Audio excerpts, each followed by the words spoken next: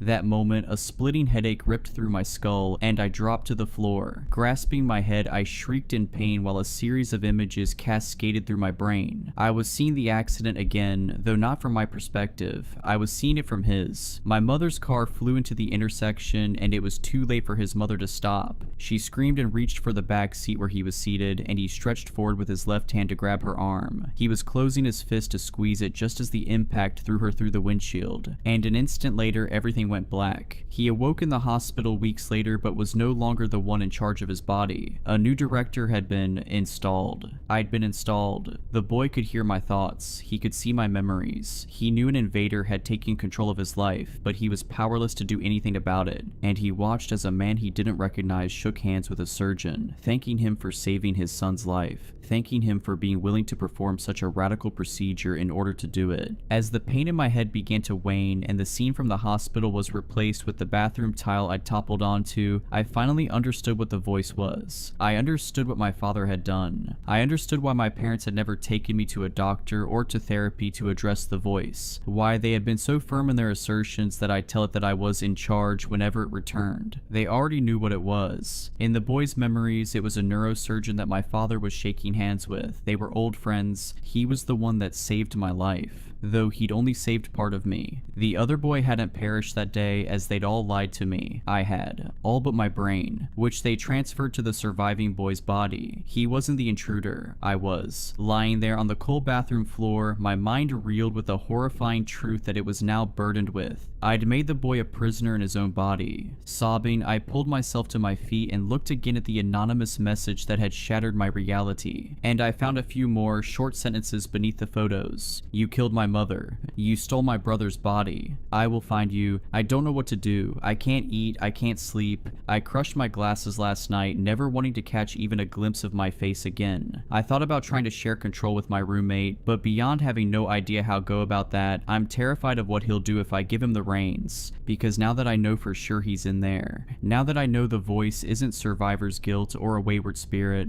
I can feel him. He's stewing there in the back of our head, scared, furious, mutinous. He knows his brother's looking for him, and he's fighting to take over.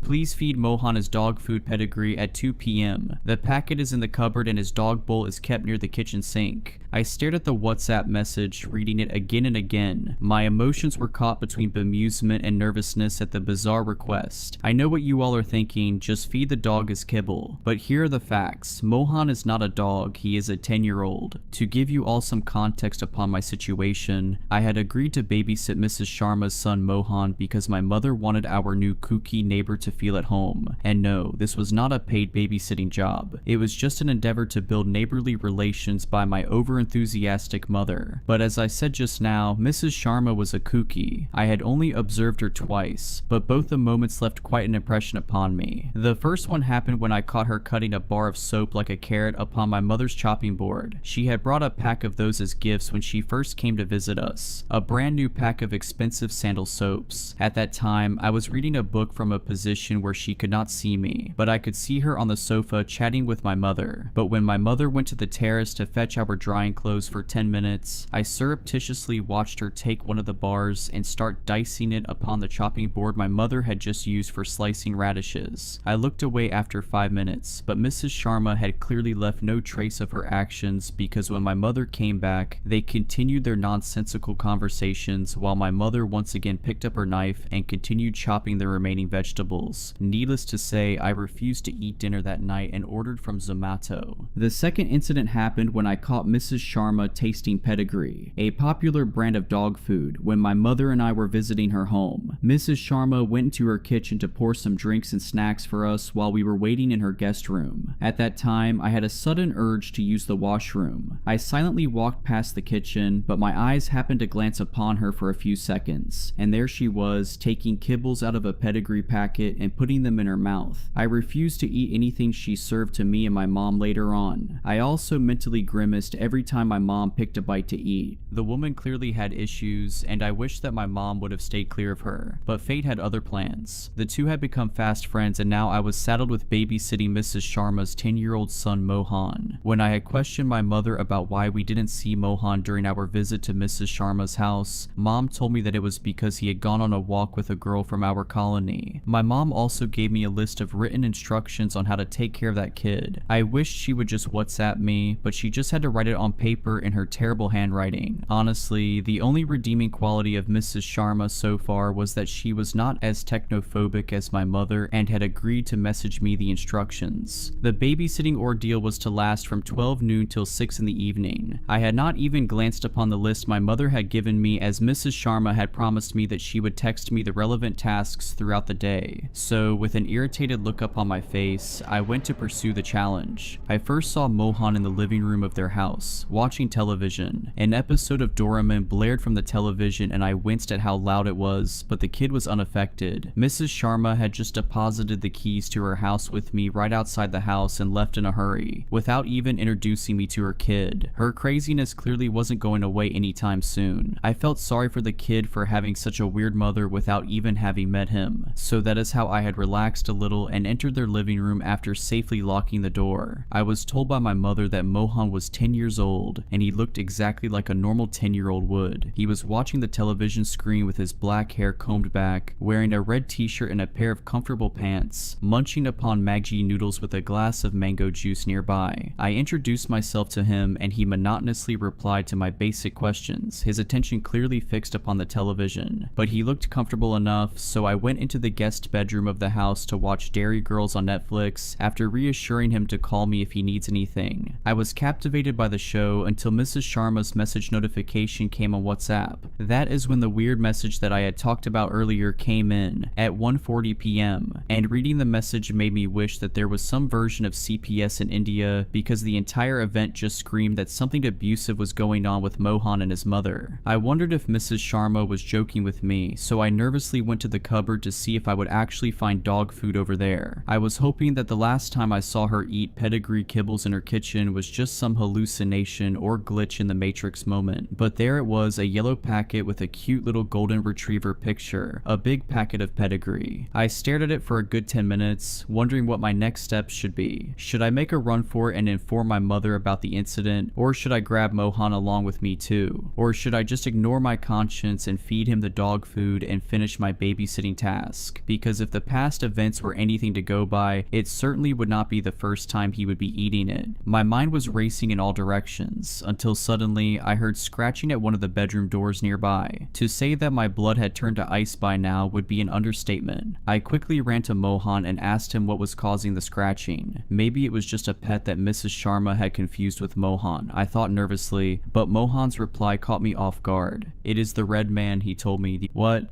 Just ignore him and don't open that door. After giving that vague answer, he went back to watching some cartoon. I was beyond scared by this point and just wanted to bolt out of the house. But one question still lingered in my mind. "Does your mother feed you pedigree?" I asked him cautiously. Mohan looked at me for a few seconds and nodded yes. I sucked in a breath and hurriedly told him to come with me to my house. He had clearly been abused and was under some delusion of the red man. I could not in good conscience leave the kid here with that crazy witch. So I just grabbed his arm and started dragging him with me. I frantically reassured him that we would call the police on his mother and he would be safe from her, but he quietly told me that there was no point to that. That made me pause in my tracks. I looked over my shoulder to see that he had suddenly become hunched over and was shaking with tears. "That woman is not my mother. My mother was killed 2 years ago. The red man had killed her, and if you try to complain about it, it will kill you." "What the hell are you talking about?" I screamed at the kid, my mind spinning. "It is true. It used to be just me and my mom. The real Radhika Sharma. She used to be normal. But one weird rule existed in our house. Mom had forbidden me from going to the guest room of my house, claiming that a ghost lives there, and we should be wary of him. I used to be extremely afraid of that threat because I could sometimes hear scratching sounds from behind that locked door. One night, when I went to get water, I saw her standing outside the door to that room with a very frightened look on her face. I saw it. A red hand had suddenly emerged from the door and grabbed her inside. I ran back to my room and hid under the covers the entire night. I was sobbing throughout the night and was terrified. Terrified that my mother had been killed. Terrified that the red man exists and that he would come after me. He never came out. The next day, my mother came to wake me up. I was scared but happy to see her. But that morning for breakfast, she served me the pedigree that used to feed our dog at that time. Her eccentric behavior did not end there. She would always take baths with a mixture of milk and oil. She would sleep on the roof of our car with her eyes open. She would twist her neck at odd angles pretty often, and she would also cut up slices of soap to feed our dog. Our dog, he died soon because of that. I stared at Mohan with a numb feeling. He continued his rambles. I knew then that thing was not my mother, that my mommy was dead, and I also knew that whatever that thing is, it was trying to imitate humans. It has gotten rather good at it over 2 years. We moved a lot during that time. It will always chat up the new neighbors, trying to appear more and more normal. I knew it was some weird creature, but I also knew that it was not the red man, because no matter where we moved, there would always be one of our rooms that would be locked and off limits to me, and I could hear scratching behind it. He finally finished his story while sobbing throughout. I just kept on standing there, feeling like an icy hand had gripped my heart. I was not afraid for the kid. I knew he would survive somehow. I was afraid for myself, knowing that I had basically entered entered a haunted house. Mohan had escaped my grasp and ran upstairs, probably to cry to himself some more, but I knew that if I didn't get out of the house that second, my legs would give out and I would not escape alive. I was about to make a run for it when I heard a tire screech in the background. Mrs. Sharma, or more pointedly, the thing imitating her, was home. I just stood there frozen like a statue when the lock turned. The thing must have had a spare key, of course, and within moments it opened the door and entered the house with a cheery face. "Hello dear, how was your day? I am sorry I came home early. The grocery shop I like was closed today and I was free to come home early. I hope you had fun with Mohan, he is very friendly." The thing grinned at me. I just stared in silence, not a movement out of me. It moved towards the room from where the scratching sounds were coming from, still chatting me up. I hope Mohan ate his food properly. He generally is a good boy, but I had to discipline him for a very long time for him to reach that stage when it comes to food. I watched in silent horror as it came to stand before the door with the scratching sounds, but a confused expression came upon his face. "Dearie, did you not let Mohan out of the room?"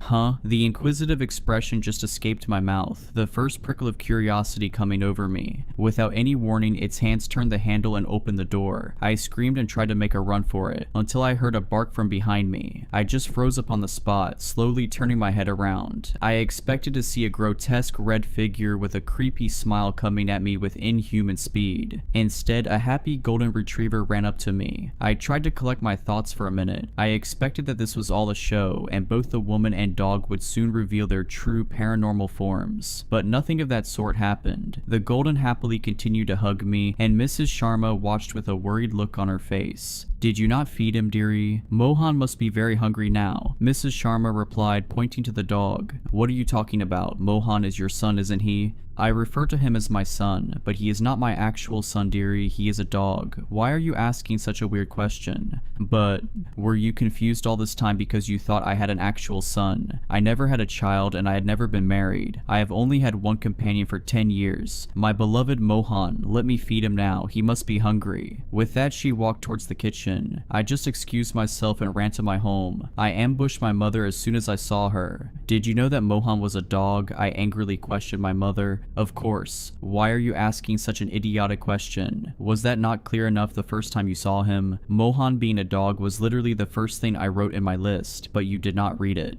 My mother chided me. I was at a complete loss of words. If Mohan was a dog, then who the hell was the boy I talked to? Wanting more answers, I started narrating Mrs. Sharma's past actions to my mother. I told her about Mrs. Sharma's weird soap chopping and pedigree eating behaviors from earlier. I expected her to be shocked at this, but she only laughed. She was chopping the soap because I had asked her to do that silly. I had wanted to take those pieces of soap to keep them in our potted plants. I had read somewhere that they repel insects and wanted to check for myself. And as far as the pedigree eating is concerned, she did not eat it. She told me that she puts a few pieces in her mouth to encourage Mohan to eat it. She sometimes does it even when he is not there out of absent-mindedness. You may think it is weird, but the tactic has been quite effective so far. With that, my mother started walking towards the dining table, still speaking.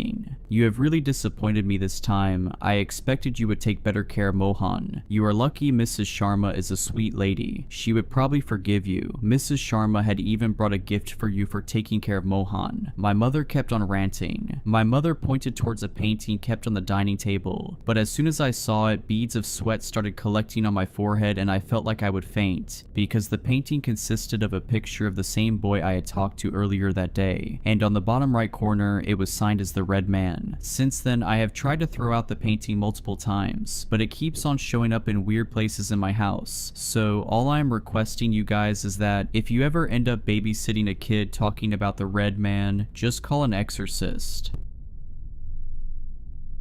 The trouble started when a really nice lady moved into the apartment across the hall. Mrs. Armstrong, she lets me and my mom call her Amanda because she likes us, is in her 70s and used to be a nurse. The day we met, she invited us over for chili con carne. My mom said Amanda was a dying breed and that very few people acted so neighborly anymore. As I wolfed the chili down, Amanda mentioned her planned trip to Amsterdam. Mom joked she should visit the sex museum to get some inspiration. Don't you mean torture museum? Amanda replied, laughing. I didn't really get the joke. After the meal, Amanda cleared our plates. I excused myself to use the bathroom but opened the wrong door. That's how I met Benji. Benji is a blonde Pomapoo, which is a type of dog. He chased me down the hall, growling and barking. Luckily, Mom zipped over in a flash. She used to train special dogs that helped blind people, which meant animals loved her. If she walked into a lion's den, the lions would probably roll over and ask her to scratch the soft fur on their bellies. As she petted Benji, I ate chocolate cake. Mom always said I should try being nice by asking people questions, so I asked Amanda about a picture on the wall, and her eyes went misty. I asked Mom if I did something wrong, but Amanda promised everything was okay. She said the picture was of her daughter who got sick and died a long time ago. Like Amanda, the girl was very pretty, except she had red hair, not white. Mom got choked up telling Amanda about my dizzy spells and migraines. Because I got brainstorm clouds every few weeks, I couldn't move out after I finished school, but Mom explained how I always help with the bills. A nice man called Mr. McCann owns a hotel nearby, and he lets me work in its restaurant sometimes. Mr. McCann doesn't have a problem with me taking time off whenever I'm sick. I'll admit I'm very lucky to have Mom. She always helps nurse me back to health. After Amanda told us about her daughter, she stayed quiet for a while. To make her feel better, I said, "Don't be sad. I can tell from how much Benji loves you, your daughter was lucky to have you as a mother." After that, Amanda gave me an extra piece of cake. "Oh, one more thing," she said as she walked us to the door. "Please don't mention Benji to anybody." The landlord, Mr. White, was friendly, but he didn't like animals. Mom promised her secret would be safe with us, and then back home she said, "That was a nice thing you said back there." Sometimes Mr. White lived in the apartment below ours. He worked as a doctor but owned a bigger house in the country, so he only stayed there whenever he got too tired to drive home. Mom said this was good because having somebody stomp around downstairs would make my migraines worse. Mr. White also let us pay our rent late if we didn't have much money that month. In January, Mr. White died of a heart attack. This made me sad because he always left us treats and a nice card on Christmas. Mom told me his son, a man also called Mr. White, inherited the property and that she hoped nothing would change. The day the moving vans appeared, Mom and Amanda looked nervous. New Mr. White planned on living downstairs all the time. This meant Amanda needed to keep Benji inside and only take him for walks when she knew the coast was clear. I said new Mr. White might have liked animals more than his dad, but Mom said sometimes it's better to keep your mouth shut about these things. To reach our apartment, you needed to go through the main hall and up a set of stairs beside Mr. White's door, and the day after he moved in, he came out just as me and Mom arrived with our shopping bags. He kept asking Mom if she had a husband. Then he pointed at me and said, "What's his problem?"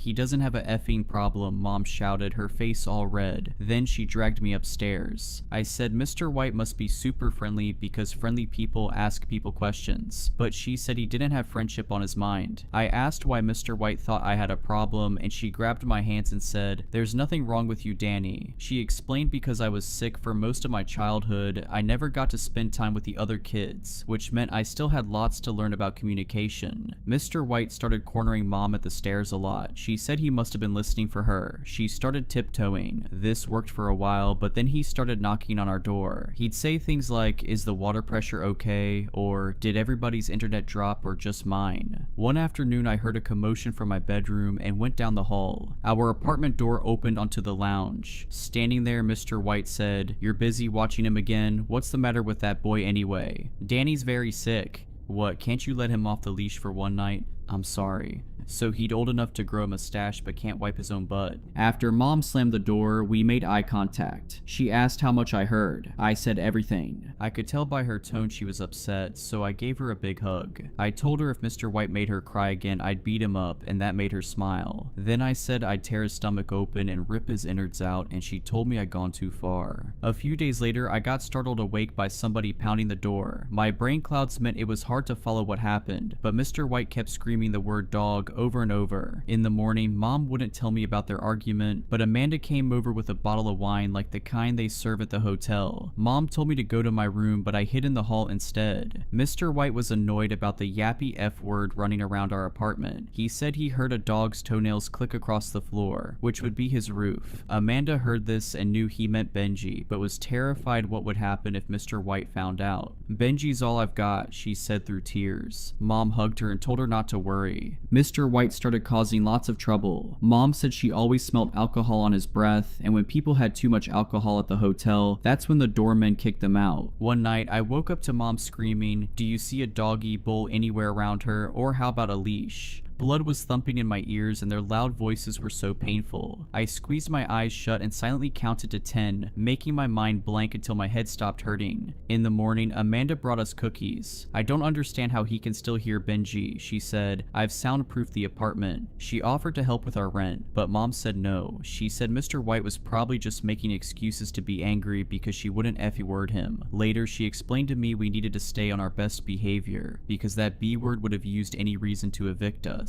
In April, Mr. White started pounding the door one night. I got up and went to the lounge where Mom was looking through the keyhole. She whispered for me to go back to bed, but I didn't want to leave her. I had my phone in my hand. I mouthed the word police, but she winced like she'd been punched in the gut and shook her head. I heard a noise of a key in the lock. Then Mr. White came in. He talked all funny like the drunk people at the hotel. He grabbed Mom by the hair and I got so mad I clenched my fist. He looked at me and then laughed. He leaned in close and said, "What, you're gonna be a big man now?" His breath tasted so awful it almost made me throw up. I don't remember what happened next, but blood was trickling down the side of Mr. White's face. He wiped a red smear away with his hand and then knocked me to the floor. He kept hitting me and hitting me. Then he lifted the corner of his shirt and I saw a knife. But before he could grab it, Mom jumped on his back. He slammed her backwards against the wall and for a second it looked as if he was going to kill her, but instead he spat in her face. "One more problem and you and that moron are gone," he screamed in her face, then stormed off. Afterwards, Mom was so upset she couldn't speak. Amanda came over and when she saw blood everywhere, said we needed to call the police. Mom freaked out. She got all serious and said, "I need to tell you something." Amanda stitched up a cut on top of my skull and then gave me tablets to make it not hurt anymore. Afterwards, they told me to stay in bed, but my head hurt so much I couldn't sleep. I lay there, tossing and turning until I needed to use the bathroom. From the kitchen, I heard Mom and Amanda's voices and peeked through the gap in the door. Amanda looked surprised. Mom showed Amanda something on her phone. After that, Amanda walked around while Mom kept saying, "It's true." Then Amanda agreed to not call the police. She said she'd help change the lock so Mr. White couldn't get in. Because I couldn't work for a long time, bills started piling up on the kitchen table and Mom bought a different kind of Coke, one that didn't taste as good, whenever we went shopping. She started biting her nails too. Every time I thought about Mr. White, I got angry. Then I felt bad for feeling angry. I said we should call the police so they come and arrest him,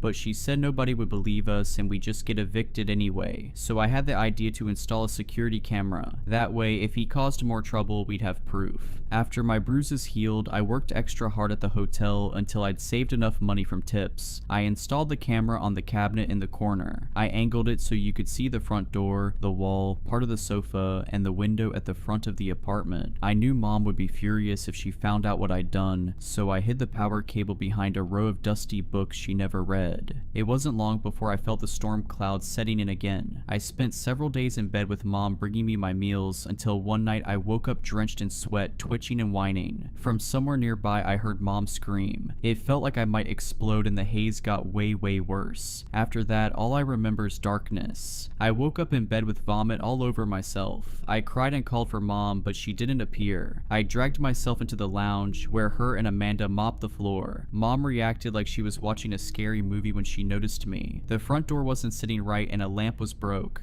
"What happened?" I asked, confused. She practically marched me into bed. She said she didn't want me making my condition worse, but I could tell from her voice she was keeping a secret. A big one. She dabbed my head with a wet cloth, promising there was nothing to worry about. The second she left me alone, I pulled up the camera footage on my phone. It started with Mr. White hammering the door, his voice muffled and unclear. Mom begged him to leave. There was a sound of him trying his key, and then his voice got even louder. The door bounced in its frame until it crashed open and slammed against the inside wall. Mom threw her arm across the doorway, creating a barrier, but Mr. White backhanded her to the floor. She threw her arms around his waist and prayed like people do in church, and for a second he looked as if he might leave. Then I crawled into frame and hit his ankles with my hands. I was so sick I don't even remember doing it. Mr. White grabbed my hair and pulled out his knife, but before he could use it, Mom grabbed a lamp and hit him on the head, so he grabbed her by the throat and pushed her against the wall. I crawled out out of the frame crying. Mom's eyes bulged out of her skull and her face went bright red, and I thought she was going to die. But then a gray fuzzball hit him and sent him tumbling across the floor. The gray thing took up a lot of the frame. I couldn't make it out so well in the dark, but some clouds must have gone away because lots of moonlight shone through the window and I realized it was a really big wolf. Its mouth was like a cavern, and the sharp fangs sank into Mr. White's scalp, and then blood poured down his face. The wolf turned to Mom and licked her hand. She ran her fingers through the thick fur on top of its head. A little later, Mrs. Armstrong appeared in the doorway. At first, she looked shocked, but then Mom waved her over and she approached the wolf nervously. She scratched the wolf behind its ear. Afterwards, Mom buried her head in her hands, sobbing. Amanda grabbed a severed arm and waved it like a stick, shouting, "Here, Danny," until the wolf followed her out of frame. Amanda returned with a bucket and a mop. I scrolled ahead in the footage. The two of them got rid of Mr. White and then cleaned until I appeared, asking what happened. Now I'm still here in bed, and honestly, I am so scared. I don't think the wolf would hurt me because it didn't hurt Mom or Amanda, so I think maybe it only hurts people who cause trouble. I guess she didn't want me to call the police in case they found the wolf. I don't know why Mom wouldn't tell me about it though. I know animals get weird around me, but I think we maybe be good friends since we have the same name. I'm nervous we might get evicted, but maybe not because Mr. White is dead. I love Mom more than the world, so I'm obviously not going to do anything to get her in trouble, but I'm still really scared and confused. Anyway, thanks for reading my story. Hopefully I figure things out soon. You may think you know this space agency, but you don't. NASA is not the sum of its publicly presented parts. I'm not simply talking about classified research and development. I'm talking about the dozens of space programs veiled from prying eyes, programs hidden even from many folk within the company. And when I was finally offered the privilege of peering behind the curtain, I found myself at the eye of an unprecedented storm, a disaster beyond the bounds of earthly horror, the GE-1 mission. Since the climax of the space race, a consensus has grown, a prevailing belief that NASA has abandoned the final frontier. It is, however, an absurd notion that the brightest minds of this agency no longer care about space's mysteries. The truth is that our best scientists decided decades ago to shield humanity from the hellish things we uncovered, things lying in the pits of space that no light reaches. NASA projects featured in the media have low stakes. Even the International Space Station sits at the foot of this organization's priorities. Significant expeditions are classified. The ones intended to catapult humanity towards the stars, for instance. The ones using spacecraft beyond what the average person deems possible with human technology. We are capable of things that would leave you awestruck. We are capable of things that would leave you cold. The GE-1 spacecraft launched on Wednesday, 25th January 2023. It sailed beyond our solar system, pursuing a slow signal that was coursing through the outer reaches of the Milky Way. Not an intelligible transmission, but a frequency that intrigued us nonetheless, a frequency named 784A. Hysteria swept the company on the date of the signal's first interception, Saturday, 29th October 2022. Given 784A's ever-moving source, the frequency sparked feverish intrigue. Regarding the nature of the mysterious moving signal, there seemed to be a different hypothesis from every NASA employee with clearance. It was truly an exhilarating time. And things reached a fever pitch when the GE-1 craft launched a few months later. Employees weren't eating or sleeping. They spent their waking hours sharing ideas about the mysterious transmission from space, a circuit board of explanations that finally overloaded on Thursday, 2nd February 2023, the day on which the GE-1 stopped responding to NASA. 1 week later, on Thursday, 9th February, the signal from the spacecraft returned. Commander Irwin, this is Mission Control. Dr. Parker, the head of the project, announced, "Mission Control to GE-1, do you copy?" "Roger, Mission Control," Commander Tim Irwin responded. "We've been trying to reach you." "We lost contact with GE-1 7 days ago, Commander. What happened? What is your status?" Dr. Parker asked. "All systems are fine, Mission Control," Irwin replied. Dr. Parker seemed flustered by the commander's nonchalant demeanor. The project leader clawed at his gray, thinning hair with tense fingers. The old man seemed to be carefully considering his next utterance. 7 days without contact, Commander. 7. GE-1 disappeared at our end. Do you have a status report? Anything which might explain why we were unable to communicate with one another?" Parker asked. "Nothing, Mission Control," Irwin blankly replied. "As for 784A, we reached the transmission point of the the signal, there was nothing to be found. We have collected as much data as possible, requesting clearance to return home. There were several minutes of nervous mumbling from various scientists and board members. Dr. Parker looked broken beyond measure by the time he leaned forwards, heavy breath beating against the microphone. He was trembling with a mixture of rage and confusion. "Roger, Commander Irwin, you have clearance to come home," Parked croakily whispered. On a vessel traversing space at an unfathomable pace, the astronauts returned home. The craft silently landed at an unofficial NASA site on Wednesday the 15th of February, 2023.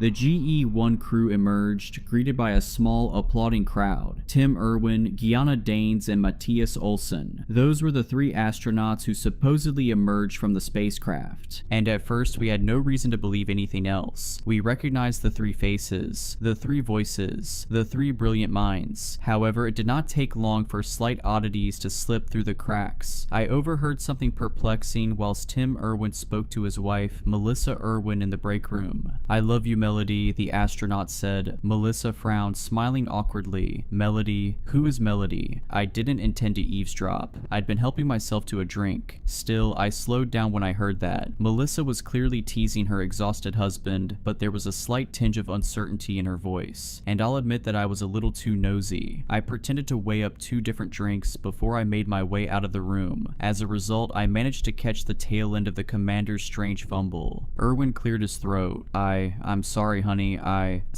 forgot my wife's name," Melissa laughed, finishing his sentence. "No worries, honey. It's Melissa, by the way. Just to let you know, I didn't realize I had to worry about you finding another woman in space." "I know your name," Tim icily sliced. I froze halfway out of the door as Melissa replied with a timid voice. "Sorry, sweetie, I know, I was only joking," she assured. "Your head must be all over the place. You look like you need a good rest." I laughed to myself once I was out of earshot, but I felt the same as Melissa. Something was slightly uneven about Tim's disposition. It wasn't simply a sleep-deprived brain. I knew that, and she knew that. The commander's voice changed when his wife confronted him. It didn't sound like the astronaut any longer. I didn't know Tim incredibly well, but I knew that he was different. Whatever the case, I would have forgotten about the entire thing, dismissing my gut feeling as the result of a nerve-wracking week or two. Everybody had been unsettled since GE-1 lost its signal. We were still recovering from the stress of those awful 7 days without any communication with the spacecraft. There is one other thing worth mentioning from the day of GE-1's return. One of my coworkers claimed to find Gianna Danes standing alone in a corridor, staring at a bathroom door, not entering, not moving. Sleep deprivation, I thought again. 1 year later, that explanation no longer sufficed. On Wednesday, 31st January 2024, an unidentified object entered Earth's atmosphere, tumbling into the Pacific Ocean, a catastrophe that was only brought to NASA's attention because the object in question utilized advanced cloaking technology, though it did not broadcast a signal. It was a government satellite that detected the craft, and when specialists identified that they had detected technology used by DozenMinus, our primary government contractor, NASA immediately sent a recovery team to the ocean site. That was as much as I knew until Dr. Parker knocked on my door. "I'd appreciate your input," he said.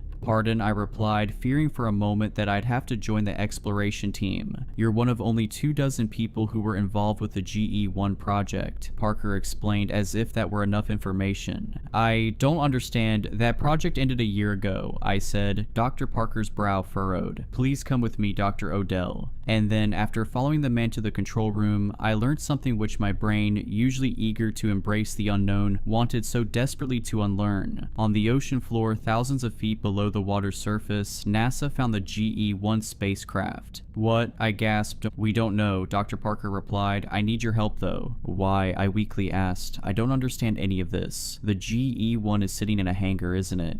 "Yes," Dr. Parker nodded, "but it's also sitting at the bottom of the Pacific Ocean, 3,000 miles off the east coast." My face whitened, and the man nodded. "Take your time to process that," he said. "I'm still working on wrapping my head around it." After a minute or so, I finally summoned a question that I didn't find utterly foolish or uneducated. "It's the exact same spacecraft, identical in every way?" I asked. The project leader sighed. "Well, yes and no.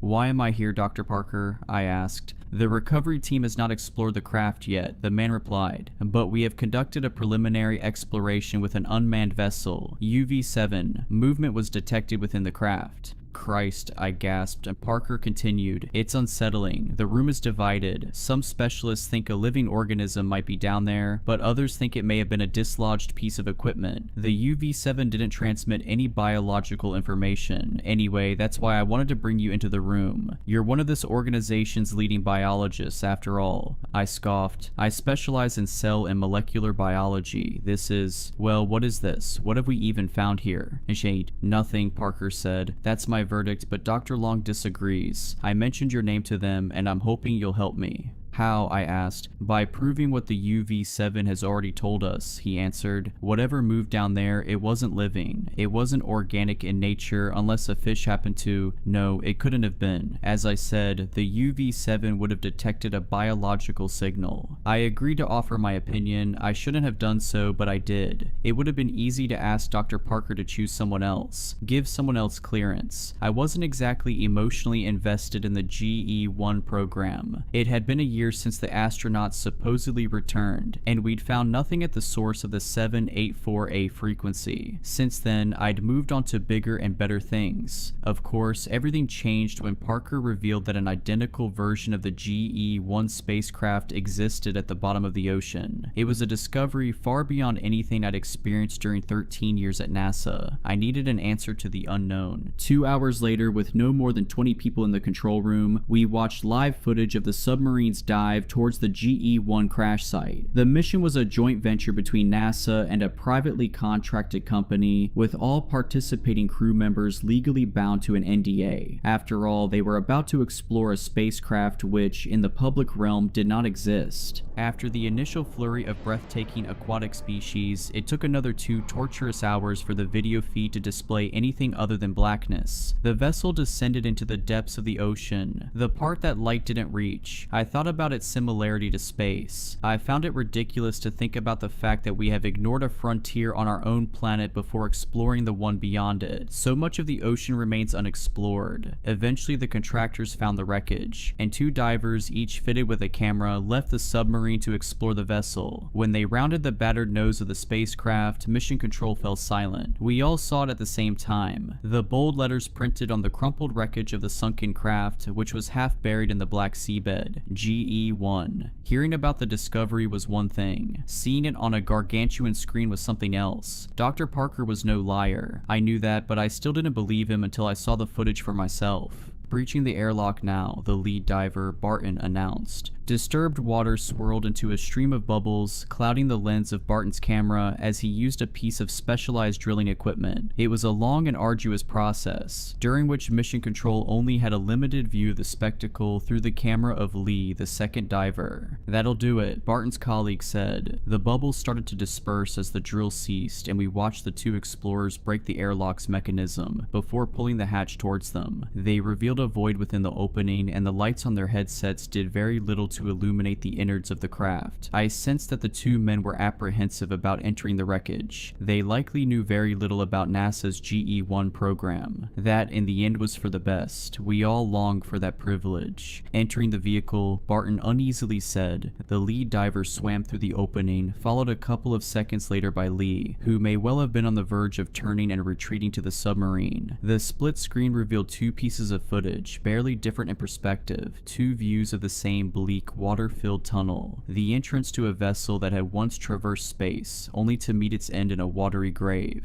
Are we broadcasting clear footage? Lee asked. Yes, Dr. Parker responded. If you follow the main hallway, you'll reach GE-1's flight deck. Not seeing any obstructions, Barton said, should be manageable. The pair continued to swim through the hallway of the craft, which, as Barton had noted, was remarkably intact. None of the carnage and chaos we'd expected to find. Then again, we shouldn't have been surprised. There were minimal tears in the exterior of the craft. Given the level of investment placed into developing a vessel far beyond mankind's perceived capabilities, it seemed plausible that the craft had mostly survived both a dangerous re-entry and a high-speed collision with the water. Parker. What did not seem plausible was Parker's explanation that we were looking at a carbon copy of an existing spacecraft, one which I'd watched land on Earth a year earlier. I had no reason to believe that everybody in the room had to be lying to me, but something in my brain refused to compute such an impossibility. I wouldn't have ever believed Dr. Parker, even if I'd gone to the hangar and physically seen the craft in person before swimming to the bottom of the ocean to view its twin. Even after everything I've seen, I still try hard not to believe any of it. "Oh Jesus," Barton cried. It only took a second for the camera to reveal what the diver had seen, the hellish scene that had sparked such a haunted response, and I unleashed a similar yelp of terror. We all recoiled fearfully. In fact, I suppose none of us had hypothesized what we might find in the wreckage, even when the debate about movement and biological signatures had raged. There was no joyous hysteria. This was not like those early days of the GE-1 project. Nobody seemed exuberant to find 3 floating spacesuits at the front of the spacecraft. Spacesuits that were not empty. Spacesuits that were surprisingly intact. It had taken roughly a day or so since the GE-1 crash for the divers to breach the vessel. 24 hours for the bodies to decompose underwater. The skin of each astronaut was discolored and wounded with haunting razor-thin gashes, but their gaunt faces were unmistakable. The 2 men and 1 woman, each wearing a scream to the grave, were the 3 astronauts who had returned to Earth 1 year earlier. Worst of all was the corpse of Commander Tim Irwin. The upper half of his helmet and the head within had been cleanly severed above his gaping mouth. That explained the rotten nature of his remaining lower half, in comparison to Diane's and Olsen, who were each encased in a suit without oxygen. The ship's oxygen would have lasted at least a month or so, resulting in partial decay of Irwin's remaining face, exposed by the savagely sawn helmet. The lower half of his face bore holes in the cheeks, revealing teeth behind. One scientist murmured that the 3 scientists may have died long before impact. Within a sealed spacesuit lacking oxygen, the decomposition process would be slowed. Of course, that only raised more terrified questions. One in particular played on my mind. Why were the astronauts wearing suits inside the spacecraft? A technical engineer gave a probable explanation for the ship's return. The GE-1 was programmed with a homing initiative. In the event of life loss, or 24 hours without manual piloting, the craft's motherboard was programmed to assume automatic control of GE-1 and steer it back to Earth.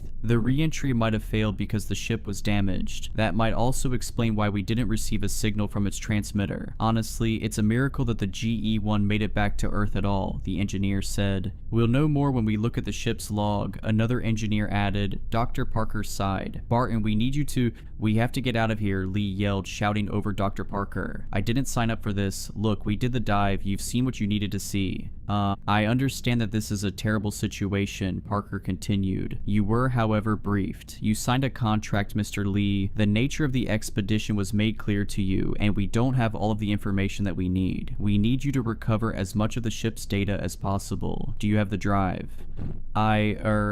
Yes," Barton murmured, dazed by the 3 floating corpses. "Right," Parker replied. "You should see the socket on the right-hand side." The lead diver swam towards the main console, searching anxiously with the navigational assistance of every expert in the room. When he finally inserted the drive into the designated socket, a red light flickered beside it. "What does that mean?" Barton asked. "You were right, Ian," one of the technical engineers said to his colleague. "It's not good, Mr. Barton. It means that some of the ship's log files are corrupted." "All of them?" Dr. Parker asked. The engineer rubbed his chin. "Well, if there'd been no light at all, this would have been a lost cause. So there's still hope. It'll be the water damage. No doubt about that. Just leave the drive in the socket, Mr. Barton. Let it run. When the light turns off, that means the data transfer has finished." Meanwhile, Lee was scanning the ship with equipment for detecting organic matter. I was standing by, waiting for the diver's device to detect some sign of life, something that would warrant me being in the room. But there was nothing. Not even any sign of the movement that the UV-7 had detected. I was the uncomfortable biologist in the corner, only there, it seemed, to endure the horror alongside everyone else. Something that did intrigue Mission Control, however, was Lee's discovery of floating glass shards in Danes' laboratory. Most people wouldn't pay attention attention to suspended glass fragments in an underwater wreckage. The divers certainly didn't understand the commotion from the scientists, and neither did I, but Lee indulged Dr. Parker when he was instructed to collect a sample. It's just broken glass, I naively thought, frowning. 10 minutes later, when the data transfer completed, Barton recovered the drive, and the two divers were beyond happy to receive the go-ahead from Dr. Parker to leave the site. The men returned to the submarine, the transmission ended, and everybody in the control room dispersed. I didn't sleep that night, of course. No sane person would manage a good night's sleep after such an awful discovery. When I went into work that morning, I hadn't expected to see video footage of 3 dead astronauts. More terrifying than that, I hadn't expected to see footage of 3 corpses who I'd seen return to Earth, alive and well.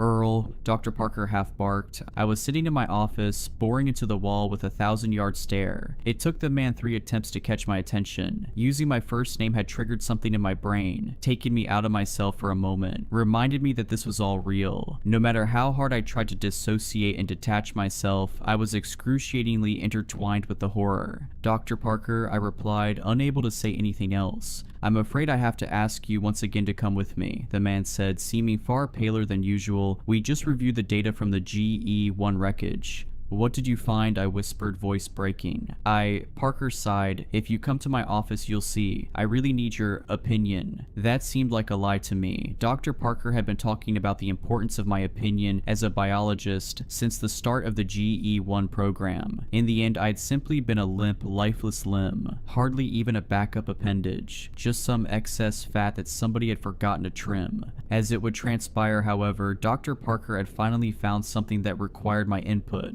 Out of 102 audio files on the drive, only 2 were uncorrupted, 2 recordings from Commander Tim Irwin. Within those recordings, Dr. Parker heard something he didn't understand, heard many things he didn't understand. Unfortunately, I scarcely understood the recordings either. What little I did understand, however, horrified me, and I saw that coming. It was foreshadowed by the project leader, by his haunted eyes. The board need to know whether they found something alien in nature, Dr. Odell. I still don't think it's not organic. I don't believe that. They won't listen to me, Dr. Parker said, but they'll listen to you. I could tell that the man no longer believed his own words. He wanted me to prove him wrong. File 86. This is Commander Tim Irwin. I am recording this message at 1440 on Thursday, 2nd February 2023, Greenwich Mean Time. Since 12:15 today, we have been unable to contact Mission Control. Olsen has not pinpointed any malfunction, so we hope that all remains well back home. The 3 of us are contemplating the possibility that the issue with our broadcasting signal stems from what we have discovered, the source of the 784A frequency. We found it, and given what we have experienced over the past 2 hours, I believe it to be vital for me to record our findings in the absence of any communication with Dr. Parker. At roughly 12:35, shortly after losing contact with home, we finally saw a physical manifestation of the frequency that we've been hunting for 8 days. We were starting to think there would be nothing there. We'd been eyeing blackness for hours, believing that the transmission had no visible source. It was when we neared a mile or less from the signal source that we finally saw something tangible. I'm still struggling to describe our discovery.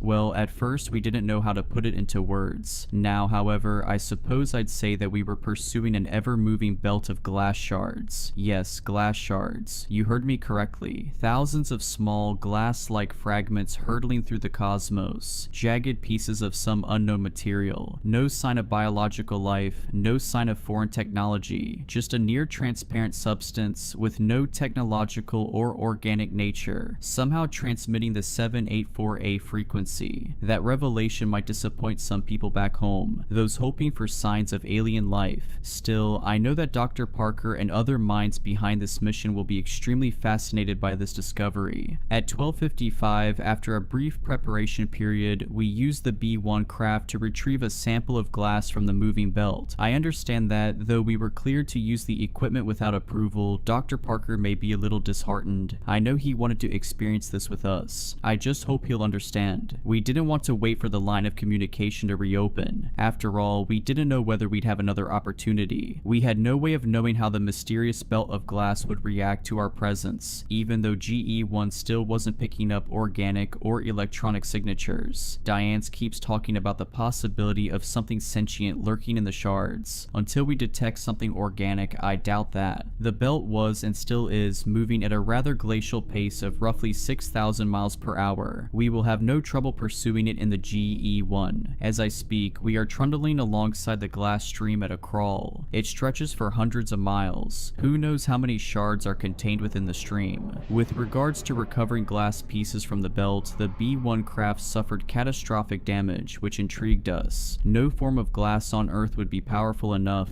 even at such a speed, to tear through the B1's reinforced hull. That only confirmed what we already knew. This isn't glass, it isn't anything we understand. Upon realizing that, we knew we had to retrieve a sample. Regardless of the damage to B1, the small craft only managed to collect a meager handful of passing shards, but that was enough. We didn't want to push our luck, so we brought it back within a matter of minutes. I'll send over the data logs as soon as the communication is fixed. You'll see what I mean. The miniature vessel was almost obliterated by the belt, and we didn't want to lose an opportunity to claim at least something. At 1320, Dr. Gianna Dianis examined the 7 shards recovered by the B1 craft in her laboratory. She instructed Olsen and I to wear protective gear before joining her, as she had no idea exactly what we'd found. We giddily watched Diane's conduct her tests. She was giddy too, in all honesty, though she attempted to maintain a professional composure. We're aware, whatever we've retrieved, that it is unlike anything humanity has seen before. Dr. Diane's confirmed around 1420 what we'd seen in GE1's data. The shards do not contain organic matter. Each piece is composed of a raw material not present on Earth or any other planet we've ever explored. Shortly before I started this recording, however, Olsen became a little jittery. He told Diane's and me that he saw one of the shards enlarge, or at least move in some form. It was likely a trick of the lighting, of course. Diane's took him seriously, but she found no evidence of any change in the material. I suggested that moving forwards we set up cameras to record the laboratory. Diane's and Olsen agreed. That'll ensure we don't miss anything. I'll send everything to Mission Control as soon as Olsen has figured out how to fix the transmitter, though he assures me that it remains unbroken. Bizarre. Anyway, interference from the 784A frequency seems to be the most likely explanation, but we're still unsure. I will continue to log daily updates. For now, the 3 of us need to get some rest. It's been a historic day, but we're shattered. None of us have slept in over a day. This is Commander Tim Irwin, audio file 86, terminating recording at 1450. I need you to brace yourself, Dr. Parker said. I snapped back into reality, having been fully immersed in the wonder of the crew's discovery, much like Commander Irwin. I'd almost forgotten the gravity of the situation, forgotten the terror that NASA had found at the bottom of the Pacific Ocean. Brace myself for what? The next audio file? I asked. Dr. Parker nodded. We just listened to 86. The only other uncorrupted recording is 99. So, we're missing 12 files in between those, I asked. Yes, he answered, and 3 files after 99. The board doesn't care about the first 85 audio files, the ones before we lost contact with GE1, meaningless updates that would likely mirror whatever Commander Irwin was telling Mission Control on a daily basis. But the audio recordings from 86 to 102 detail whatever happened after the vessel went dark. Those are, perhaps, the most valuable pieces of data this organization currently possesses. Right, is file 99 useful? I asked. The doctor's lip quivered as he hovered his unsteady index finger over the mouse, contemplating whether to inflict such horror upon me. I wish he hadn't. Useful? That's an interesting word. I don't know, Dr. Odell. It tells one horrifying part of a story we don't understand, Parker croaked before clicking. File 99. This is Irwin. 99. File 99. Since the last few recordings, it's all over, and things were already terrible. This must be my 5th recording today. I'm sorry. Sorry for the backlog of files for you two. Oh, who cares? Why am I apologizing to anyone? Nobody's there. Nobody will ever be there. I'll be lost to space and, well, I hope somebody hears it. There's the protocol after all. The return protocol. I'm no engineer, but I remember Olsen talking about it. If GE1 makes it back to Earth, I hope these recordings make sense to you. Whoever's listening, none of this makes sense to me. And it's even worse now Diane's is gone. She died at, I don't know, 2210 perhaps. Yes, it's Tuesday 7th February, 2240. I'm the only surviving member of the GE1 crew. You know how it happened. I just want her family to know that I tried to save her. Oh god. This all started with a reckless endeavor. We should have turned around when we saw the vessel outside the window. It's still there. I'm looking at it now. GE1 and an identical version of our spacecraft, eyeballing me from the belt, impervious to the racing current of glass. You know what? I'd like to amend my statement. We should have turned around as soon as we lost contact with mission control. This was written on the wall. Everything about the belt was wrong. We knew it, but we were drooling from our mouths like apes. Olsen's idea was smart. It was smart. It just wasn't enough. We should have thought about B1, thought about how the glass tore through it. Olsen promised, however, that this would be different. The belt was moving so quickly after all. He said the shards weren't as dangerous outside of the belt. We wanted to believe him. Maybe I still want to believe him. After all, I'm wearing my suit, even though I know it didn't save him. And it didn't save Diane's either. I spent most of the day trying to stop the bleeding, but it was awful. You heard it. You don't need me to tell you. I still hear her words, ringing in my ears. The things she described, the way it cut into her skin and then disappeared. The glass disappeared after hacking her face to pieces. It was so methodical and quick. So eerily quick, but not in a merciful way. Her dying scream will never leave my mind. Neither will the sight of that sharp shard, unbound by the laws of physics, slicing her face with clean, swift motions. A weapon wielded by an unseen force. I've locked the lab. That won't be enough, will it? It wasn't enough to stop. Oh, there it goes. That's why I wanted to record this. I keep seeing something in the copied version of the GE-1 spacecraft, gliding 100 yards away from the real one. I keep seeing movement behind the windows.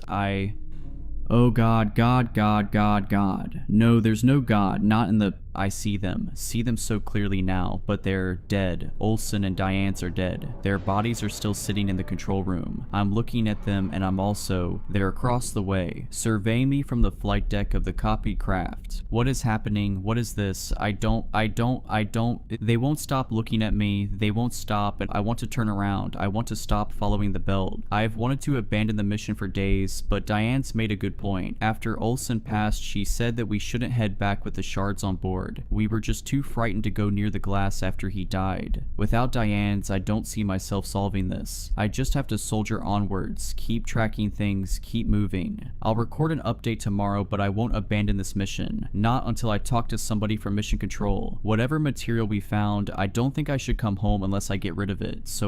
Wait, do you hear that? That's what I heard before. When it happened to Diane's, when the glass moved, changed into something, I don't know. It looked like liquid, like a thin trail of water with a slight sheen. It crawled across the walls before climbing her suit and somehow slithering beneath the visor. I don't know how it entered, and then it started solidifying. She was running around, screaming, wrestling with her own helmet. Give me a second, I need to check the lab. Yes, there are fewer pieces of glass. That's the other thing. 4. There are only 4 shards. We collected 7 from the belt. There were definitely 7, then 6 after the mirrored version of the GE-1 craft appeared outside the window. 5 after we found Olsen's body in the airlock. 4 after it took Diane's... Wait, there were 4 after Diane's died. At 22:10, it's 22:43, and I only see 3 shards in there, sitting on her desk, but the door's locked, there's no sign of exit.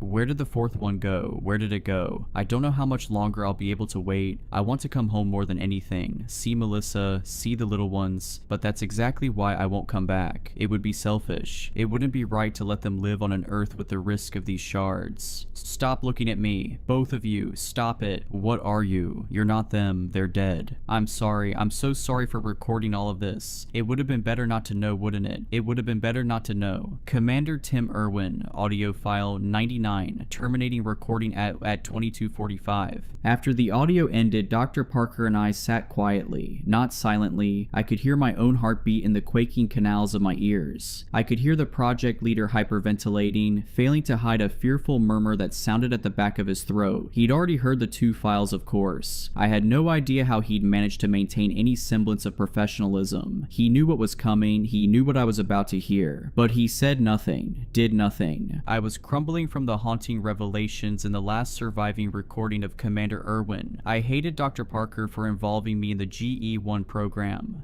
Think about what we saw, the man eventually whispered. I looked at him without uttering a word, giving the scientist time to continue. Think about the body of Tim Irwin, Parker explained. What remained of it? I need, more than anything in the world, to hear File 102, the commander's final recording on Friday the 17th of February 2023. That was after the GE-1 landed, I said. He shuddered. It wasn't the GE-1, Dr. Odell. You know that now.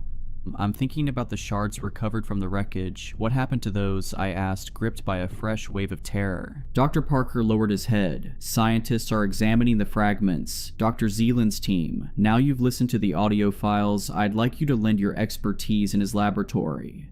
Right, well, I've remembered something else, I said. The video footage from the dive. Do you remember seeing the glass in GE-1's laboratory? I've hardly thought of anything else, he replied. Commander Irwin said in the final uncorrupted recording that only 3 shards remained, but there were more than 3 shards in that water. I quivered. Parker frowned. I don't know what to say to that, Earl. The shards could have shattered during the crash, split into numerous smaller fragments. I didn't believe that, not from the description the commander had given. These were sturdy, unnatural things which could change shape and state, not things that would shatter. Anyway, Dr. Odell, the scientist muttered, clearing his throat. Before we go to Zealand's lab, I'd like to ask for your opinion. GE-1 found no evidence of organic matter in the belt. Dr. Gianna Dianis found no evidence of organic matter in the shard samples. Given the commander's description in File 99, however, do you think that the ship's data log may have been wrong? Do you think Dr. Dianis may have been wrong? I sighed. There isn't enough evidence for me to give a definite answer to that question, Dr. Parker, not until I see the shards for myself. I regretted saying that. I didn't want to see the shards. I wanted to run away, wash my hands of the whole thing. File 99 had filled me with a bottomless dread that I didn't realize the human body could experience. It haunted me. The thought of an unfeeling thing stealing one's form and then shredding that same person to pieces. The commander was right. It would be the worst thing imaginable for the substance to make its way back to Earth, but it was all over when the glass mimicked the spacecraft. The shards have already been here for a year. You're too late, Dr. Zealand said.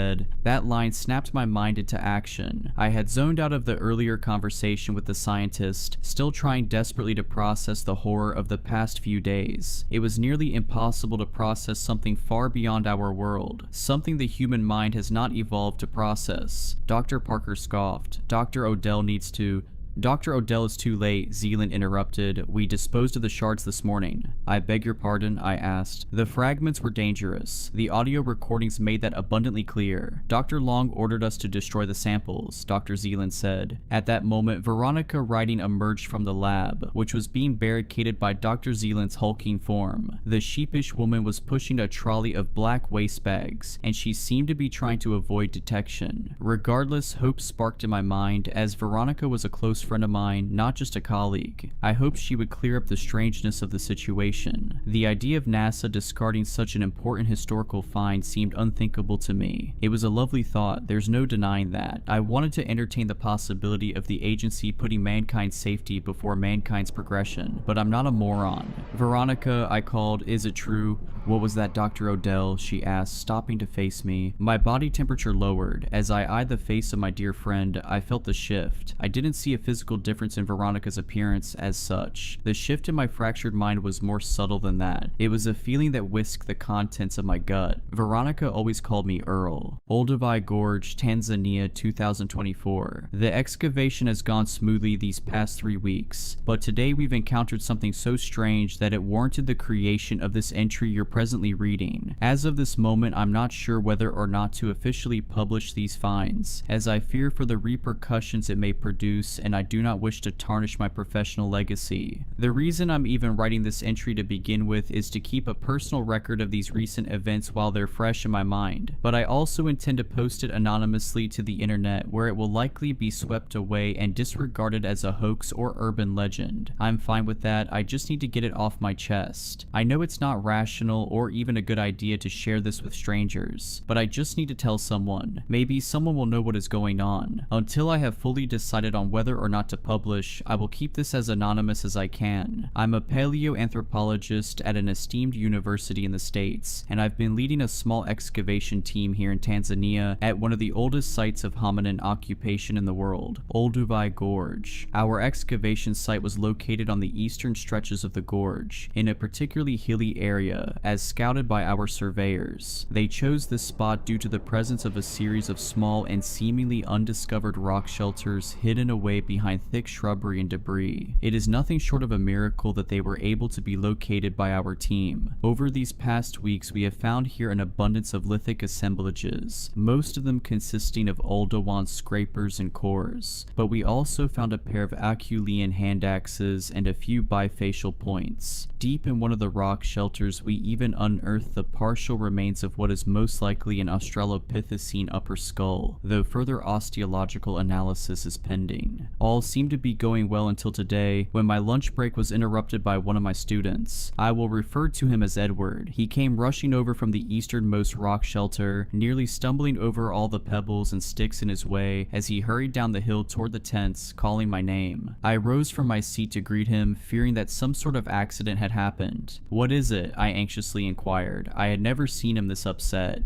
"You gotta come check this out, right now," he replied enigmatically and ushered me to follow him. I went with him up the hill and into the mouth of the rock shelter. Immediately I noticed what all the fuss was about. Deep in the innermost end of the rock shelter, past all the excavation tools and equipment, where there had previously been a solid rock wall, there was now a small opening. I saw the small hole next to this big rock, and I just kept digging and I moved some more rocks and "Oh, okay, you should have notified me sooner," I said, cutting him off as I ventured deeper into the shelter toward the gaping hole. I feared that, in his eagerness, he may have disturbed an important context. But the thing is, I looked inside it, you know, with my light and whatnot, and I saw these, things. You better take a look. I crouched down beside the hole and searched my pockets for my flashlight. The opening seemed big enough for someone to crawl into, and as I turned on the light, the shining beam illuminated a massive cavern on the other side, probably big enough to stand in. "Remarkable," I uttered. "Shine your light at the far end walls. Do you see them?" Edward probed. I did as he had asked me, and as my light moved across the dusty volcanic rock walls of the chamber, I laid my eyes on something that made my heart skip a beat. First believing it to be merely a trick of the light, I stuck my head deeper into the opening to get a better view. "You see them, don't you?" Edward's voice echoed behind me. Lost for words, I began crawling through the opening, eagerly disregarding any health and safety precautions one would be wise to employ when venturing into such undiscovered cave environments. I heard Edward calling out to me as I did so, begging me to be careful. I scraped up my arms and legs in the process, and as I emerged on the other side, I was completely covered in dust, which I promptly brushed off my rugged clothes as I stood up.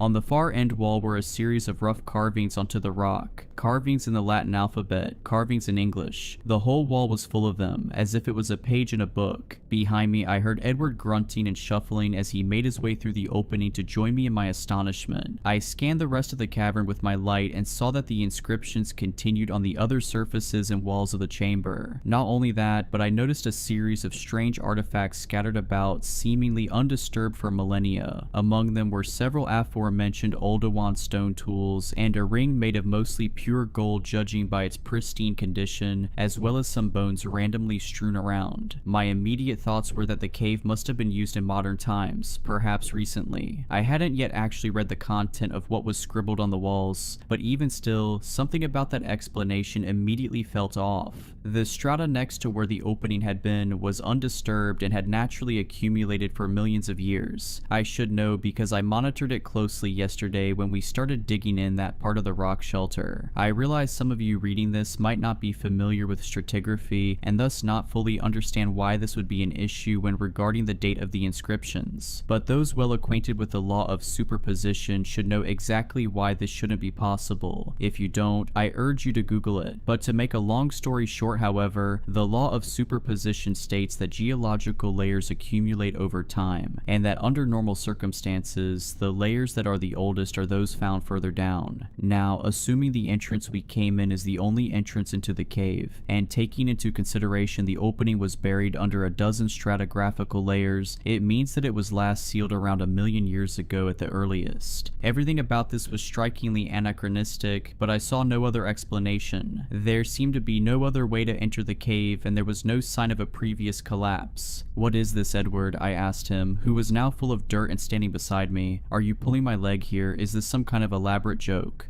"No, sir, I promise." "It shouldn't be possible then," I said, pacing back and forth. "Yet evidently it is." He somewhat snarkily replied. I ignored him. My pacing took me around a slight bend in the cave, and I noticed a heap of what looked like different chunks of various metals. Some seemed to be nearly reduced to dust as a result of deterioration over time, while others looked pretty much to be in pristine condition, although not as shiny as they once probably were. There were also snake-like lines in the sandy floor of the cave with traces of heavily oxidized copper encompassed within them. Had these once been wires?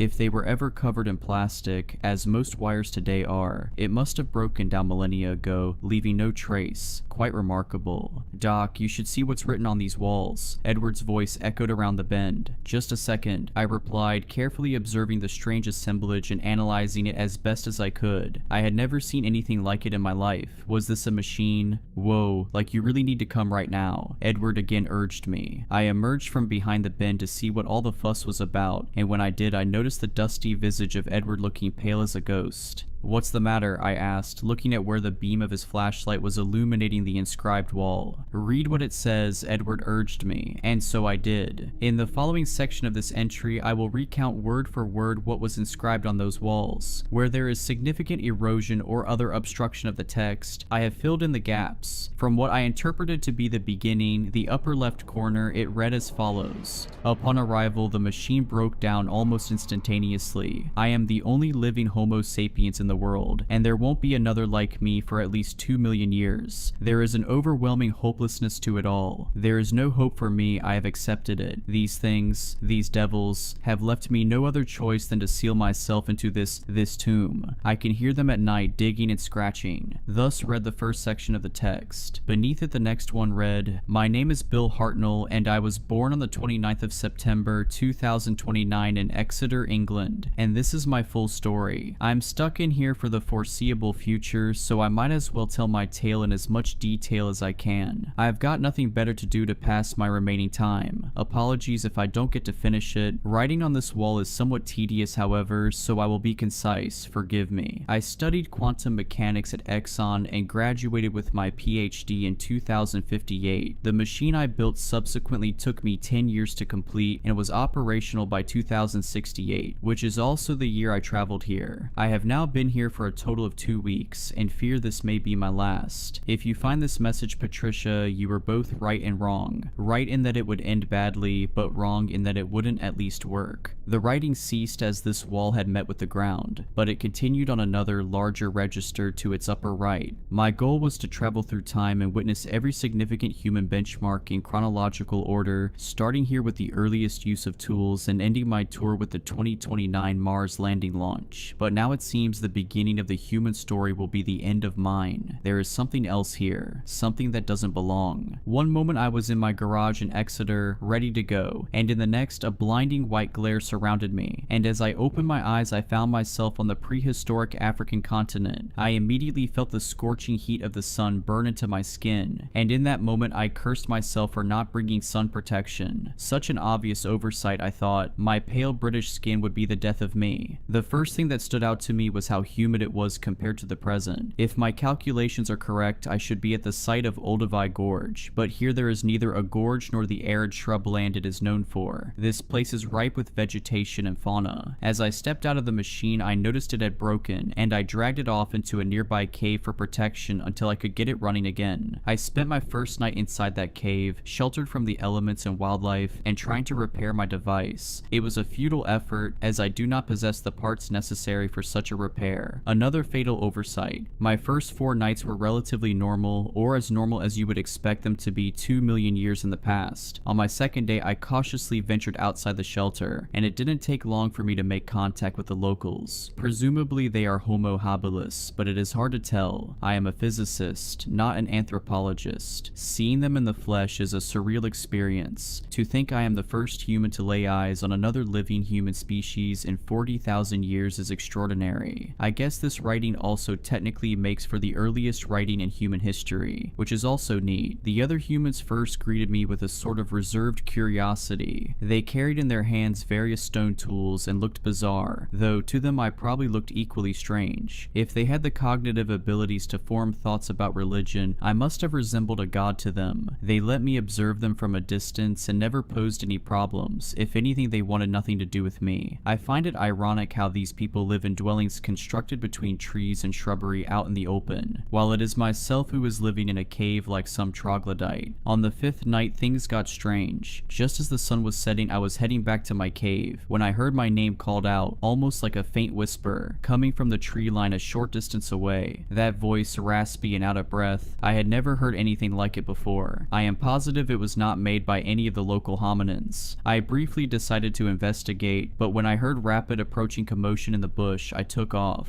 In my terror, I heard the loud snapping of twigs behind me. I ran all the way back to the cave and sealed the medium-sized opening with a makeshift door made out of wood and some rocks. I leaned in and listened intently after any noise, and heard the rustling of some bushes not too far away, accompanied by some kind of raspy vocalization. Nothing else happened that night. The following morning, I saw outside my shelter concentric circles drawn in the sand, but no accompanying footprints. Later that day, I was led into the village of the hominins. There, I traded my phone for some stone tools. I had no use for it anymore. The humans seemed perplexed by it, but were equally enchanted by its reflective surfaces. They allowed me to take some fruits and berries, but would not let me near the game meat, shouting whenever I did so. Despite that, I still can't believe the hospitality they showed me. As the sun was setting, I left the forested shelter of my ancestors and began walking back to the cave. The volume of trees gradually subsided and I found myself in an open and lush savanna-like environment, but with thick shrubs on either side of the path. Then suddenly, something struck the ground in front of me, nearly hitting me. It was my phone. Confused, I thought the humans had grown tired of it and followed me back in anger. But then something intriguing happened. Another phone struck the ground right next to the first one, clearly of the same make and clearly identical to the one I had traded hours earlier. But that was impossible, as I had only brought one. Then another flew out from a nearby bush, hitting me in the arm. I looked around, scanning the bushes, but I saw nothing. I slowly backed up, and when I did so, the bushes rustled for a moment and then stopped. I took another step backward, and the rustling repeated and once again stopped. It was mimicking me. When I finally made that realization, I once more ran back to the cave at full sprint, quickly sealing the entrance behind me. As I turned on my headlamp, which I still had batteries for, I noticed something drawn on the sandy floor of the cave. It was another concentric circle, identical to the one outside this morning. I was too horrified to sleep, but eventually my tiredness gave in and I drifted off.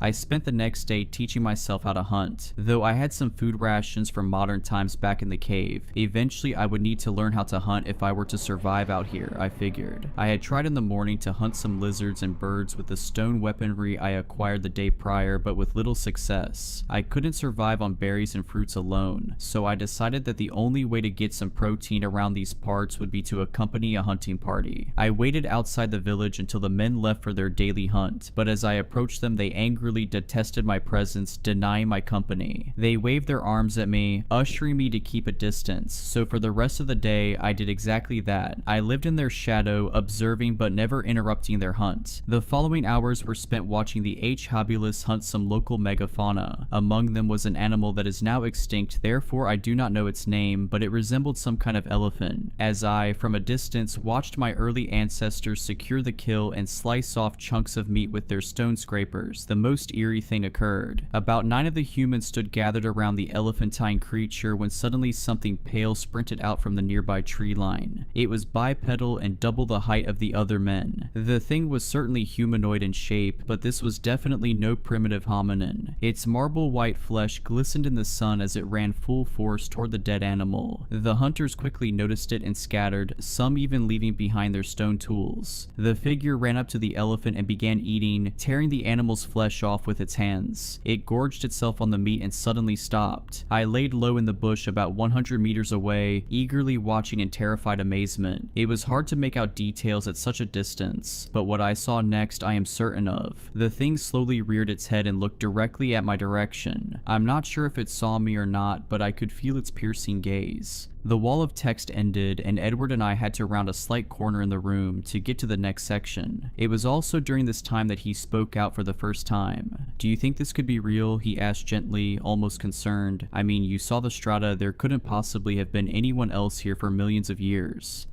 "I don't know, Eddie. Let's just keep reading and find out," I answered nonchalantly back, pretending like this didn't deeply unsettle me too. Truth is, I was beginning to get highly unnerved. My initial scientific awe had now shifted into an uncertain angst. The inscriptions continued. "I haven't seen sunlight since the 10th day. That's when I saw them clearly. I had spent that day harvesting fruits and berries alongside the local hominin population. They let me follow them back into their village where we quite literally enjoyed the fruits of our labor. Again, this level of hospitality was wholly unexpected for such a primordial species of human. All was going well, but as it was beginning to get dark, I was frantically ushered out of their encampments. I thought this weird, but decided to shrug it off as a cultural thing if they even had such a concept. Heading back to my cave, the sun was setting on the horizon, and just as I was nearing the mouth of the cave, a looming shadow stretched across the ground in front of me, blocking out the last rays of light from the evening sun. Someone or something was standing high above the rocky outcrop the cave was situated beneath, casting an oppressive shadow. I looked up and saw the dark silhouette of a person. With the bright backdrop of the sunset, it was hard to make out any features, but I could tell that whatever was standing there was not one of the local hominins. When it understood that I had seen it, it began climbing down, scurrying on all fours across the rocky surfaces. Frightened, I hurried inside the cave and quickly grabbed the makeshift door and pushed it into the opening to block it. The door was more like a plug, fashioned out of a large boulder and some wooden sticks and thatch. But before I had sealed the entrance completely, I looked out of the opening one last time, and that's when I laid my eyes clearly on them. There were 4 of them, walking slowly towards the opening from about 10 meters away, now fully upright. The sheer terror I felt at that moment is indescribable. They were all ghastly pale, their flesh smooth and spotless. They stood at probably 2 meters tall, and they had neither any body hair nor any reproductive organs or nipples. The word that comes to mind when describing them is embryonic. They were featureless. Featureless in all aspects except the most harrowing. They, all of them, had my face. They looked like me, hairless, sure, but still nearly identical. The foremost of them opened its mouth and stretched out its hand and said in perfect English, "You don't belong here." That was the last I saw of them before sealing the cave completely. I quickly reinforced the door plug with any rocks and boulders I could find in the cave, and so far it has been effective. I have now been here for God knows how long. I still have enough supplies to last me several days, and enough batteries to continually power my headlamp for at least another day or two. But I hear them, they are outside. They haven't left me ever since that frightful evening. Sometimes they take breaks, but never long enough for me to deem it safe to leave this place. For all I know, it might be a trick to lure me out. It's only a matter of time before they break in. Their cries echo throughout the cavernous walls. This writing will be my only lasting legacy, therefore I hope I have provided sufficient detail to be of some use in some way or another. This is my punishment. These devils, I know what they are. They are my lack of hubris manifest. I foolishly thought the laws of time and space were mine to conquer. However, fate would not allow it, perhaps rightfully so. Oh, how terribly, terribly sorry I am. Patricia, I'm truly sorry. I should have listened.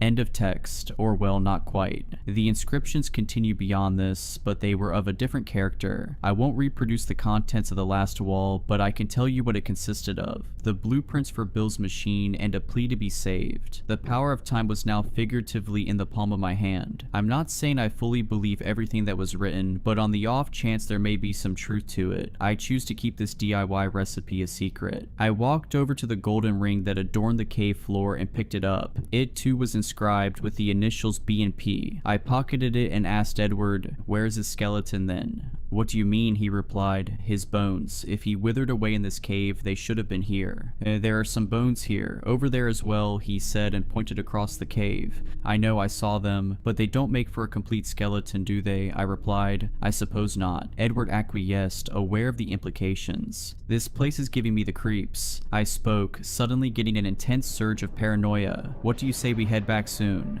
I whipped out my phone camera and took several pictures of the inscribed walls and artifacts within the cave cave. Both Eddie and I agreed it was time to head back to assess the situation and where we would go from here. We agreed also not to tell the rest of the excavation crew for the time being. I am sitting inside my tent now, an hour till midnight, and writing up this entry. In the time that passed since leaving the cave, and now I have meticulously examined the photos I took, but I dare not step inside that cave again. Something inside me desperately wants to seal it again, and I regret not doing so as I think we may have committed a grave mistake. About an hour ago, our field assistant Lila came to me in my tent, voicing her concern about something. When she described what had gotten her worried, my blood ran cold. She had asked about why there were concentric circles drawn in the sand all around our encampment. When I heard this, I rushed outside with my flashlight in hand, and I saw them with my own eyes. The whole crew was gathered outside, gawking at the strange markings. In the small crowd of anthropologists and excavators, I locked eyes with Edward, and without speaking a word, I knew what was on his mind. I fear we may have unknowingly unleashed something ancient, but how? There were no passages leading further into a deeper cave system that I could see. It was an enclosed chamber, albeit very dark and with many corners. Could it mean that whatever it is we have unleashed was inside the room with us this entire time? I shudder at the thought. I think it's best I finish up this entry now. There has been an increase in whispers and unrest in the camp this past hour, so I better tend to it and try to get this situation under control. Any tips or advice to make this make sense is appreciated. If what we discovered today really is true, which I am now more inclined to believe, then our common ancestors weren't alone all those millions of years ago, and it might possibly turn out that we aren't either.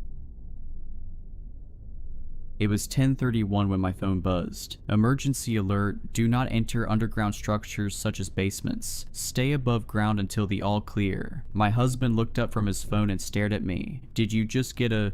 Yeah, that's creepy, I said, glancing at the stairs. Our kid had fallen asleep for the night about an hour ago. What do you think's going on? I don't know, he replied. Could it be like a gas leak, radon or something? We'd had a radon pump in our basement since we moved here. Maybe there was some weird influx of it or something. I ran up the stairs to check on our 5-year-old daughter as Luke flicked on the TV. Grace was sleeping peacefully, her blanket wrapped around her. I made sure she was breathing, comfortable, totally fine before heading back downstairs. When I did, Luke was glued to the TV, which said the same thing. Black screen, pixelated white letters, blocky colors jittering along the top and bottom of the screen. Emergency alert, do not enter underground structures.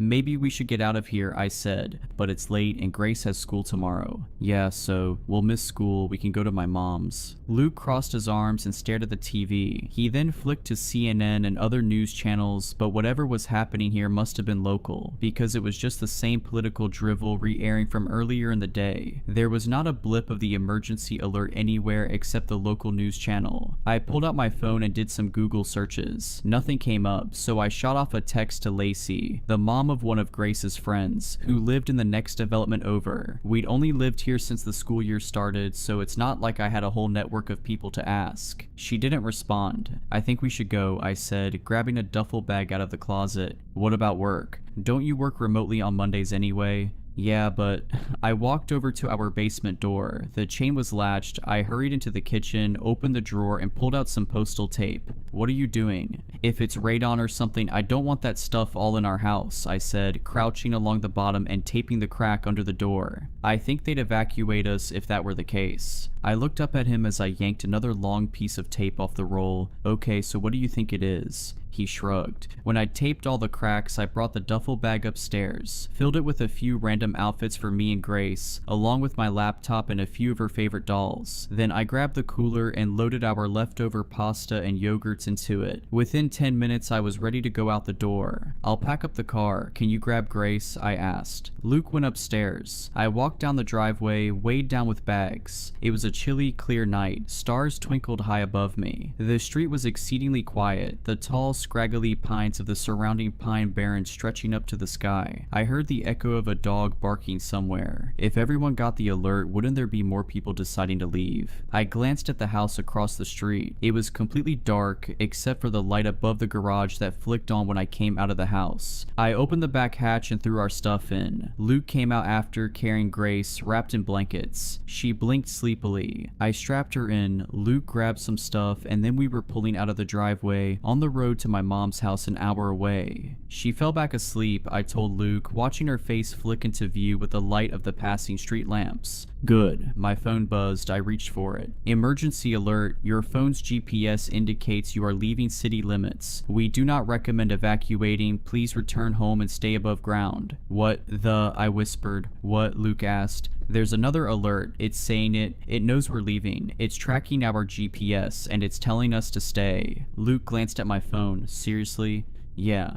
That data's supposed to be private, he said, isn't it? I would think so, unless, I don't know, maybe there are some emergency protocols that allow the FBI to access it or something. We fell into uncomfortable silence. Luke clicked on the turn signal, switched lanes. You don't want me to turn around, right? He asked quietly. I glanced down at my phone. Number I don't. The highway was empty, not a single car in sight. That made me uneasy. Surely other people would be evacuating unless they were all actually obeying the second message. But who even trusts the government these days? I did another Google search. No results popped up. I refreshed over and over again. Wouldn't something be on the internet by now? We were 5 miles out of town now. I should be relieved. But I wasn't. I leaned against the window, the cold glass pressed against my forehead. The pine trees flashed by, skinny and tilted, then gave way to a charred, barren patch of forest. Both sides of the highway were burnt to the ground. I'd read somewhere that some pine cones only opened in extreme temperatures, like from a wildfire. Fires and regrowth were part of the cycle here, part of the ecosystem, in flux between death and rebirth like a phoenix. My phone buzzed. My heart dropped, but it wasn't an alert. It was a text from Lacey. Only 2 words, what alert? My fingers raced across the screen. Didn't you get an emergency alert saying to stay above ground? Number, Lacey didn't get an alert, I said. Luke paused. What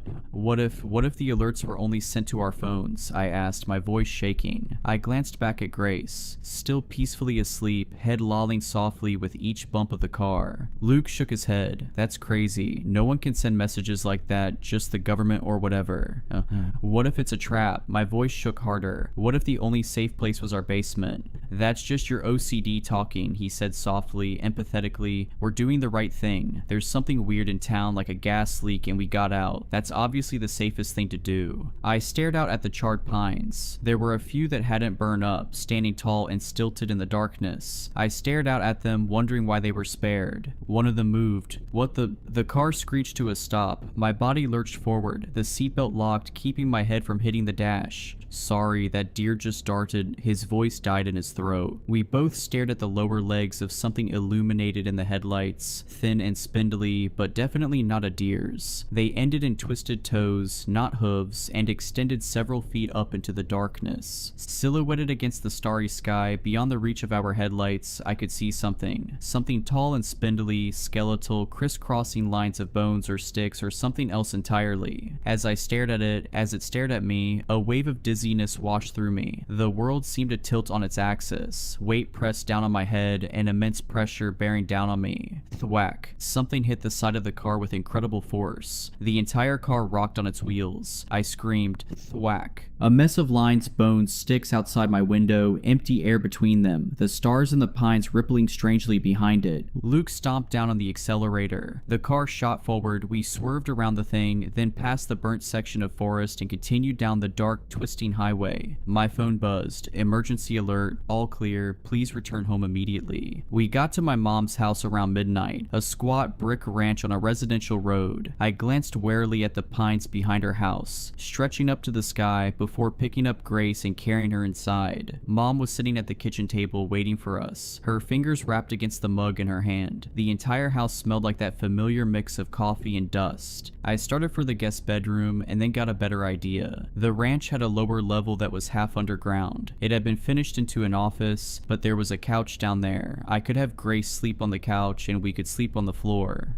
Where are you going? Mom was standing behind me, eyebrow raised as I undid the chain lock to the basement floor. I think we're going to sleep down there. No, you're not. It's all dusty down there. I haven't cleaned for ages. There could even be mice and we're sleeping down here. Those alerts were probably just a prank, she continued, or a glitch or something. Besides, you're like an hour away now. I'd only told my mom about the alerts. I didn't tell her about the thing in the woods. My mom was not a supernatural person. She'd definitely chalk it up to a trick of the light or something. Casper himself could be floating in front of her face and she'd call it a trick of the light. You're being ridiculous, she continued. You know, this reminds me of that time you taped up the door to the attic, remember? When the exterminator had found a bat up there. You were worried there were more, with rabies, and they could flatten themselves in through the cracks between the door and the ceiling and bite you while you were sleeping. You don't feel the bites when you're sleeping, I growled back. A lot of people have gotten rabies from bats in their houses, and they can squeeze through really tiny places. My point is, she interrupted, it's unsanitary down there. Grace was getting incredibly heavy in my arms. I glanced at Luke, who was just standing in the doorway wide-eyed like he'd walked in on a gunfight. Then I pulled the chain lock and yanked the door open. Kate, Mom said warningly. Halfway down the stairs, my phone buzzed in my pocket.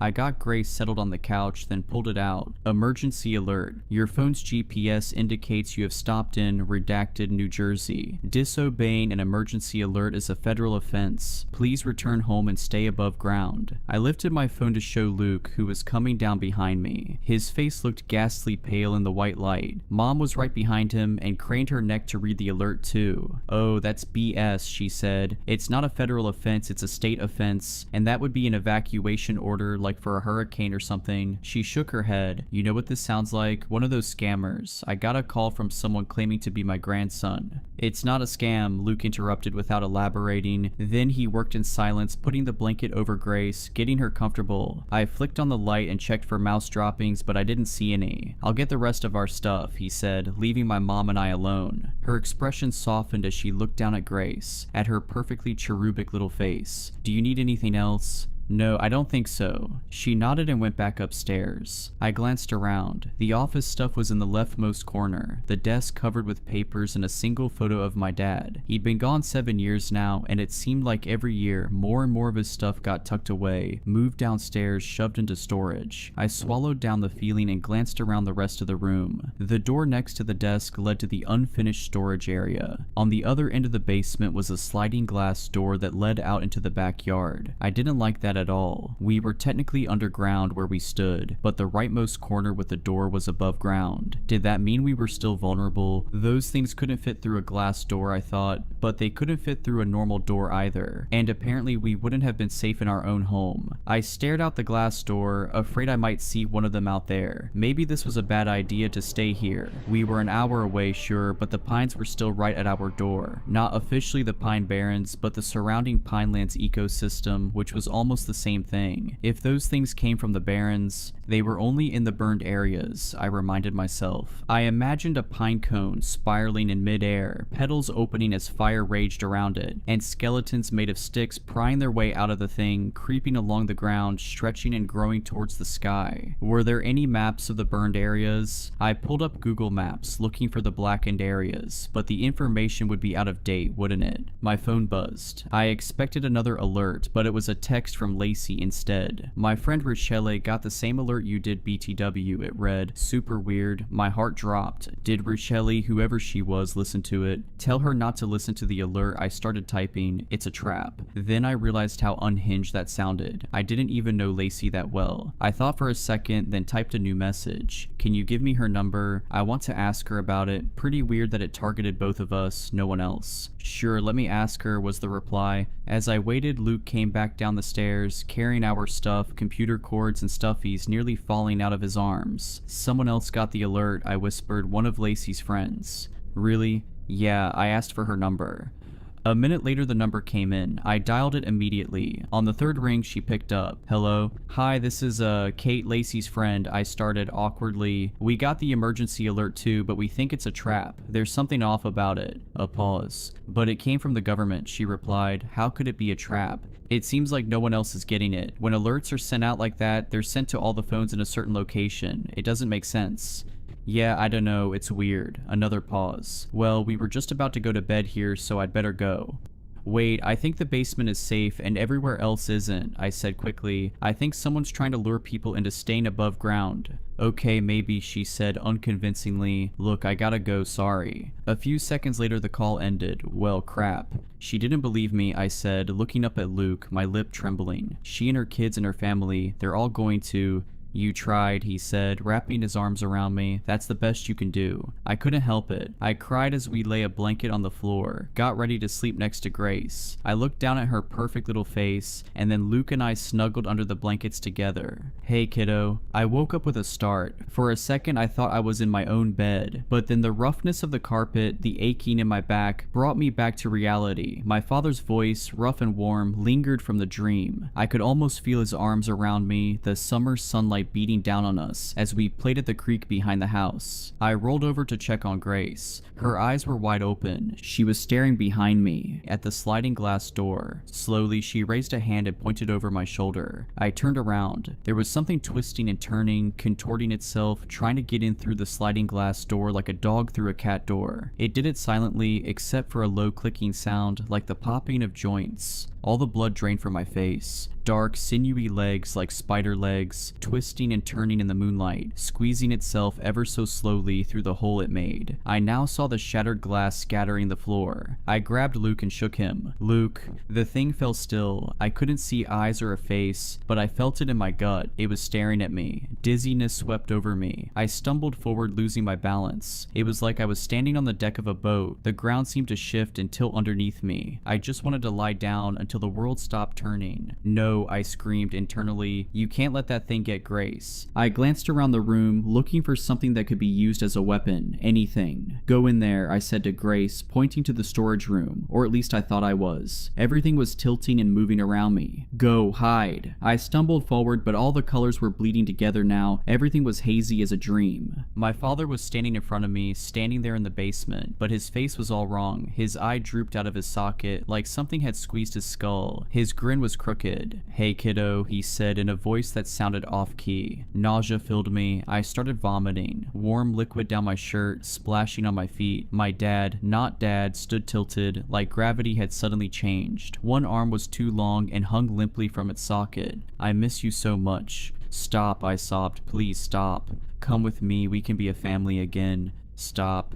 I never got to meet Grace. Wouldn't it be so wonderful for me to finally meet her? The world tilted and shifted. I stared at my father, his left eye drooping like jelly, his crooked smile, his gaunt face, his limp arms. I opened my mouth. Hot pain shot up my shoulder. I fell to my knees instantly. I tried to cry out to say stop again, to tell Grace to run for her life, but all that came out was a scream of pain, and another, and another. When I finally opened my eyes, the world had stopped tilting. Luke was dragging me across the floor, back from the glass door. Grace was peeking out of the storage area, terrified. I touched my shoulder, stinging with pain. My fingers came away red. It bit me. I'm dying. What? My phone began to ring. Shaking all over, I reached into my pocket and pulled it out. It recognized the number. It was Rochelle. You're right, she said breathlessly. No preamble. What? I asked, my voice hoarse. About the alert, my husband, he has some friends who work with cell phones and stuff, and she took a deep breath, trying to steady her voice. They traced the signal. It's not coming from the government or the town hall or whatever. I chewed my lip, held my breath. It's coming from the middle of the woods. The hospital was mostly empty, quiet, dark. Fluorescent lights buzzed overhead, and the walls were a sickly shade of seafoam green. The doctor, a tall thin man in his 60s, didn't seem to believe my story, but he admitted me for observation anyway. My mom was staying at her friend's house with Grace, in their non-walkout basement. I didn't want to leave her. I wanted her right here with me, but the hospital was above ground, and someone needed to treat my wound before I bled to death. Luke left me for a moment to use the bathroom. I closed my eyes, not intending to sleep, but I was so tired and the bite was now only a dull, throbbing pain. I drifted in and out of consciousness until I heard two voices in the room. I snapped my eyes open for a moment to see the doctor and a nurse hovering over me. They were talking softly to each other, looking concerned. I quickly shut my eyes again, pretending to be asleep. I caught a snatch of their conversation. It's just like that man, the nurse whispered. The one that was admitted last night, John something.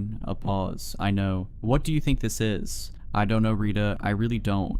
Do you think we should give her diazepam preventatively? The nurse asked. The other one, he screamed so much. The family will ask questions. There's no reason for her to be on diazepam for an animal bite.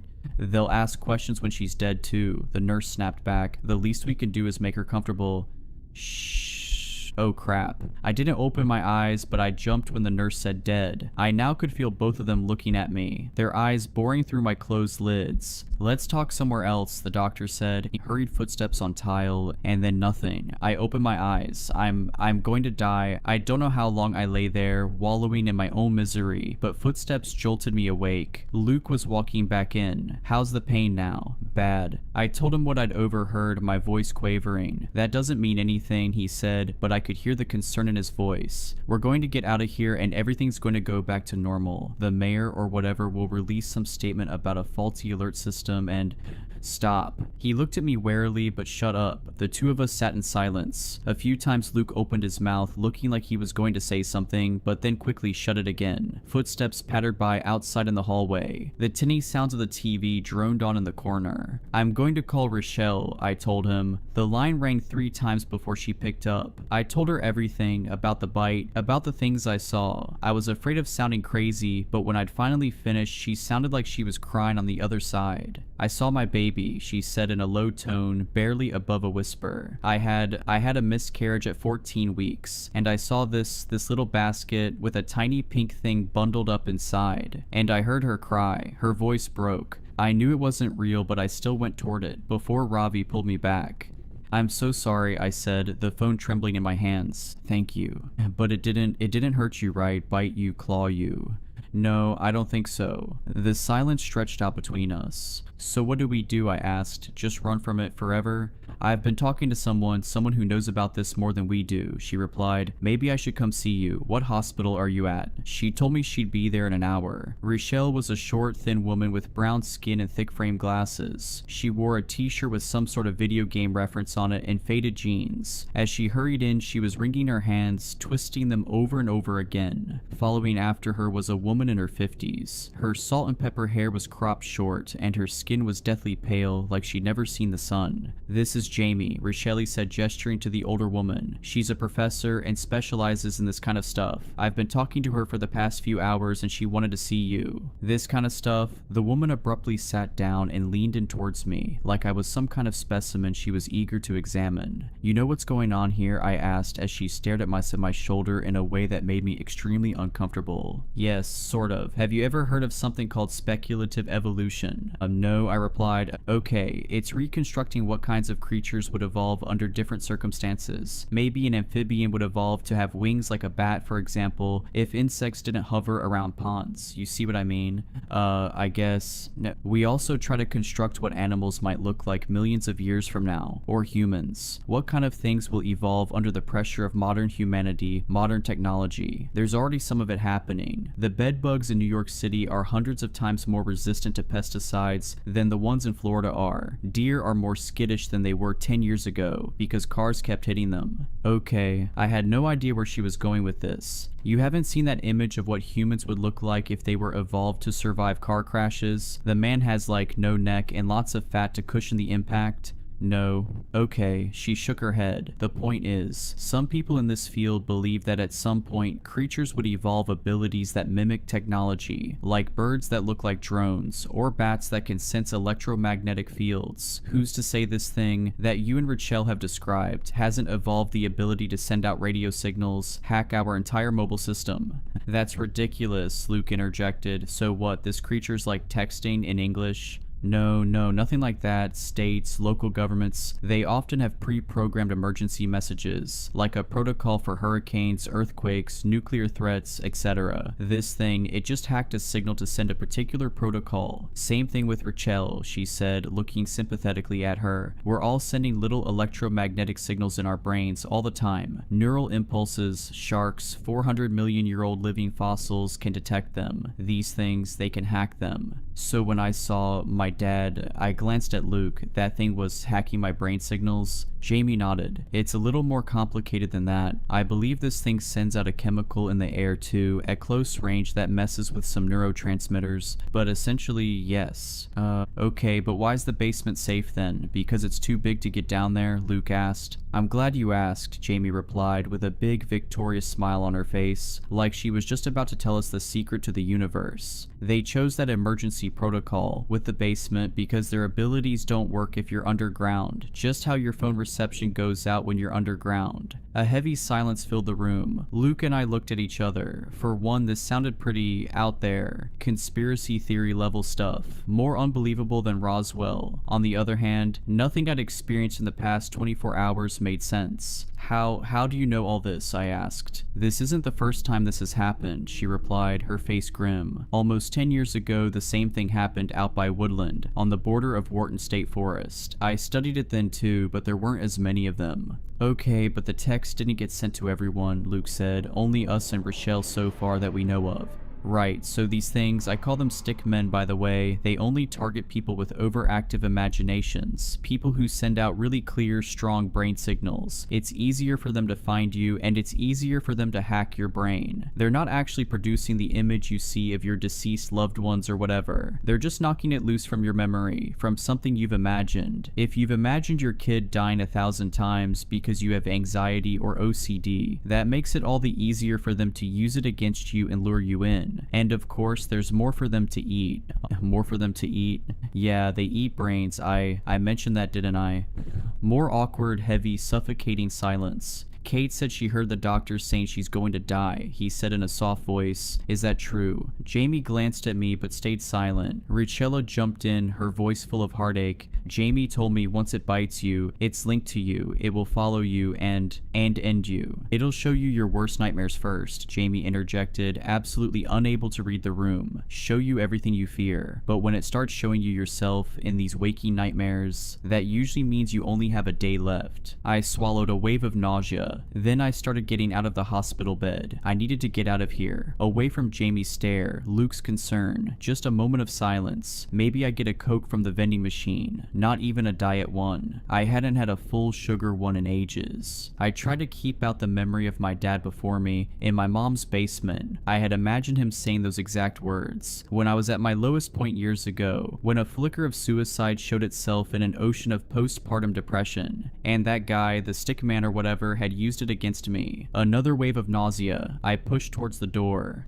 Wait, Richelle said, standing up, reaching for my arm. I'll be right back, I snapped. I made my way down the empty hospital hallway. Beeping machines, echoey footsteps in the distance. Tears pricked my eyes. I kept going, making a left, then a right, following the signs for the vending machines. My feet shuffled along the ground, taking me there slowly, ever so slowly. Kate, stop. I turned to see Luke coming after me. He stopped 6 feet away, trying to give me space. I just need a minute, I replied, my voice shaky. No, it's not that. Your mom just texted me and we have to go, Grace. His voice broke. My heart broke with it. What happened? She fell, he said, his voice barely above a whisper. She's not conscious. They're rushing her to the hospital.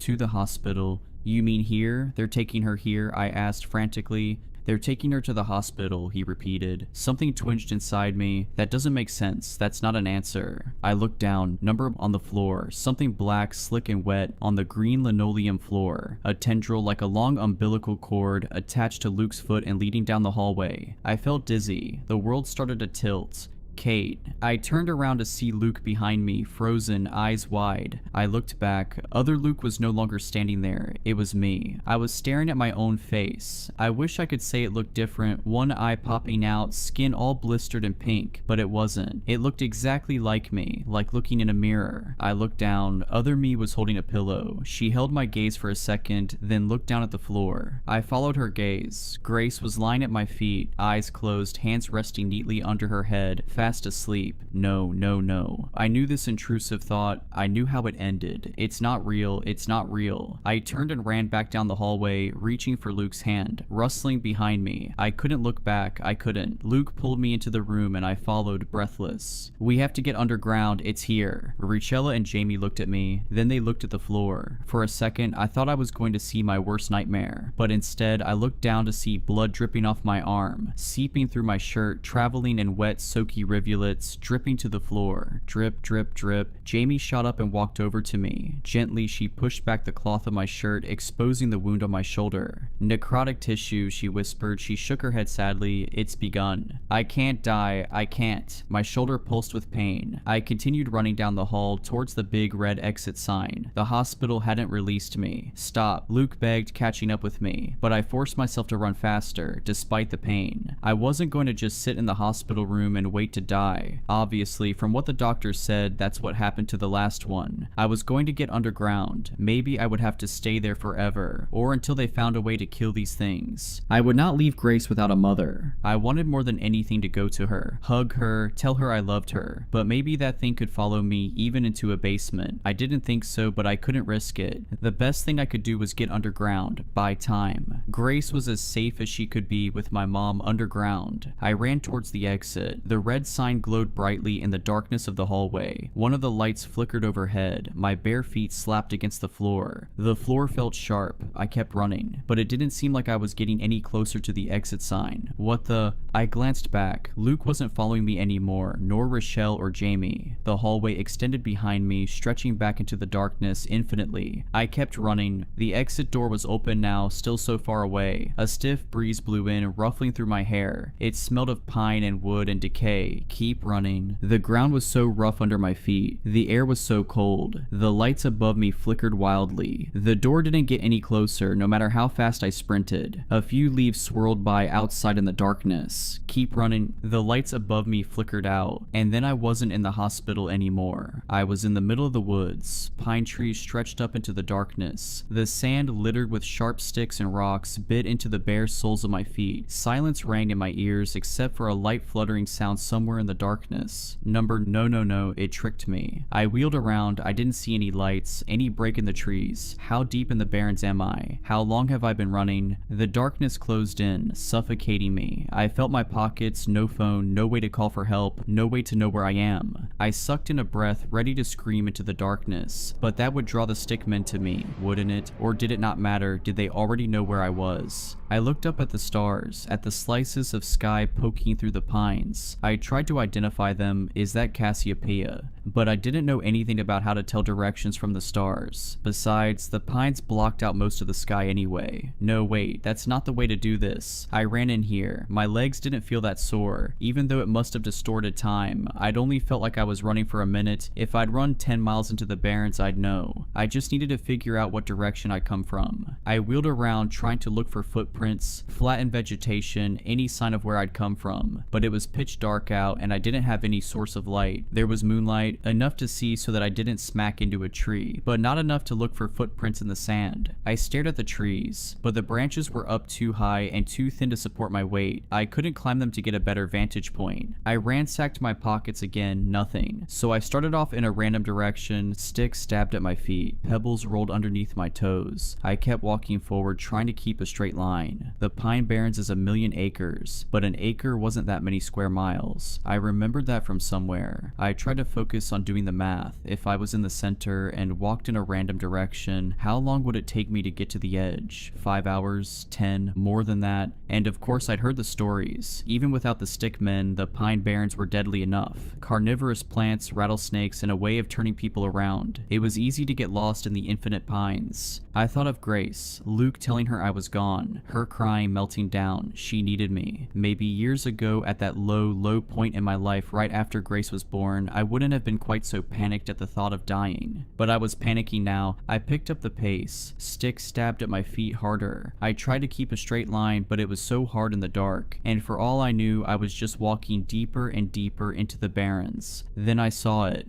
A clearing. My heart soared. That must be where I came from. It was one of the burned areas. The fire had hollowed out a large clearing. It was lit in silver tones by the nearly full moon, no longer obscured. Some pine still stood completely bare of needles, skeletal and black. Ash blackened the pale sand beneath, the color of bone. A few pine saplings poked through the destruction, only inches tall. It was deathly silent. I'm never gonna get out of here. I looked up at the blackened pines stretching up to the sky like fingers.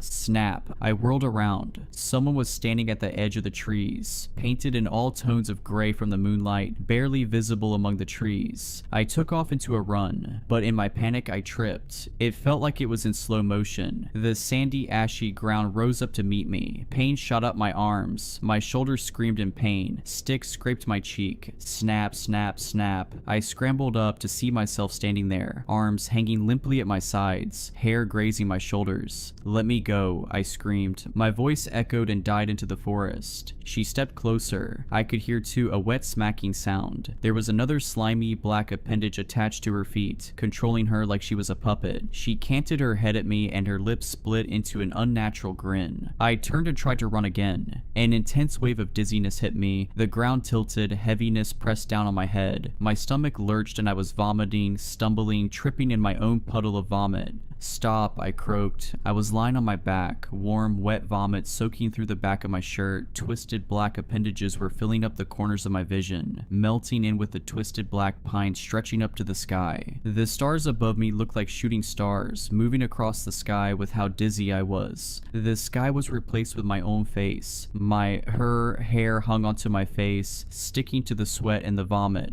Her lips curled into a smile, and then her mouth began to open, wider, wider, wider, rows of sharp teeth like a lamprey's descending into the darkness of her throat. I tried to push it off, but my hands met slime. I was pinned by the creature, one of the stick men. It was only her disembodied head hovering over me, attached to a tangled black mess of creature. "They eat brains," Jamie's voice echoed in my head as the teeth loomed closer, so close I couldn't see any of the barons anymore. Grace. What's she going to do without me? She'll never recover. Her entire life will be ruined. I can't. I'm so sorry. And then I realized the stickmen were attracted to brain signals. What if I'd done something I'd never done before? What if I just stopped thinking? I closed my eyes, ignored the warm, rotting breath on my face, ignored the slime seeping through my shirt, ignored thoughts of Grace. I used every last bit of my willpower to stop thinking. Nothing. A void. Non-existence. A clicking sound came from above me. The creature began to shift its weight. I continued thinking about nothing. Absolutely nothing. The creature pulled itself off me. When I opened an eye, it no longer wore my head. It was twisting and turning, making clicking sounds, lifting some of its appendages in the air, as if confused, as if it thought I'd escaped and it was trying to sense me out again. I lay there in the dark, burnt forest, thinking of nothing for seconds, minutes, hours. It was the hardest thing I had ever done, pushing away thoughts of Grace, of my future, of hers, pushing it all out and being empty. When the sun began to rise, I pulled myself up. The burnt forest was bathed in the pink hues of dawn. My skin was covered in vomit and black slime. My shoulders still throbbed with pain, and there was no sign of the stickmen. It took me another few hours, but in the daylight I was able to find my way back. After walking around in circles for a while, I caught a glimpse of a road through the trees. I'd apparently fled the hospital and run a half-mile into the pine barrens across the street. Luke and hospital staff were looking for me all night. I was reunited with Grace, and it was the happiest day of my life. I think the stickman is still linked to me. We've been spending our nights in the basement where we've been totally safe. Richelli, Jamie, and I have been working together to figure out how to kill it for good. Some guy online from the incident 10 years ago claims drowning them works. But for now, I am content to be home and be safe, even if it isn't forever and a million bad things are waiting to happen. The man walked in at 2 a.m., dragging something black behind him. The way it moved didn't sit right, neither did he. The receptionist felt it immediately. It was the way he walked, stiff and uneven, like a scarecrow with one leg shorter than the other. He hid greasy blonde hair beneath a 10-gallon hat, spurs clicking as he moved. I watched the security footage later. His lips were white and thin, his teeth crooked, his mouth twisted into a half smile like he was seconds from laughter. He was dragging a massive black Rottweiler. The dog resisted, back paws sliding across the floor. The camera didn't pick up sound, but later the two gals at reception told me what he said.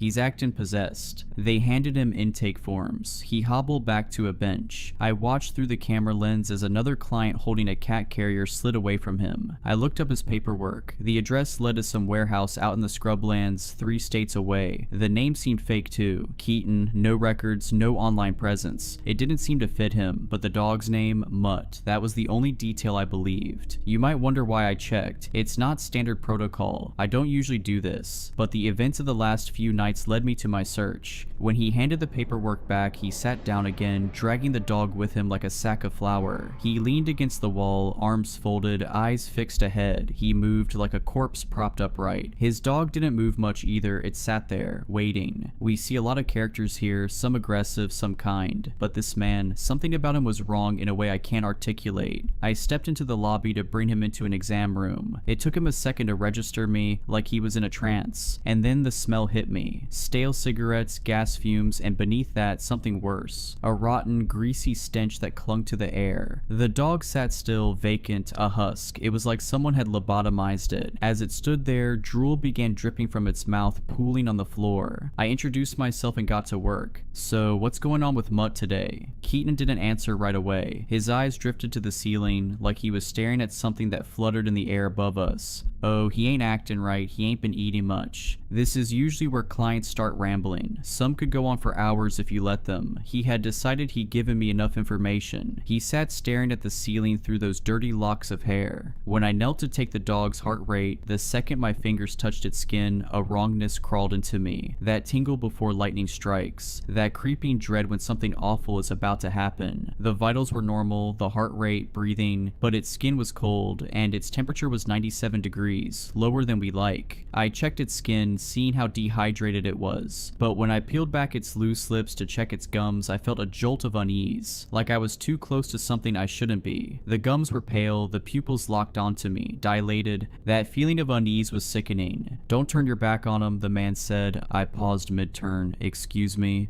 "If you're gonna walk from him, do it facing. Otherwise, something bad might happen." I exhaled, irritated. He'd watched me get close to the dog, lean in, take its temperature, listen to its heart rate. Yet now was the time he decided to warn me it was aggressive. I liked this situation less and less. The man, the dog. The way this whole situation ached in my gut. I backed away, facing the dog. It watched me like I was prey, like I was meat. A few moments later, our on-site emergency veterinarian, Dr. Harcum, came in. Old school, no nonsense. He and Keaton exchanged few words. The vet recommended blood work and an overnight stay with an IV fluid drip. The dog needed warming up too. Keaton never lost that dumb smile, that half-cocked grin, like something was hilarious, but he nodded, accepted the treatment plan. We went to take the dog into the back treatment area. I slipped a muzzle on, of course, and that's when I noticed how the dog refused to walk. The owner had dragged it behind him earlier, but now it wasn't acting lethargic. I could see in its eyes it was choosing not to move. It was being obstinate. I had a larger male staff member, Ryan, carry the dog for me. As he picked it up, he glanced at me. We didn't exchange words, but I knew he felt it too. Not only the dog. The air itself seemed to hum with an unearthly feeling. When we went to draw blood from its jugular, it didn't even react. Ryan held the dog steady, hands firm on either side of its head, jaws up. The needle slipped in, the syringe filled, the blood felt lukewarm. It didn't feel like it had just been pumping through a live body. I ran it through the machines, and it confirmed mild dehydration, with some elevated lipase values indicating mild pancreatitis. We placed it in a heated kennel, tucked it under blankets, and hooked up the IV catheter. Keaton was gone, but relief was fleeting. Mutt remained, and with him came something unseen, a presence thick as fog, pressing in from all sides. That was 3 days ago. That night was quiet, rare for an emergency hospital. We had another dog kenneled 2 spaces down from the Rottweiler. It was a cattle dog that had undergone emergency laparotomy. It had been doing fine, normal vitals, good appetite, responsive. 2 hours later, I crossed into the back animal ward to check on it.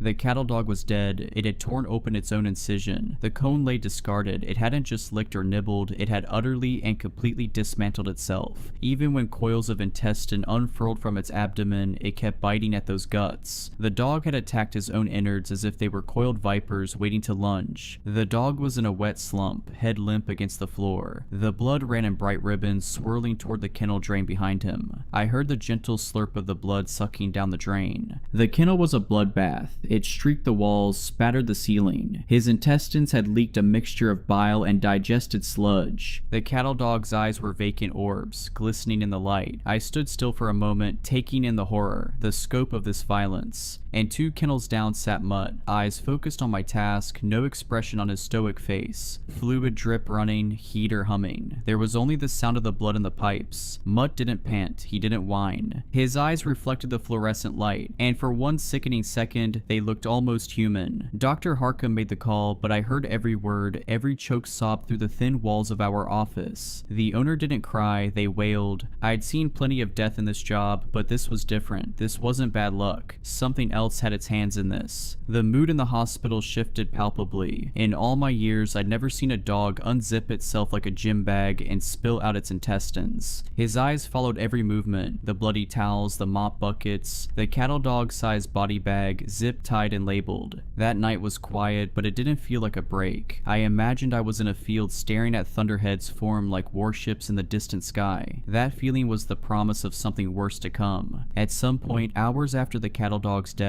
I heard the steady beeping of a monitor from the kennel ward. It was the 4th pump hooked up to Mutt. I didn't want to go over there, but I did. I brought Ryan. We slipped the muzzle over Mutt's head. He didn't resist, didn't flinch. He let it happen. His eyes followed the movement of our hands as we buckled it behind his head. Only his eyes moved. 2 dark orbs. He was digesting the scene around him. It felt like he was learning and listening. The dog had kinked the IV line beneath its paw. We moved it aside, smoothed it out. That should have been it. A simple fix. But as we turned to leave, the light above his kennel flickered. At first, we saw a slight flicker. It was barely noticeable, then it sputtered, dimmed, and cut out completely. The kennel dropped into shadow. Ryan and I froze. The only light now was a faint glow from the hallway behind us. We exchanged a glance. Neither of us spoke. Neither of us wanted to acknowledge what we were feeling. The air in the room changed, heavy, buzzing, like the static before a storm. Then the 2 tube lights above Mutt's kennel flared so bright it hurt to look at them. A pop, then a sizzle, and they died. Everything was silent. Ryan's back was to Mutt. Mutt lunged. It was a surge of violence, even with the muzzle strapped tight. A blur of black as Mutt's body lunged forward. The muzzled face rammed against Ryan's side, smashing into him again and again. Ryan screamed. The dog was silent except for the mechanical snapping of his jaws, working beneath the muzzle. Spittle flying. Ryan twisted, trying to stand, but the sudden attack had taken him off guard. I reacted without thinking. Threw open the kennel door. Mutt rammed into Ryan again, harder this time. The sheer force knocked him off balance. Ryan writhed around to grab at Mutt. The moment he faced Mutt, the dog stilled. It stood there motionless, bathed in the new darkness. Something was wrong with this dog, not neurologically. It was something so much deeper. I sensed the calculating intelligence of a predator, but it felt much more malignant than that, like a cancerous tumor spreading quietly beneath the surface of your skin. Ryan and I trembled, shaken to the core. Later, he revealed a bruise under his ribs, a deep bloom of violet spreading like a rose beneath his skin. Neither of us spoke about it. The rest of the night passed without incident. I focused on my other cases for the night. I worked with a Chihuahua hacking through pneumonia, a Persian cat with seizures, and a tabby cat with proprioceptive issues in its forelimbs. I went through the motions, but my mind was elsewhere. Ryan seemed dazed, like something fresh had broken inside of him. It wasn't the shock, or the trauma, or the fear. It was more profound than that. I left for the night still unsettled. Ryan didn't even wave goodbye when I passed by. I chain-smoked cigarettes in my car before driving home, flicked the butts out the window and watched them sail onto the asphalt. My hands were shaking the entire ride, and when I finally collapsed into bed, I pulled my pistol out of my purse and slipped it under my pillow. And as the sun crept over the horizon, my dreams were wrong. I dreamed of a black face snarling in the dark, leaning in, sniffing, eyes like hollow pits, endless swirling galaxies within. I felt the faraway sting of teeth sinking into my flesh. Not a bite, not an attack, but a slow, deliberate pressure, easing into my skin. When I woke, my sheets were damp with sweat. When I came in for my shift that night, I felt a deep sense of disappointment the second I walked past Mutt's kennel. He was still there, heater purring, eyes following. The lights above his kennel were still blown out. The ones beside them had started to flicker. Ryan called out sick, said he'd been throwing up since the night before. I had a feeling there was more to the story, but I didn't have time to dwell on it. I shot him a text wishing him well. He read it, yet he didn't reply. And that sinister, eerie man who called himself Keaton again. His phone went straight to dial tone when we tried calling for a case update. He wasn't coming back. He'd paid half his bill up front in crisp old $100 bills. We weren't getting the other half.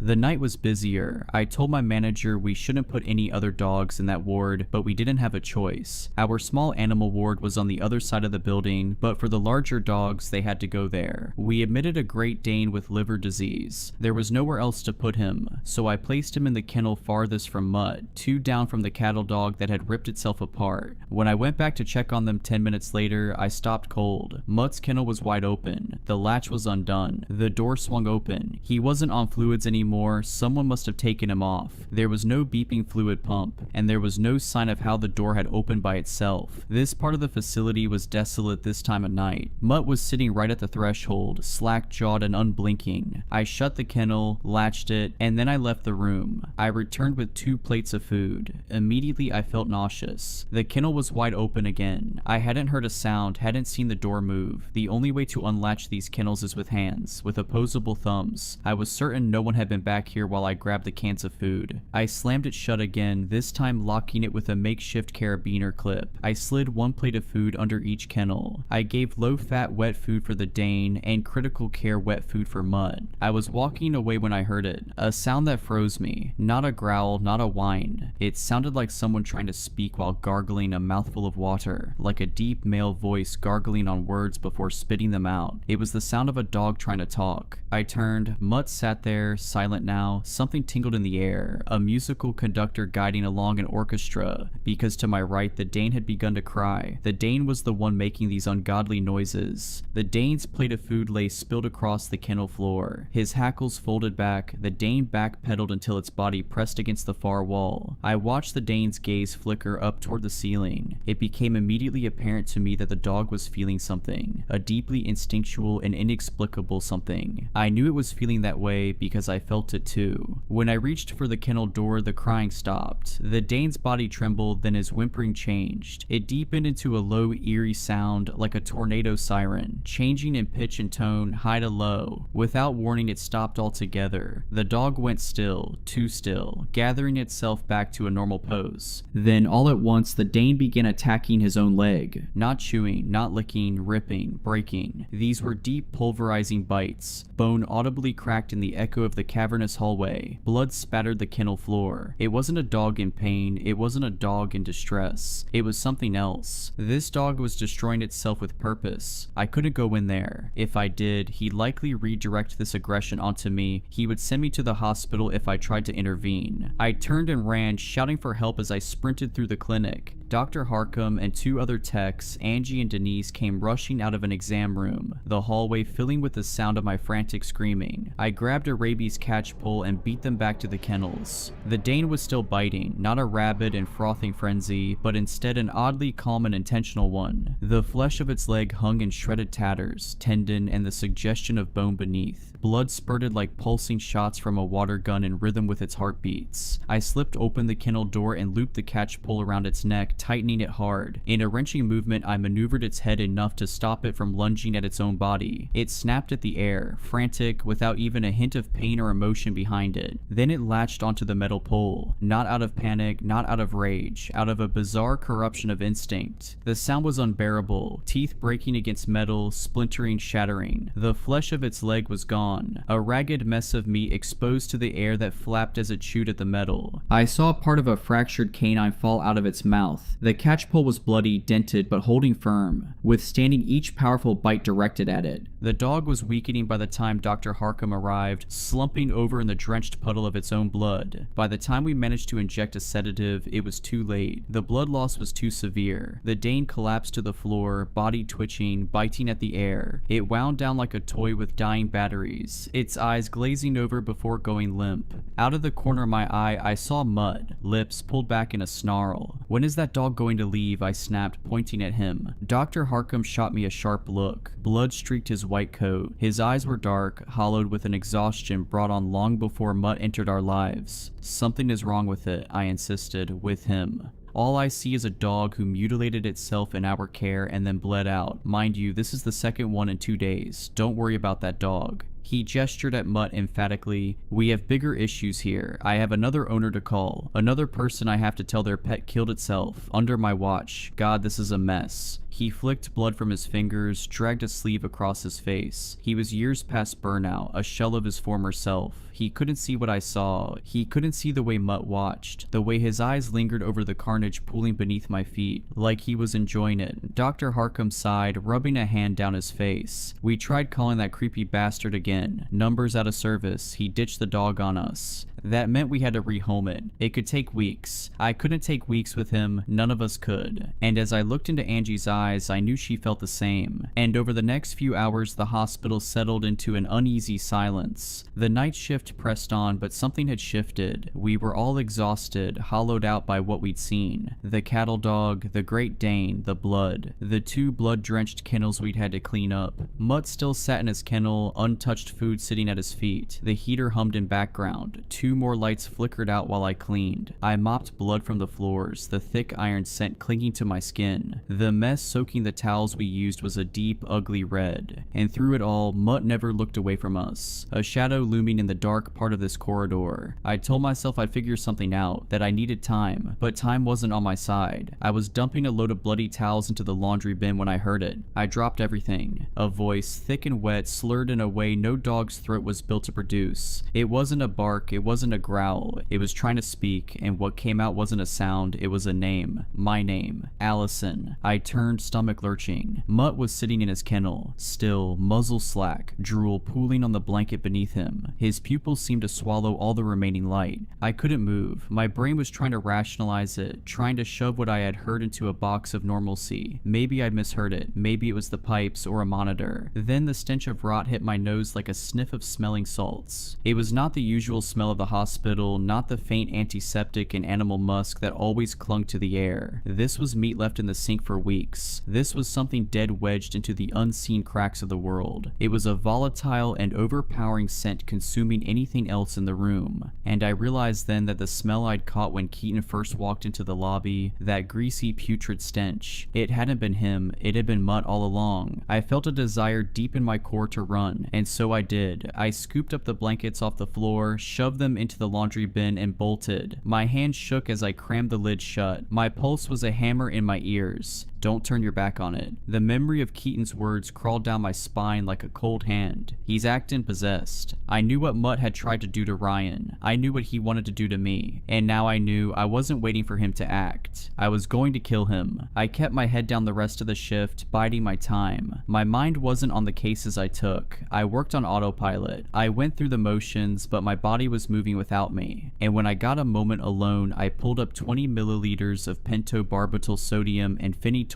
sodium solution. It's a medication called Euthasol. In other words, it's that sparkling pink liquid we in the veterinary field use to put animals down. I drew up enough of the stuff to kill a dog twice Mutt's size. There'd be a discrepancy in the controlled substance log, but I could smooth it out over the next few weeks. A couple of slightly higher doses given on euthanasia cases. If I logged these with enough time between them, I was confident no one would notice. I locked the cabinet, slid the syringe into my pants pocket. By doing this, I was committing a crime, breaking DEA laws. I could lose my license, my career, even end up in jail. But deep in my bones, I knew one thing for certain. That thing in the kennel, whatever it was, it needed to die. The next morning when I arrived for my shift, the hospital was heavy with grief. Everyone was crying because it turned out Ryan was dead. He'd taken his own life in his trailer sometime after leaving work. No details, no explanation. He was there one day, then he was gone the next. The police had come by to inform us. They didn't stay long, didn't need to. I knew then. Ryan's death cemented what I had to do in my mind. I couldn't wait until another dog was placed in those kennels, until another staff member was pushed over the edge. So I worked through the grief, through the horror, pushing it all into a place I'd deal with later. I waited for the right moment, a lull between shift changes when staffing was light. I approached Mutt's kennel. He cocked his head, his eyes tracking my movements. He looked almost expectant. I opened the kennel door and slid the muzzle muzzle over his face. My hands moved with a sharpness I hadn't felt before. I yanked the straps too tight, a bit of malice in my actions. My pulse was steady. I held Mutt's paw, feeling for the vein, my other hand already slipping the needle beneath the skin. The syringe in my palm felt hot. I pushed the plunger, forcing the thick pink liquid into his vein. It was a heavy dose, too much for even the largest dog, but I pushed every last drop. Normally, euthanasia is instant. A body slumps, the muscles relax, and life fades like a deep exhale. Their eyes stay open, but they flood with vacancy. Mutt didn't move. His chest still rose and fell in a slow, steady rhythm. His muscles remained locked, rigid. His pupils, wide and black, never left mine. This dose should have ended him. This dog should be dead. The hallway lights flickered. One by one, the bulbs sizzled out, plunging the kennel ward into a profound darkness. The air thickened, heavy with the weight of something unseen. The heater shuddered to a stop. The only glow now came from the exit sign at the far end of the hall, casting a weak green wash over the kennels. The shadows seemed to twist and dance around me. I felt adhered to the spot, unable to move. The door to the kennel slammed shut behind me. My breath hitched. The silence was absolute now, only interspersed with the slow, wet rasp of Mutt's breathing. I could feel him in the dark, the weight of his presence gnawing at the air. The voice came from before me, deep into the churning pool of shadows further back into the kennel. A sound like vocal cords cut like strings and hidden beneath a mound of scar tissue. A broken, misshapen mouth trying to shape words. The vowels stretched, dripping with something slick and inhuman. My stomach lurched. I reached for the latch, fingers fumbling, but my hands were slick with sweat. My breathing was too loud. The darkness pressed in. The rot smell thickened, crawling up my throat. Then I felt it. A cold, dead hand closed around my ankle. I choked on a scream. My body jolted as something gripped me. Those jagged fingernails pressed against the fabric of my scrub pants. The air rippled in an electric wash. The sensation of static snapped against my skin. I turned in a single heaving motion and I ran. The kennel door gave way beneath my shoulder and I burst into the hallway, feet pounding against the tile. Behind me, I heard the kennel door smash open. The sound of paws, heavy and fast, hitting the ground. He was coming. I sprinted blindly through the dark, running my fingers along the wall as I searched for the end of the hallway. When I reached it, my fingers scraped against the smooth wood. For a time, completely unable to find a knob, a latch, my fingers graced only an endless surface. Paws pounded closer behind me. I swear I heard more than one set of them. It almost sounded like a quiet herd. There was no growling, no snarling, no warning. Just the rush of movement in the dark. A silent freight train barreling toward me. So I spun, pressing my back against the door. The darkness beyond was absolute, thick and suffocating. The emergency exit sign glowed faint above me, swallowing the building in a weak neon glow. The slap of paws on tile stopped, and I saw the faint outline of a hunched beast. A panther crouched behind brush, seeking out its prey. Breathing filled the void, slow, wet, and thick with malice. Then, a whisper of movement so close I felt the air shift around my face. I turned and bolted down the hall. Instinct drove me forwards without thought or plan. My body simply moved on its own accord. I reached my locker, yanked it open, hands scrambling for my purse. The air shifted, a weight pressed close. I felt it before I saw it. A swirling black hole yawning open behind me. My fingers closed around cold metal, the grip of my handgun. I turned and I raised the barrel towards the faint figure I could make out in the darkness. And I fired. The first shot lit up the hall like a camera flash. In that brief flicker, I saw him, that snarling grin. The second shot, the third. His body jerked, but he didn't fall. My ears buzzed with each concussive shot. In the green shimmer of the exit sign, I saw that his lips were still curled back in that awful rictus. The sixth and final shot hit its mark. The left side of his skull caved inward, the muzzle of his face blown apart where the bullet had exited. Even in the thin light, I saw how his jaw sagged open, how that tongue flopped out limp, and even as he fell, his head twitched. A violent, unnatural snap of movement. A thick, wet pop echoed. He swayed, then finally, he collapsed in a heap all at once. I stood there, gun trembling in my hands, ears ringing. The darkness still pulsed around me, thick and heavy, pressing in from all sides. Then footsteps, shouts, voices. Someone grabbed my arm, yanking me back. The lights flickered, buzzed, then flared back to life, and for the first time I saw what I had done. One shot had buried itself in the tile. The rest had hit him. Mutt lay on his side, his head a ruin of blood and bone. His chest rose once, twice. Then he went still. The bite muzzle was missing. He must have pulled it off somewhere during the chase. I didn't move. The hospital swarmed with police. I don't know who called them or when, but they arrived fast. A slew of questions. I registered almost nothing in my haze. They took me into the back office,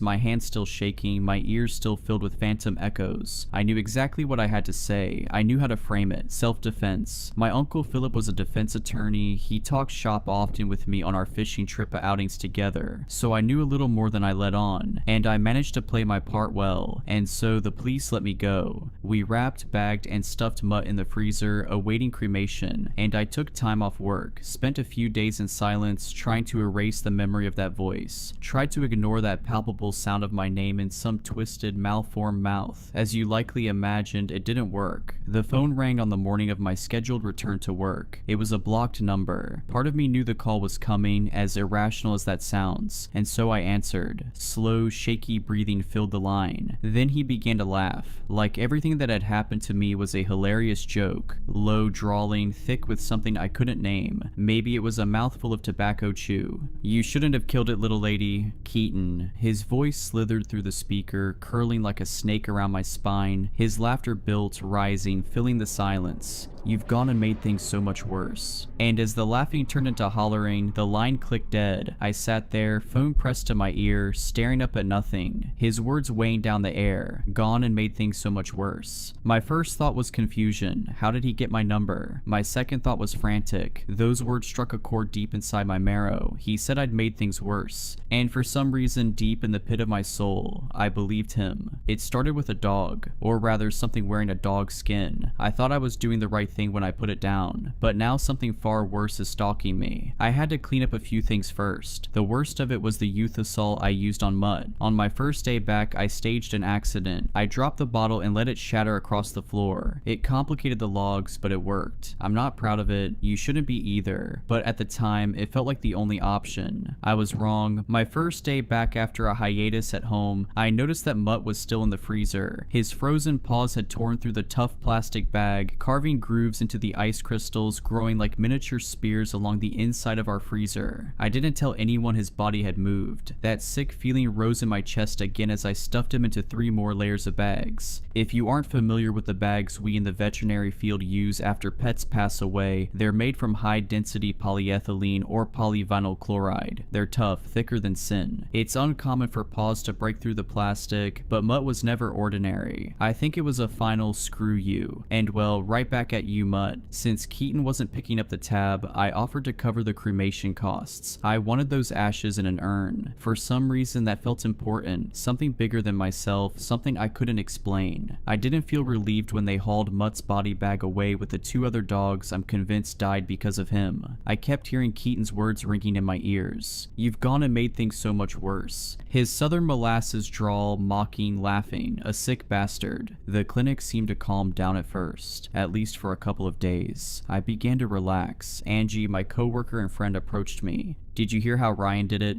I shook my head quieter than usual, trying to show her I wasn't interested. Part of me blames myself for his death. I know how irrational it sounds, but the human mind is a sinister thing. Grief doesn't care about logic. It only cares about consuming, taking, destroying. She continued. He stabbed himself with a letter opener. My cousin works as a highway patrol officer. He got all the details on it. It's horrible, Allison. He stabbed himself so many times. Please stop. I can't. The tears were already welling in my eyes. She reached out a hand to comfort me, but I brushed past it and locked myself in the bathroom. I spent 10 minutes gripping the sink, struggling to steady my breathing. The rest of the shift passed without incident. It was monotonous and calmer than it had been since I shot Mutt in the hallway. Angie was working a back-to-back double that night, something that had unfortunately become more common in recent years as our clinic struggled with chronic understaffing. They asked if I could cover another shift too, but I said no. After everything I'd seen, everything I'd done, there weren't enough sane sane pieces of me left to give. That night, I settled into bed, my gun tucked under my pillow. The trailer was quiet, just the sound of wind outside, a high-pitched whooshing that rattled the walls every so often, but I found it almost soothing. As I lay there, closing my eyes, I saw it, a snarling, statuesque black Rottweiler, eyes like two bottomless pits. He moved through the trailer toward me, his presence a creeping weight in the dark. Then I looked down. Instead of paws, he had 4 pale hands, their flesh blending seamlessly into the black fur of his limbs. He strode forward. I couldn't move. Every muscle in my body locked up, frozen in place as he slunk beneath the foot of my bed. I tried to open my eyes to wake up from the nightmare, but they were open, and I wasn't sleeping. A hand rose over the mattress edge, another followed. I felt the weight of them press down, the mattress sinking beneath an unseen force. It felt so real, too real. Then the snout emerged, slow and deliberate, rising above the sheets like a shark breaking the surface of the ocean. It drained the room of anything good, anything right. Only the ache of loneliness remained, a gnawing darkness spreading through me. I felt like I was sinking into a bottomless pit, falling endlessly. The stench of rotten meat filled my nostrils. The grinning maw loomed inches from my lips. Eyes burned into mine, wide and unblinking. A string of drool pressed against the skin of my neck. The mouth began to open, yawning. Each serrated edge gleamed in the moonlight, lining the jaws in jagged, overlapping rows. The clicking of bone filled the silence as the jaw pried open past natural limits, tendons slipping and joints straining. It kept widening, the gaping maw stretching farther than anything human or animal should be able to. Hot, damp breath washed over my face. My teeth clenched, the mouth inched forward, slow and deliberate, savoring the moment. Every nerve in my body screamed to move, to fight, but I was frozen, paralyzed beneath the weight of its presence. The gaping maw hovered inches above my face, the serrated edges of its jaws twitching in anticipation. I could see the glistening sinew stretching as the jaws prepared to snap shut, feeling the unbearable heat of its breath seeping into my skin. A low guttural growl rumbled from deep within its throat, vibrating through the mattress, through me. My pulse pounded against my temples, drowning out everything but the sound of that grinding, clicking jaw. Then my phone rang. The sudden chime shattered the moment, a blinding flash of light flooding the room. The weight lifted in an instant. The monstrous shape dissolved like mist, vanishing into the shadows as if it had never been there. I was moving before I realized it, gasping for air, clutching my chest. My heart hammered within me like the hooves of a war horse, my limbs trembling as I scrambled upright, searching the darkness for any lingering sign that it had truly gone. Had I experienced sleep paralysis, something worse? I heard my trailer door slam shut. I picked up the phone and flicked on the lamp by my bed. I heard a loud wailing siren and the sound of wind on the other line. My eyes were too blurry with tears to read the contact name. "Oh, Allison, check the news." It was Dr. Harcum. He sounded out of breath. I grabbed my remote and flicked on the television and thumbed it to a local news station. Dr. Harcum breathed heavy in the background. "We are here on the scene of what is now suspected to be an incident of arson. Firefighters struggled to put out the blaze, although they stopped it from spreading to nearby buildings." I felt the world glaze over. I watched a team of yellow-clad firefighters picking through the cinders of my old workplace. God, half the roof was slumped in. The place was licked with flames. I recognized little pieces of a much larger puzzle, smashed and burned. I still clutched the phone to my head as I watched the firefighters pick through the ruins of an intimate part of my life. It was gone, just like Ryan. Angie, she didn't make it out. Dr. Harcum choked out a sob. A man who I'd worked with for years and had never seen shed a tear before began sobbing on the other line. This was a 60-something ranching vet who didn't take crap from anyone, a man carved out of the New Mexico dirt, tougher than the rest of us, and he was crying. I steeled myself, choking back my tears. Angie had been a friend, closer than Ryan. She'd burned to death in that building. "What happened? Tell me everything," I said, forcing down the swell of emotion. "I think it was that creepy guy, that blonde guy Keaton. We were working the shift when a container of gasoline with a lit rag was tossed through the back window into the doctor's office. It engulfed the place in flames in seconds. We lost some patients too." His voice wavered, struggling to stay steady. "I don't know who would do that. Why? What did we ever do to that inbred piece of crap? So senseless. God, I told the police everything. This was beyond them, beyond what the police could understand. I'd sound insane if I told them everything. Even after I'd blown Mutt's jaw apart, I had omitted so much from my statement. Keaton didn't need a motive. He felt like it was ancient, a force of chaos that existed only to sow pain and reap a harvest of blood. He didn't need a reason, Doc, not to drop off that monster, not to burn down our clinic. He wanted us to suffer. He wanted to watch us die." Dr. Harcum was silent for a moment, my words hitting him like a blow. "I have to go," he finally said. "The police need a more detailed statement. Be safe, Allison." The line went dead. Another victim. Angie. Gone. Another life swallowed by the plague of tragedy I couldn't begin to understand. My hand trembled, not only from the horror of what I'd experienced, but from the weight of everything I'd lost. From the thought of Ryan's brutal self-destruction. Some creeping apocalypse had wandered into my life, and it was clear now it intended to stay. I couldn't sleep again. I didn't even try. My phone buzzed with texts from friends, family. One missed call stood out. My old friend Joe. Navajo Joe we used to call him, always with a grin. He just laughed, that handsome, tough son of a gun. I should have called them all back immediately, but I had other more pressing things to do first. I gathered my belongings, flipped open the cylinder of my revolver, and loaded a cartridge into each chamber. The compact 9mm felt solid in my grip, its matte finish worn smooth from years of use. Despite its small frame, the steel carried weight, reassuring and steady. I tossed a couple of ammo boxes into my purse, the rounds light but lethal, their copper-jacketed tips catching the dim glow of my bedside lamp. From the top of my cabinets, I pulled down an old wooden cigar box. Inside was a couple $1,000s I'd stashed away for emergencies. If this wasn't an emergency, I didn't know what was. I sat on the porch of my trailer, a cigarette pinched between my fingers, watching the sun claw its way over the horizon. Smoke curled into the air, twisting in the breeze, vanishing into nothing. By the time morning fully arrived, I'd burned through the whole pack. I checked my watch. The crematorium would be opening soon. They'd taken Mutt's body a couple of days ago. I needed to convince them to put Mutt at the top of the cremation list. My old Buick truck started with a low rumble, the engine purring to life. A gift from my late father, it had been his pride and joy. I reached up to adjust the rearview mirror and froze. A spiked black collar hung from it, tags jingling softly as I brushed against them. Mutt.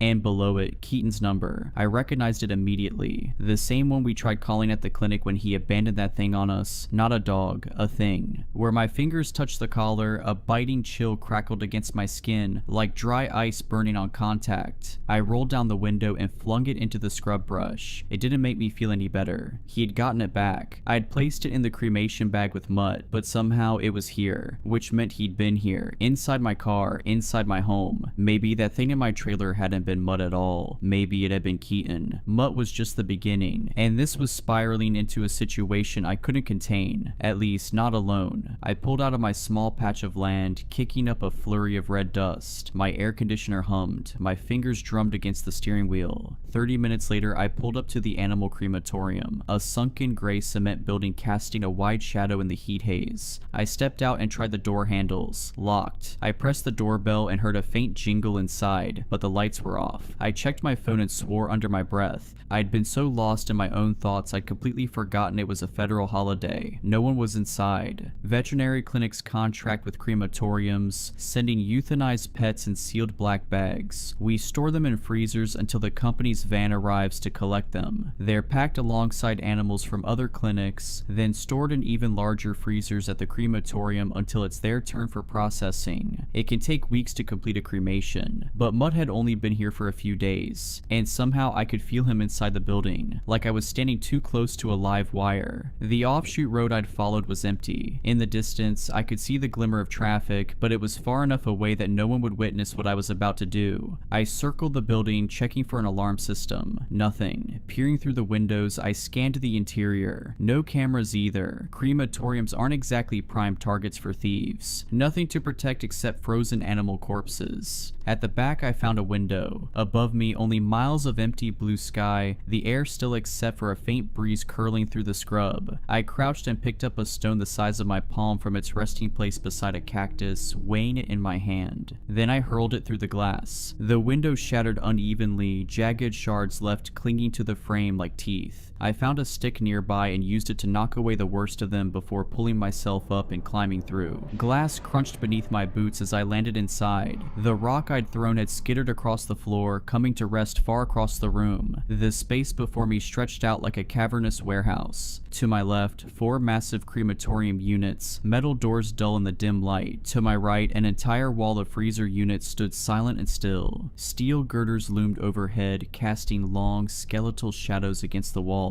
It felt like I had walked into a place I wasn't meant to be, like intruding in a place that had been waiting for me. me. The silence wrapped around me thick and uncertain. My heartbeat thumped against my ribs, steady but insistent, like a distant war drum. Behind me, the wind whistled through the broken window. Then the smell hit me. The thick, sickly stench of rot, like a corpse left too long in the sun, its hollowed skin splitting open, brimming with writhing black flies. The air crackled with the sound of unseen maggots popping and shifting. A sudden thump made me jerk toward the freezers. One of the lids lifted, then fell with a hollow clunk. I watched, my breath caught in my throat as the white top rose and dropped again, like a mouth opening and closing. Then another freezer began knocking against itself, and another. Then they all started. The sound grew into a chaotic, discordant symphony. The freezers shuddered, vibrating against the floor, scraping and twisting from their original positions. Then, all at once, the room fell still. Silence dawned. Then, with a deafening crash, the first freezer that had started thumping was hurled 10 feet across the floor. It flipped onto its side, metal screeching as it scraped across the concrete, body bags spilling from the burst seam. It slammed into one of the crematorium units, the impact tearing the freezer door clean off. The lid skidded across the floor, crashing into the wall with a metallic clang. And in the middle of the wreckage lay the triple-bag corpse I recognized all too well, Mutt. His body was rigid, frozen stiff inside the thick layers of plastic. The paws pressed outward, twitching. I heard bones grinding, joints twisting, the sickening sound of something forcing itself to move when it shouldn't. The stiff limbs pushed against the plastic like a baby kicking from inside the womb. I felt eyes on me, burning pupils watching from behind. Shadows stretched and shifted in my periphery, but I couldn't take my gaze off the thing in front of me. The dog I had shot, the one with the caved-in skull, the one I had pumped full of euthanasia solution, the one that had been locked in a freezer for days. I spotted a square point shovel leaning against one of the cremation units, caked in ash. I grabbed it, feeling the rough handle bite into my palm, and charged forward. I swung it down with all the force I could muster. The first strike split the thick plastic, sending frozen chunks of flesh spraying across the floor. Mutt's ruined head tumbled free. His frost-glazed eyes caught the dim light, and his shattered lower jaw smacked against the concrete, twitching. It was too frozen to bite, too stiff to do anything but thrash in mindless, spasmodic movements. My pulse thundered in my ears. The wind outside howled through the broken window, its pitch rising into something shrill, almost human. The shadows behind me deepened. I swung again. The shovel blade carved through tendons, severing the spine at the neck. The paws inside the torn body bag spasmed, clawing at nothing. I kept going, hacking away at the frozen flesh until the head detached completely with a final sickening crunch. The wind howled louder, but I could sense that it wasn't only the wind behind me anymore. I turned. Keaton. He loomed in the broken window, impossibly tall. His body twisted to fit through the jagged frame. One hand gripped the windowsill, fingers digging into the crumbling concrete, the other obscured in the shadows. His filthy blonde hair hung limp over a face that wasn't quite human. His neck stretched forward, grotesquely elongated, the vertebrae bulging beneath thin, sallow skin. It didn't just extend, it coiled, folding over itself like an accordion, fluid yet wrong in every conceivable way. The angle of it made my stomach twist. His eyes were red, raw, pools of blood where the whites should have been, and they pinned me in place. The pupils were black, dull, the color of tarnished coins left to rot in the dirt. He inhaled, slow and deep, dragging in the air like he was tasting it, and then his lips split apart, curling into a grin that stretched too wide, splitting cheek to cheek as if his skin could barely contain it. His chest heaved, a silent laugh rippling through him, and his head, God, his head was so much closer than it should have been. His clicking, sinuous neck had stretched impossibly far into the room, casting a long, warped shadow that swallowed the space between us. Mutt's body writhed behind me, flopping against the concrete like a fish without a head. The sickening smacks echoed through the cavernous room, each one more desperate, more wrong. I backed away from Keaton, slow and deliberate, my pulse hammering in my ears. He didn't speak, he just breathed, deep and slow, savoring the moment, drinking in my fear like it was red wine. The wind whispered through the broken window, stirring the air between us. Then his other arm rose, unnatural in its movement, the elbow joint clicking as it bent at a disturbing angle. His hand curled around something, lifting it up like a prize. At first I couldn't make sense of it, a dark matted thing, limp and swaying slightly. Then I saw how his fingers had sunk into it. His middle and ring fingers were buried deep in gaping eye sockets. His thumbs screwed into the crown of the head like he was gripping a bowling ball. The realization hit me like the blare of a car horn on a pitch black road. Ahead, a human head. The jaw hung slack, twisting from side to side with every minute shift of Keaton's grip. Blood clung to the torn skin in slick, wet strands. I knew that face. Dr. Harkham. The breath hitched in my throat and I staggered back without thinking. A mistake. White-hot pain seared through my calf.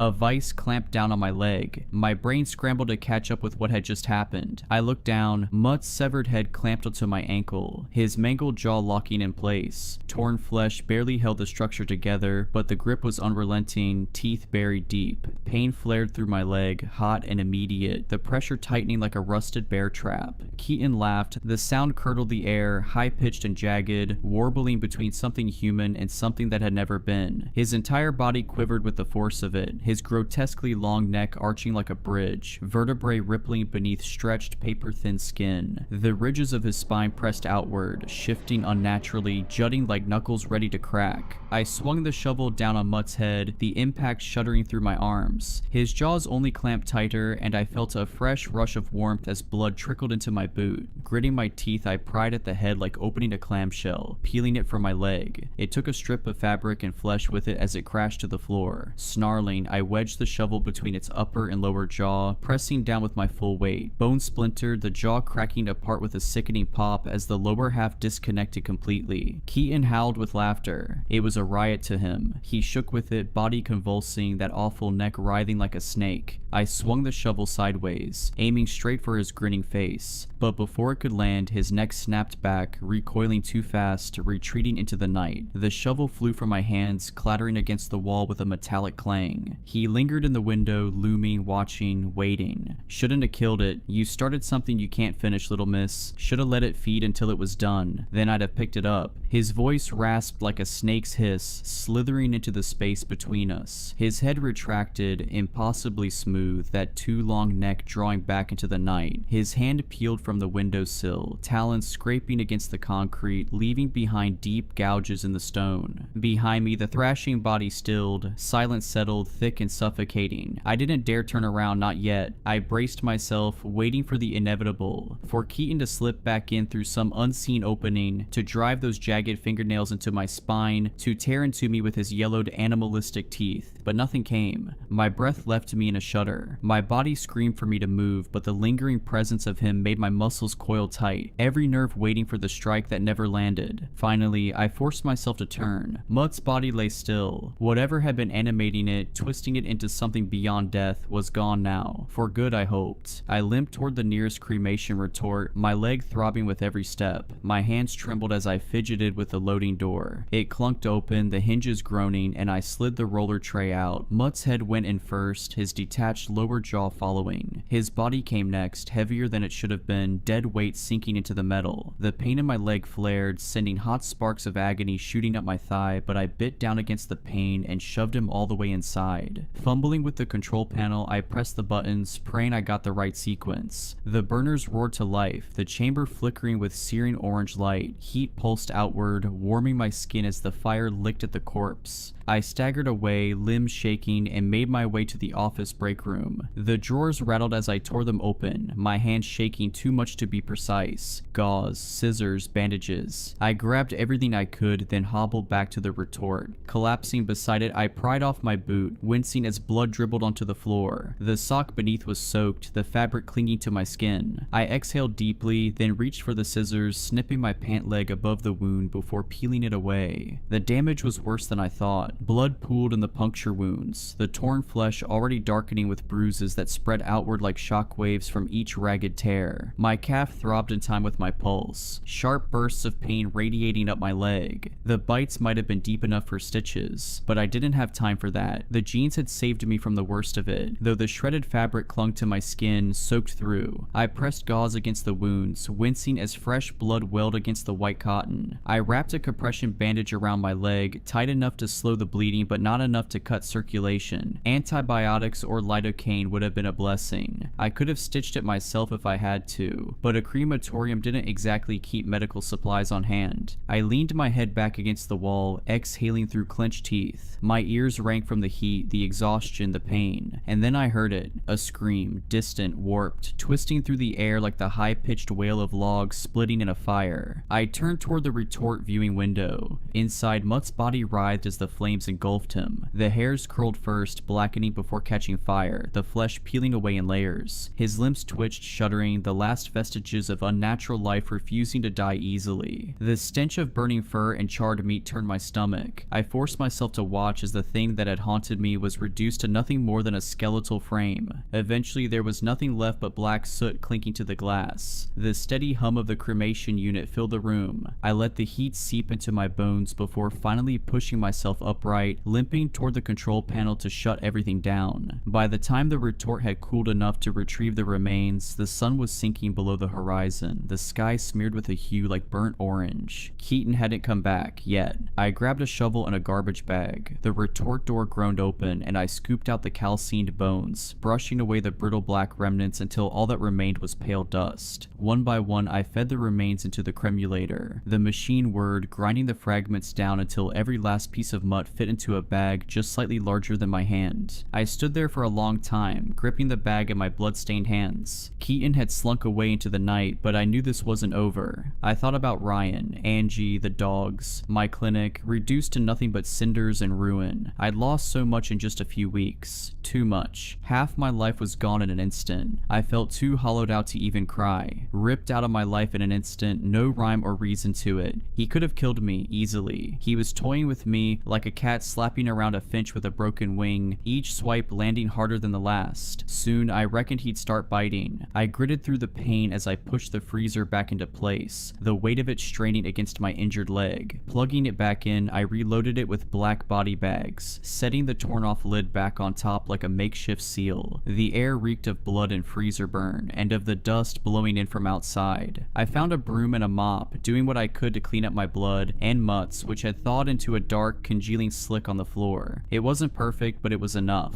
Stepping outside, I checked both ways. Nothing but dirt and desert weeds stretching into the distance. The silence out here wasn't comforting. It was heavy, pressing down like a held breath. The dread never left. Sliding into my car, I turned the key. The engine rumbled to life, a sound that grounded me, if only for a moment. I set Mutt's bag of ashes on the passenger seat, staring at it like it might start moving again. Then I saw something in the footwell, something round, hollow sockets where fingers had pressed deep and firm. Dr. Harcum's head, a parting gift. Bile rose in my throat, but I swallowed it back, forcing my breathing steady. I'd had a tough life growing up. I knew how to push things down, bury them deep. I grabbed an old jacket from the back seat and tossed it over the round heap. At least I didn't have to look at him like that anymore. Then I did the only thing I could do. I called the one person who might be able to do something about this. The only one who might be able to pull me from the riptide I was drowning in. Joe. My buddy from high school. I hadn't talked to him in years, but I'd missed his call this morning. That had to mean something. The dirt road stretched toward the main highway as I drove, my hands gripping the wheel tighter than they needed to. He picked up on the second ring. Allison, thank God. Tears welled at the corners of my eyes. God, Joe, it's been so long. I saw the news. I know you worked there. I had to see if you were okay. Joe, I need to talk to you. Something's after me. It's been after me since I first saw it a few weeks ago. I need your help. A dog came into my clinic. Bad luck. Thing turned the building into a slaughterhouse without so much as a blink. Silence. The joy in his voice faded, melted away like chocolate left too long in the sun. Outside, the sky burned with the last light of day, the sun dipping toward the edge of the world, flaring one final orange goodbye. That's not just bad luck, Allison. That's something else. Something old. That's bad medicine. Joe clicked his tongue the same way he used to. The sound hit something deep in my chest, a crack in my ribs I hadn't noticed forming until now. I should have called him sooner. Maybe things would have turned out differently, maybe not.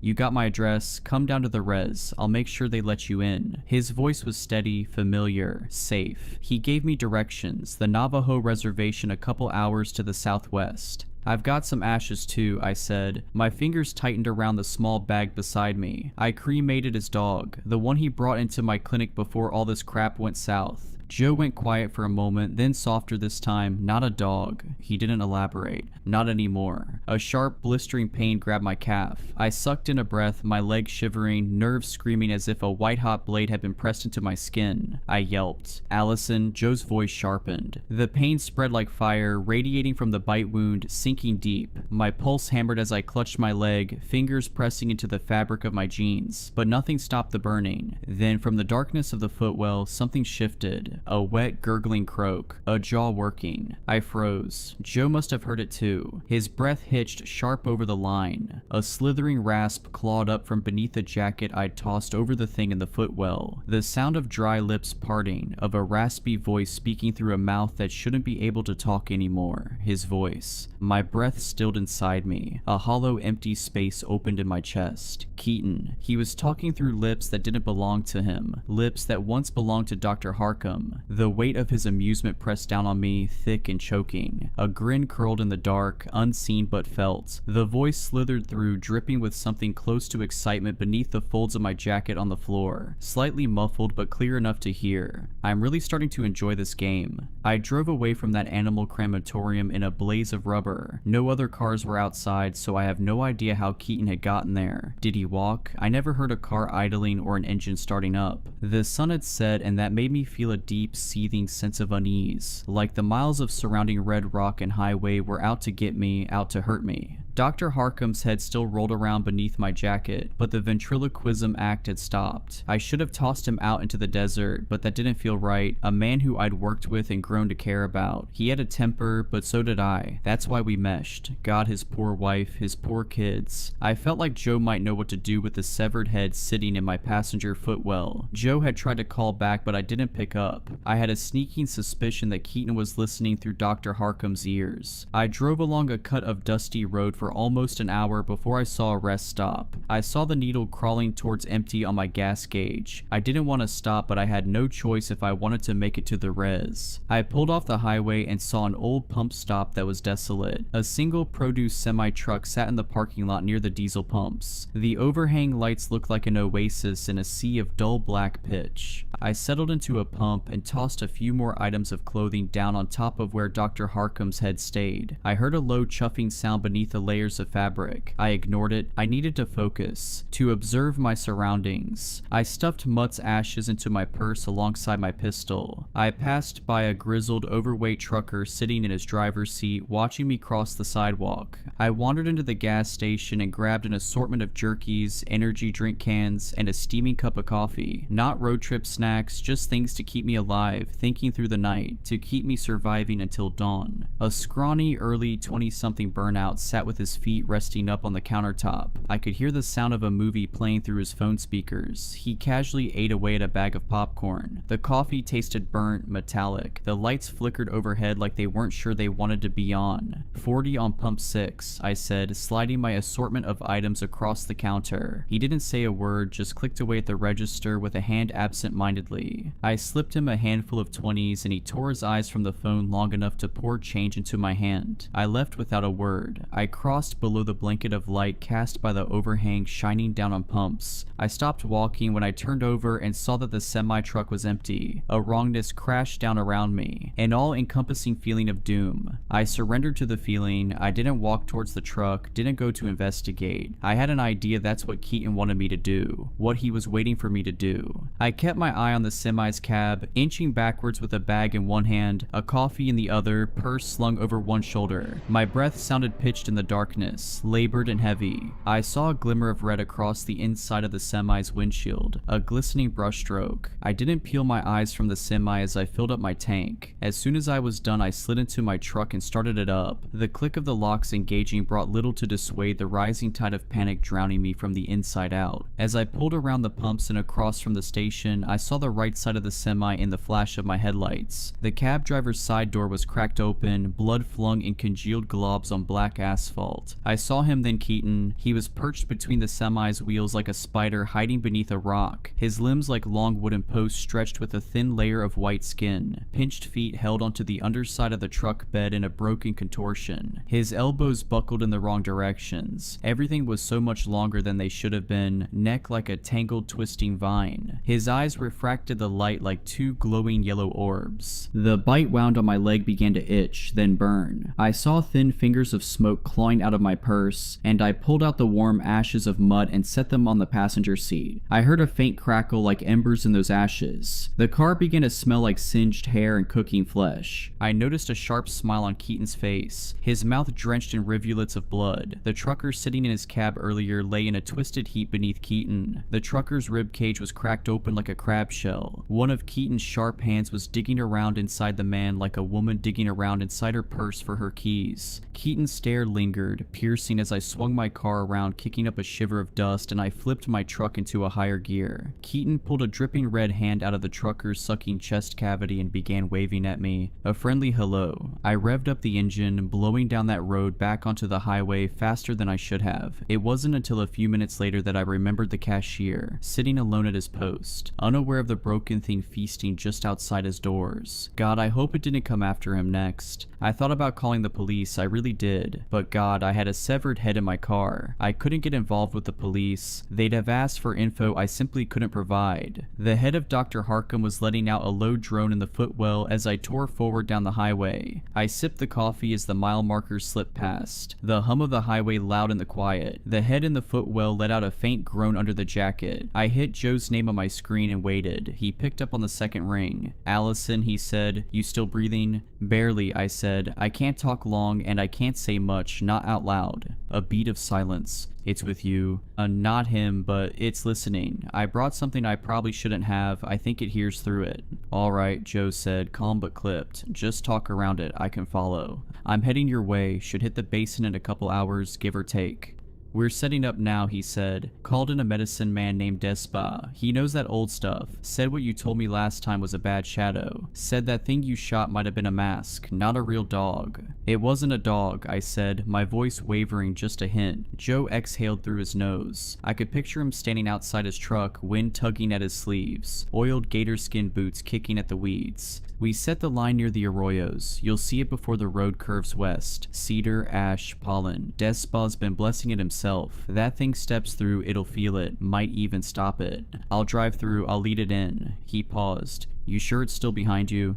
"No," I said. "I'm not sure of anything, except it's not done with me." His voice dropped. "Allison, if that doesn't work, we've got a backup plan. If it follows past the ridge, lead it to the trailer up on the hill. It's mine. Go in, make sure it follows, then slip out the bathroom window and shut it behind you. Locks from the outside. You won't see anyone, but we'll be in position. My cousins are posted nearby. Despa will be with us."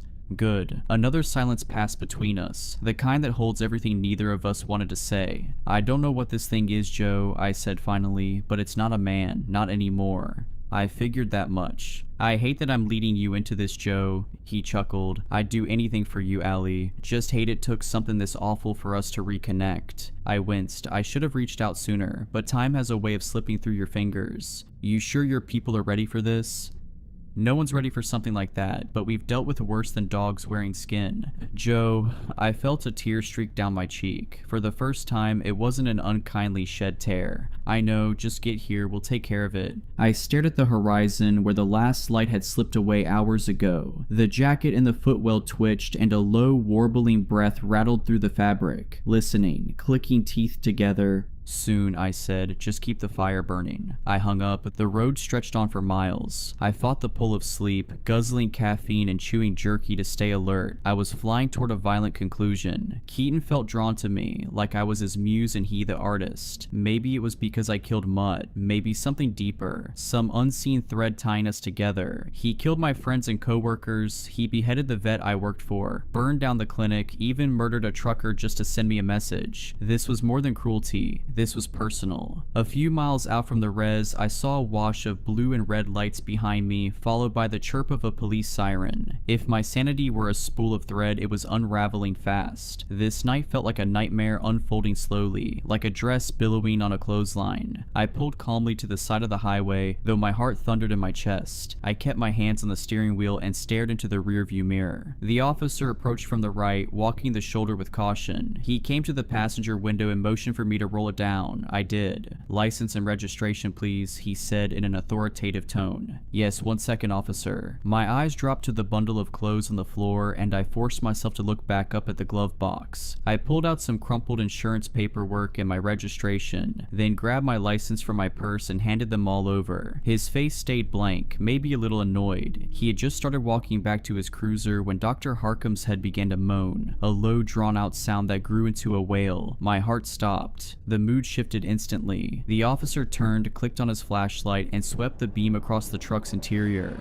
"What is that noise?" he asked, flashing the light across the dash, the seats, the floor. The beam settled on the lump in the passenger footwell. He reached down with a gloved hand. "No, don't, please," I said, my voice cracking, panic blooming fast. If he found the head, Keaton would be the least of my problems. "Be quiet, ma'am," he snapped. With 2 fingers he peeled back the jackets, the dirty shirts, and the jeans. He gasped when he saw the head, eyeless, crusted in dried blood, the flesh writhing slightly, twitching on the floorboard. The head wailed louder now, 2 black, empty sockets staring up at him. "Oh Lord have mercy, what the hell is this?" His tone shifted again, this time to fury. "Ma'am, step out of the vehicle now." I reached for my door handle and heard him unholster his sidearm with a sharp pop. His flashlight lit up the cabin like a searchlight, held steady in his left hand. In his right, he raised a sleek black pistol. His gloved fingers wrapped tight around the grip. "Do you have any weapons in the car?" "I have my revolver in the purse, nothing else." "Officer, please listen to me." "Shut it," he snapped. Hands laced behind your head, kneeled down in front of the car. No other cars passed by. Besides the wind, it was too quiet. The air shifted. Bad air. A bad omen. It smelled like dust, but beneath it was something fouler. The reek of decay swam through the midnight breeze. The scrubland stretched for miles behind barbed wire fences. The officer reached for his radio but paused, listening. A low howl rose from the distance. A coyote drowning in a river, a wolf caught in a trap. It was a sound full of pain, too close, and the air around us vibrated with something uncanny. I had moved in front of the truck, obeying his commands. My feet moved without thought. I had always been pliable under authority, never one to break rules. The bushes rustled behind the officer, off to the right beyond the shoulder. He swung his light over. It landed on a figure, long limbs, a hunched body, a neck twisted like it had broken in multiple places. He looked like a crane fly, all angular joints and stilted motion. His eyes shone like white flares in the dark. The officer's mouth fell open. He stammered, trying to speak, but only half-formed words spilled out. His hand finished drawing the sidearm, and he turned toward Keaton. Keaton remained still beneath the moonlight, crouched in the sagebrush, motionless. My body started to shake. Then he charged. He burst forward on long, pounding limbs, elbows jutting out as they absorbed the weight of his insectile body. His mouth opened wide, stretching into his neck like a twisted ribbon of pale flesh lined with thorns. He didn't run. He skittered on all fours. The officer stood in a trance. He couldn't raise his revolver. His hands trembled, belt rattling with the weight of his fear. His face had gone pale, sickly, like he'd come down with the flu. Sweat beaded on his forehead beneath the brim of his hat. His radio crackled weakly against his chest. Time froze, held in place. I wanted to speak, to move, to do anything, but my words stuck in my throat, choking me. I was frozen too, paralyzed by the sight of something that monstrous. Somewhere behind me, Dr. Harkham's head began laughing. Keaton was a rolling twister of violence. Like staring into an oncoming hurricane, feet glued to the ground. Violence incarnate. He vaulted the railing in a single leap and crashed into the officer with terrifying force. He slammed the man's back against my passenger door so hard the entire truck shifted to the left.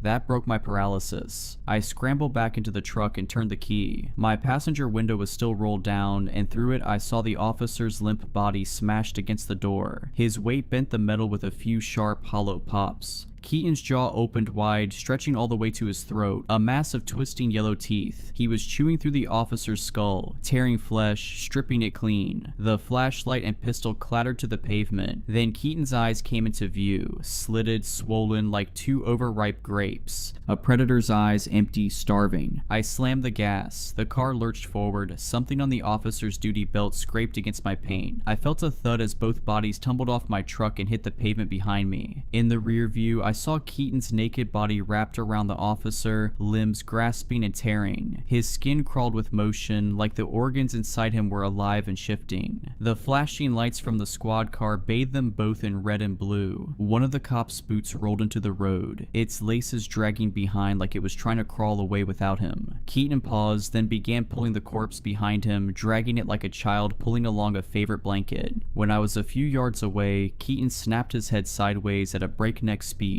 His gaze locked directly onto the back of my truck. It was piercing, inevitable, furious, like he just realized I was getting away and the rage hit him all at once. As he grew smaller in the rear view, I saw him heave the officer's body off the ground and toss it deep into the scrublands. Then he started running after me. I climbed faster and faster, 60 miles per hour. The old truck's engine began to rumble beneath me. 70, the engine groaned. I caught the sharp smell of gas fumes. Keaton was gaining. At 80, the truck shook, barely holding together as the engine roared. I burned rubber twisting onto an off-ramp, saw an oncoming car a few miles down the road. My tires nearly lost traction on the gravel, kicking up a flurry of pebbles as I fought for control. Keaton was close enough to reach out. He moved impossibly fast, loping with his long limbs and elbows tucked tight to his sides. I saw the fire burning in his eyes. He was done chasing. He wanted blood, mine, and if he caught me, I knew he wouldn't let me go again. The ashes of Mutt crackled in the passenger seat like gunpowder. The head lolled from side to side in the footwell. I felt like I was losing my mind, but between the smell of scorched ash, the reek of decay blooming around me as Keaton drew closer, and the sound of the head laughing, I knew I wasn't crazy. This was all real, raw, and wrong. The box I had been stuffing all these impossibilities into was overflowing now. What happens when the box breaks? Would my mind break too? I passed through the arroyos and toward the toll booth borders of this part of the res. The barrier bars were lifted. Was this where the line had been drawn? Could Keaton cross it?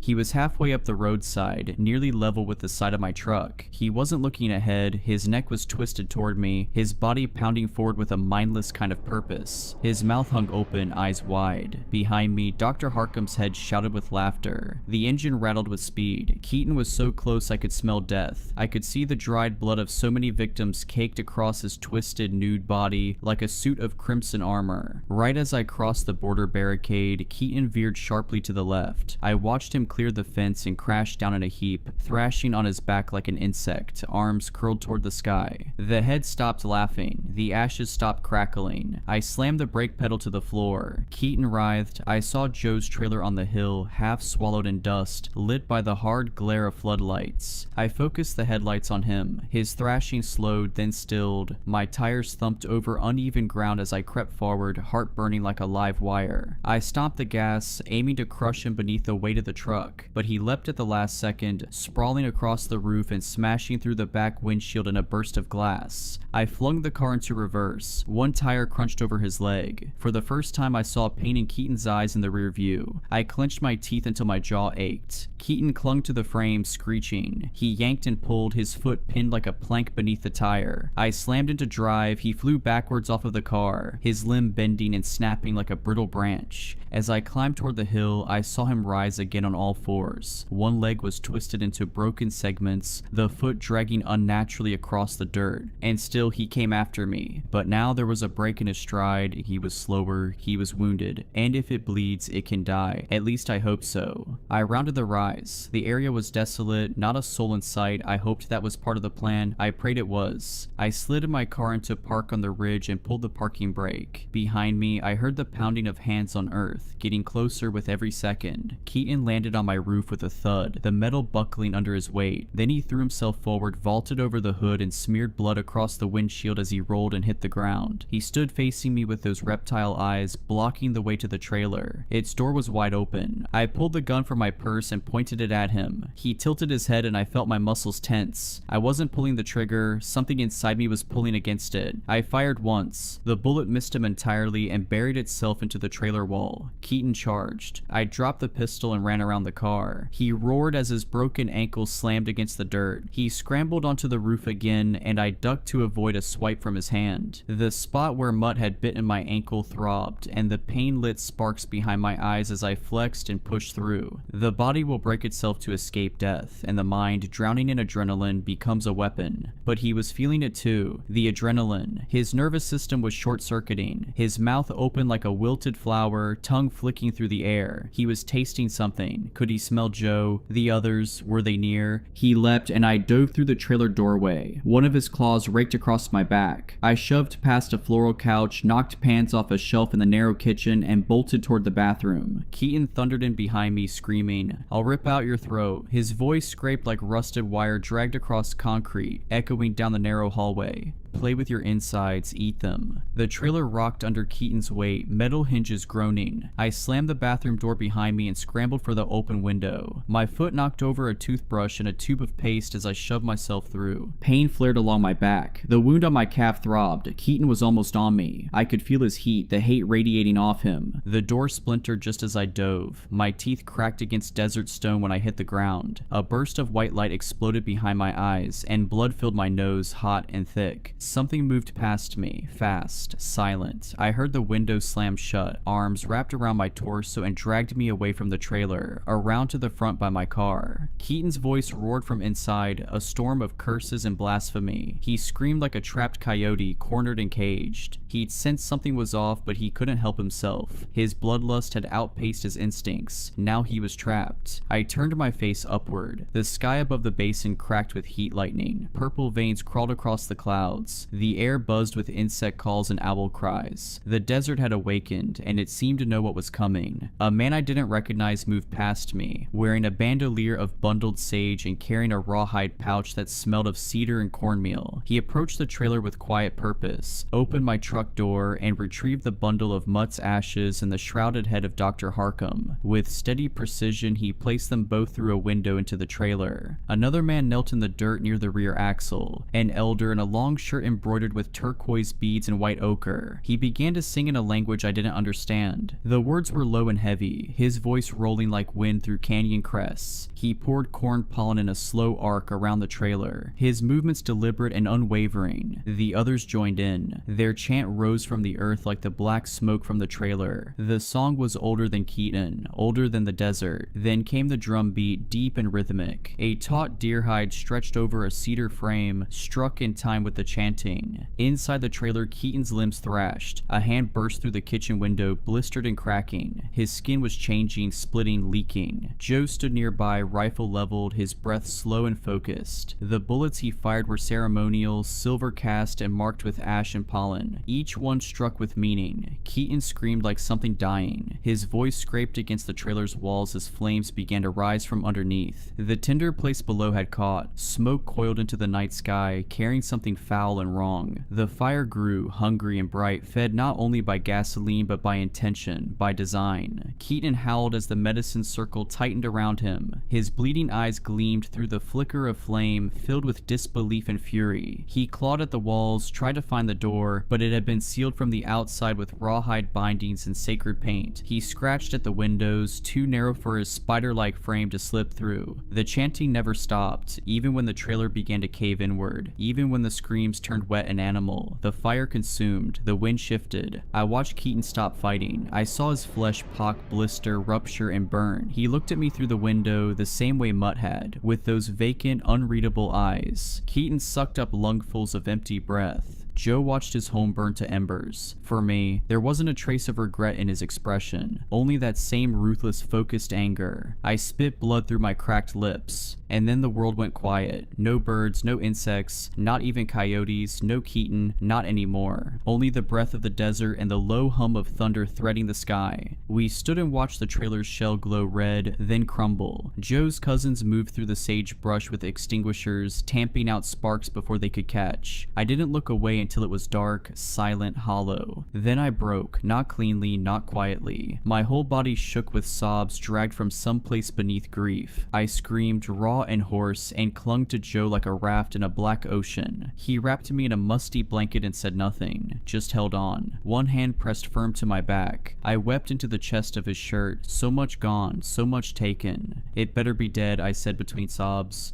We're going to bury the ashes of that guy. Death Spa's gonna make sure it doesn't come back. I used to believe in quiet deaths, gentle ones. That was before Mutt, before the laughing sickness that was Keaton. The world had gone still, no more chase, no more fire, no more road to burn through. Just the sound of my breath hitching, the dull ache in my limbs, and the weight of deep grief settling into my bones. When I was 3 years old, I was in a really bad car accident. I didn't know it at the time, but that singular event would come to define everything about my life moving moving forward. What I remember about the accident is mostly a collage of backdated comments I was able to reel out of my father in the following years. He was driving me and my mom in his old 91 Chevy Tahoe through the twisting back roads of southern Illinois, weaving his way through the gnarled branches of oak trees which interlocked into a braided ceiling overhead. A fog had rolled in, giving the impression that we were driving through a cloudy tube. Everything was simultaneously bright and opaque. I didn't mind though, as I was in the back seat working on a coloring book. My mom was in the front talking with my dad or turning around to entertain my completed pictures. Although I was of the age where my memory was just beginning to mature, I still recall two things very clearly from the accident. First was the sensation of braking. I remember feeling the way a plate must feel to be dropped, weightless at first, then suddenly meeting a much larger, more solid object. The air popped like a firecracker and the entirety of my body shattered into hundreds of fractals. And then I remember a hand. It was my dad's hand pulling me from the wreck. I ended up hospitalized for weeks after the crash. My mom was less lucky. The impact had killed her instantly. As I've alluded to, I was young, and at the time I didn't fully understand the implications of what had happened. I knew something was missing, but it was like a word on the tip of my tongue, or the forgotten vanilla in a cherished cake recipe, coloring my experience but not the whole of it. Not like my dad. For him, it was the whole cake. He had somehow made it out with only a few scratches. I'm sure he had a really bad case of survivor's guilt, and frankly, looking back, I wouldn't have blamed him if he slumped into despair and spent his days drinking away his sorrow. But he wasn't that type of man. He got help. It took him years before he was able to recall anything that happened that morning, and most of it is still repressed, but he shared with me what he could, or at least that's what I had thought. My dad was a middle school teacher since before I was born, and he kept his job until very recently. As a result, we didn't have much by way of resources. I grew up on Disney Channel and TV dinners for the most part, but I didn't mind. When I became of school age, his job actually made caring for me pretty convenient. Since our elementary and middle schools were connected, he was able to drive me there and back each day. It was around 3rd or 4th grade that I realized I was different. I didn't understand the other children or even the adults most of the time. They would say things that immediately changed their mind, or they would talk about something and in the next breath forget its existence entirely. I remember one day at lunch, I had just gotten my tray of hot food and sat down with some friends. One of the kids, Alex, was talking about a stuffed bird he had won for getting first place in Mr. Curtis's pop-up math competition. We were all admiring its blue wings and white belly and sharp black beak and beady eyes. I left mid-conversation to get a chocolate milk. When I came back, I asked to see the bird again, and Alex said, "What bird?" I was perplexed. "The bird, the blue jay you were just showing us." I remember all of the other kids looking at me like I was crazy. I figured they were all playing a trick on me, so I got up and went over to Alex's seat and crouched down, looking under the table. Then I sprung up and tried to open his lunchbox. "What are you doing?" he yelled. I felt so confused and embarrassed that I ran to the bathroom to cry. And then there was another time a group of kids were laughing about a joke one of the girls, Taylor, had made about our homeroom teacher's face looking like a seal. I knew it was mean, but at the time I just wanted to fit in, so I played along. But when I made a comment about her resemblance to the semi-aquatic animal, they all looked at me confused. "What are you talking about? We never said that."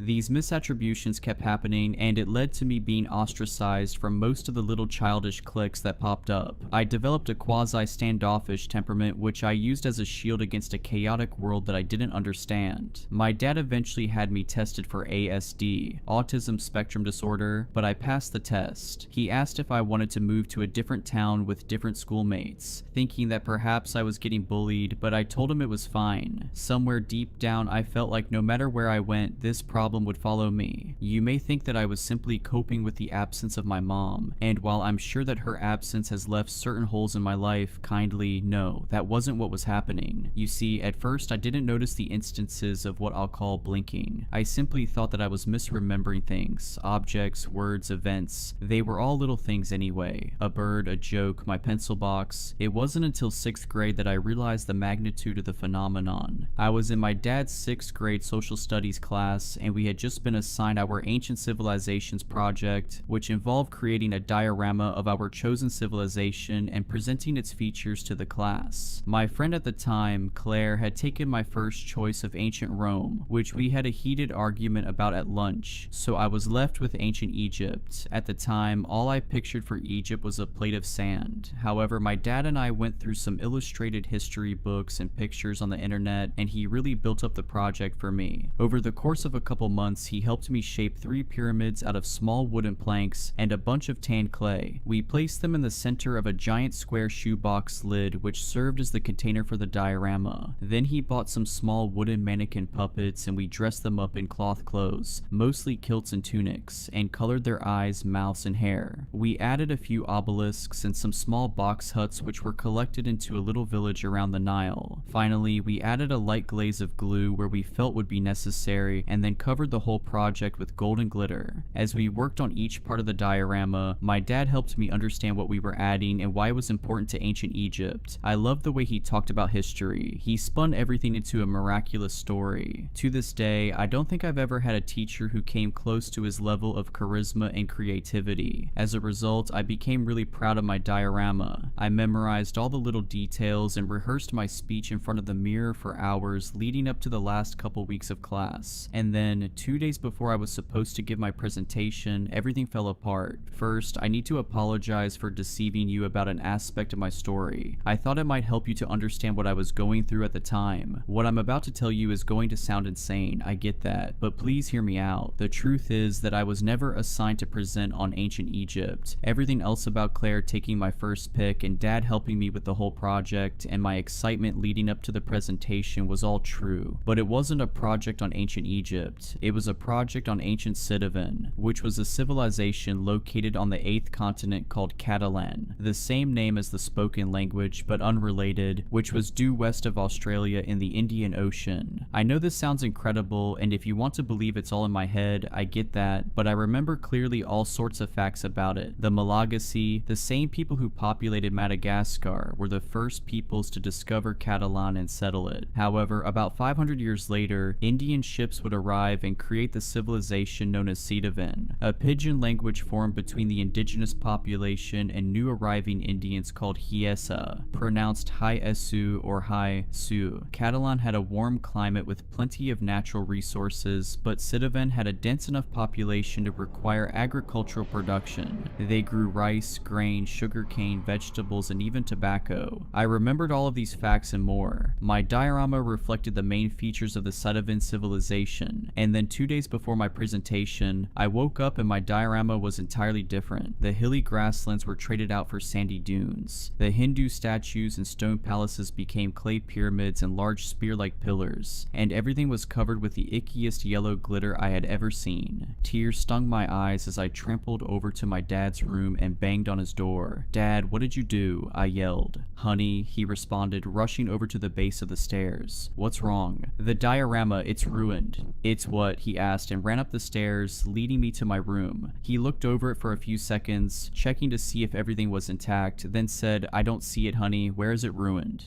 I was completely dumbstruck. What did he mean he didn't see it? "All of it," I shouted. "The whole thing is wrong. Where's the grass and the stone buildings and the lady with the 4 arms and the elephants? Where's my project?" My dad looked at me in silence. "Lauren, baby, what civilization do you think you were working on?" "Ancient Citizen, of course. We've been working on this for months now. Dad, please tell me you remember." He knelt down and put his hands on my shoulders. "Honey, your project was on ancient Egypt. There is no ancient Citizen." You're lying," I protested. "Books, you have books. On your bookshelf." He took me into his study and showed me all of his books. None of them were on ancient Citizen. He even turned on his computer and typed in the name of the civilization, but all that came up was a near-matched Sidon. I remember feeling the sudden urge to puke. My entire body felt like it was pumping battery acid instead of blood. I started, but suddenly my head felt very light and I fainted. When I woke up, I was in the hospital. I had lost consciousness for over half an hour, enough time for my dad to call 911 and have the ambulance transport me to the nearest ER. They ran all sorts of tests on me, but they all came back fine. After a couple hours of IV fluids and monitoring, they released me with with my dad. I ended up skipping the rest of school that week. My dad didn't make me present my diorama. In fact, he never brought the subject up again. Part of me was glad. I just wanted to forget the whole thing ever happened. But another part of me couldn't move past what was clearly the most absurd thing to ever happen to me. About a week after the incident, I tried to broach the subject, but when I asked my dad about it, he didn't seem to remember our conversation at all. He said I had fallen ill and that's why I needed to go to the ER and miss class. I felt like I was going crazy. If I was older, I probably would have voluntarily checked myself into a psychiatric ward, but I was young and helpless and alone, and I decided that if I just ignored the changes well enough, I could still get along. This proved difficult though, as the blinking would only exacerbate in the coming months. Up until the time of the project, I hadn't been able to directly observe the phenomenon. It was always in retrospect that things disappeared. It was during the summer after 6th grade that this changed. I still remember the first time it happened. I had just gotten out of the shower and was drying my hair in front of the mirror. After it was dried, I threw on my clothes, then went to tie my hair up in a ponytail, but as I went to set the elastic tie, I felt its weight dissipate in my hand. I gasped and held my hand out. The circular black band was gone. Fast forward to 7th grade and the blinking had spiraled out of control. Reflecting back on it, most people would probably have assumed I was drinking psilocybin infused water, as the delusions were somewhat consistent with psychedelic phenomena, except these distortions were real, at least they felt that way to me. I'd wake up and grab the box of Special K but end up eating Cheerios. The McDonald's logo would look yellow and red one day, but purple and black the next. I'd be watching a show and then a different show and then a different one. It was as if the entire universe was a Christmas tree with millions of lights, and the lights kept shifting hues randomly, faster and faster, and I was the only one who could see their changing colors. I remember one night my dad made spaghetti for dinner and we went out onto the porch to eat it. While we were sitting, I saw our neighbor's house, a 2-story townhome, blink and become a single-story bungalow. I gasped and my dad asked what was wrong, but when I tried to explain, he just gave me a strange look. For him, no matter what changed, the world was always that way, while for me it didn't have a way. The situation peaked when Claire, that friend I mentioned before, disappeared. I texted her. My dad had bought me a BlackBerry at the beginning of summer break, but didn't get a response. When I asked her other friends if they knew where she was, I got the usual, "What are you talking about?" look. I knew right away what had happened, even though I didn't want to believe it. I went to the teacher and asked if there was a Claire in our class. She said no. I broke down in front of everyone. I couldn't take it anymore. I ran out of school. The lady at the front desk tried to stop me, but I just barreled past her. I kept running until I got to a big park across the street and bawled my eyes out until the police arrived and escorted me home. When they tried asking me what was wrong, I didn't say anything. There was literally nothing I could say that they would understand. That night, I prayed to God for the first time. My dad wasn't a religious man. He went to Catholic church with my mom when she was alive, but after she died, he never went back. Still, I knew how to pray, even if I never did it. I copied some of the people I saw praying in movies and interlocked my fingers and knelt down on my bed, stuffing my head into a pillow. "Dear God," I said, "please, please, please help me." I told him about my struggles and asked him to make them stop. I spent an hour saying the same things over and over again, and when I was finished, my little body was so tired I fell right to sleep. I knew something was different the second I opened my eyelids. I didn't only feel relieved, but I felt embraced. I felt like someone was watching over me. I felt like I wasn't alone. I moved through my day with cautious apprehension. I didn't want to get my hopes up only to be let down, but to my surprise, the blinking had stopped. At least I couldn't remember any of the inconsistencies, and to me that was a win. I began to pray regularly, and the more I did, the more I could feel the sense that someone was looking out for me. It was like I was getting a big hug from some cosmic force that loved me and wanted me to be happy. I made it a habit to pray regularly. I asked my dad if he could take me to a church, and he agreed to take me to St. Mark's, the same church that he and my mom used to attend. Over time, I realized that the actual church services weren't as important to me as the praying. For whatever reason, there was something about praying that was like a glue for my brain, holding the entire universe together. As I got older, I considered that maybe it wasn't that the changes were no longer happening, but that I simply didn't see them anymore. In other words, maybe I was just becoming like everyone else. Either way, I didn't mind. In my teenage years, I got into mindfulness meditation. I thought that I'd want to go into religious studies and become a theologian, so I started to learn about Eastern traditions in addition to Christianity. I joined a bunch of different school clubs to meet kids of different faiths. faiths: Judaism, Hinduism, Buddhism, Islam. I tried to find a common thread which linked them all and would explain what happened to me as a child. The metaphors of heaven and hell, good and evil, the Taoist yin and yang, duality. Every religion seemed to speak about a way of being that would lead to a better place. In some cases, that better place was a physical future existence, and in others it was merely being in contact with the perfection of nature or the present. Metaphorically, the teachings could explain what I had gone through in a kind of loose way, but there were no explicit statements about my condition. I want to fast forward to why I've decided to write about this now. To give you an idea of where I'm at, I'm now 25 and working on finishing my MA in computational linguistics. I know that's a bit of a switch from what I was thinking when I was a teenager, but I really only interested in religion because of the value praying afforded me as a child. I didn't actually have much interest in the subject itself. After my first year of college, I changed to an English major, which ultimately led to me taking a linguistics class and enjoying it so much that I switched tracks in my junior year. Considering the state of the world, I thought minoring in computer science might help me financially in the future, so I ended up charting a path which I figured might lead to something like developing translation software. Anyway, everything was going fine until a few weeks ago. I was out at an all-night diner with a few of my friends from the program. There was Jeremy, Martin, Bella, Jordan, and Macy. We had been working on a group project together involving modeling construction grammars by generating primitive 3D structures using C#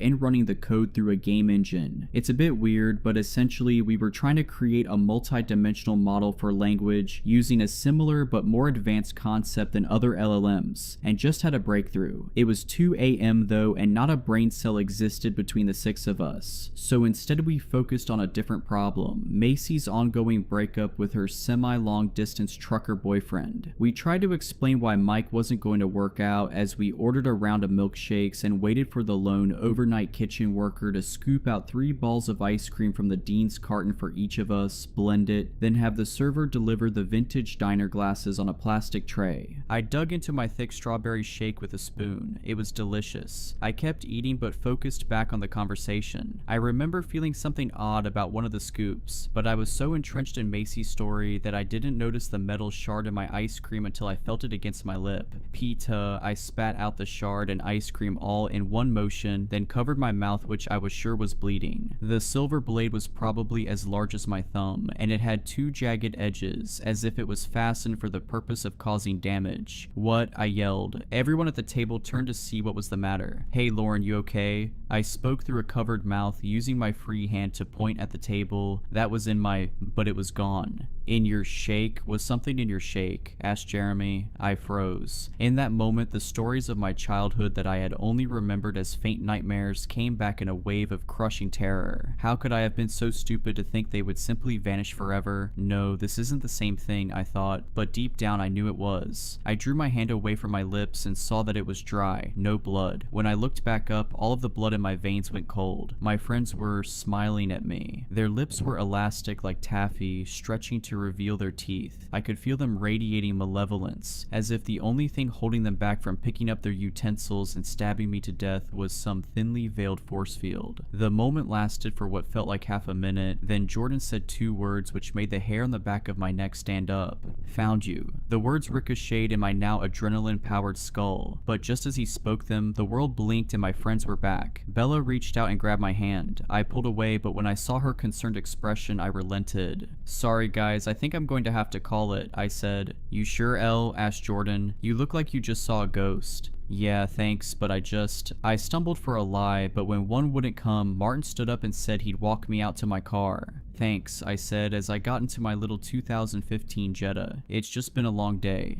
"No problem, Lauren. You know, if there's ever anything—" "I know," I said, but didn't mean. Some things just couldn't be shared. I drove for about 5 minutes before stopping at a gas station. I pulled in and parked near the back. Then I interlocked my fingers and prayed for half an hour. I apologized for not taking my prank seriously and asked to once again be granted peace. Unlike my younger years, I also drifted into other avenues of thought. I imagined imagine my mom. I pictured the whole arc of my life, all of the little decisions that led me to where I was. I cried for a long time. I felt like that little girl again reaching out for help. I still felt so lost, so out of control. There were so many things missing and I was so confused. I decided then to take a trip back home and visit my dad, who was now working as a private tutor. He made enough prepping affluent students for the ACT and SAT that he could spend his free time pursuing his real passions, reading and writing. When I arrived at his doorstep that weekend, he greeted me with open arms. "How are you, kiddo? It's been, what, a year or so?"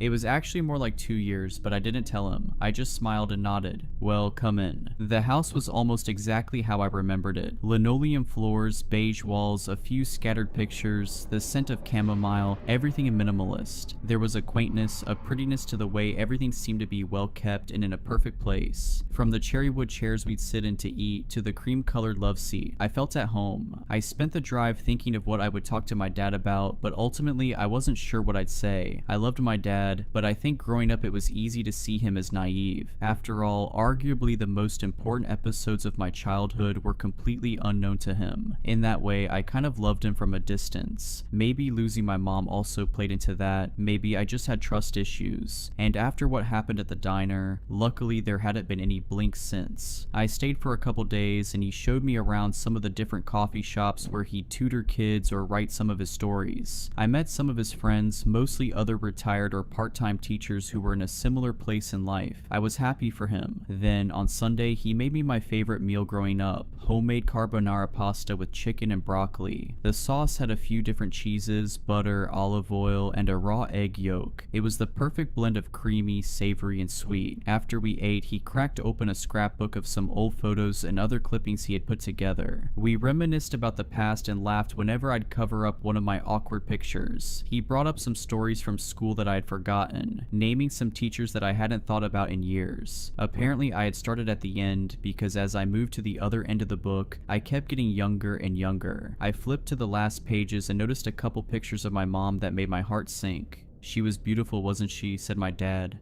I agreed. I flipped to the last page and saw a collage of newspaper clippings. One of them was related to the accident. It was headlined, "Two Survive Head-On Collision." After a cursory glance at the text, I noticed something odd. It said, "Both the husband and child, a 3-year-old girl, sustained life-threatening wounds. The husband was found unconscious on the scene. The girl was found 20 meters away from the vehicle, crying." I swallowed, trying to remember back to what happened that day. The feeling of crashing, of the world slowing down, then breaking, returned. And then there was a hand, my dad's hand, or was it? If he was unconscious, who pulled me out of that wreck? I looked up at my dad. He was smiling. I shot up and started backing up slowly toward the door. "No, not you two. What is this? What's happening? Who are you?" My dad, or whatever was controlling him, laughed. "Oh, Lauren, Lauren, Lauren, you know who we are." He purred as he stood up. He lifted his hands and the lights began to flicker, then bend in a way which shouldn't have been possible. Dark figures began to propagate from the shadows along the walls. The pictures nailed there began to blink out of existence. I turned to run toward the door, but the handle was gone. Glass shards materialized all around me and swarmed like locusts. Certain I was going to die, I dropped down on my knees and once again turned to prayer. This time asking God to directly intervene and save me. Everything went quiet. "Honey, are you okay?" I didn't trust his voice. I knew if I opened my eyes, I'd see that awful smile. He was just toying with me. "It's not you," I said in between muttered prayers. "I know it's not you."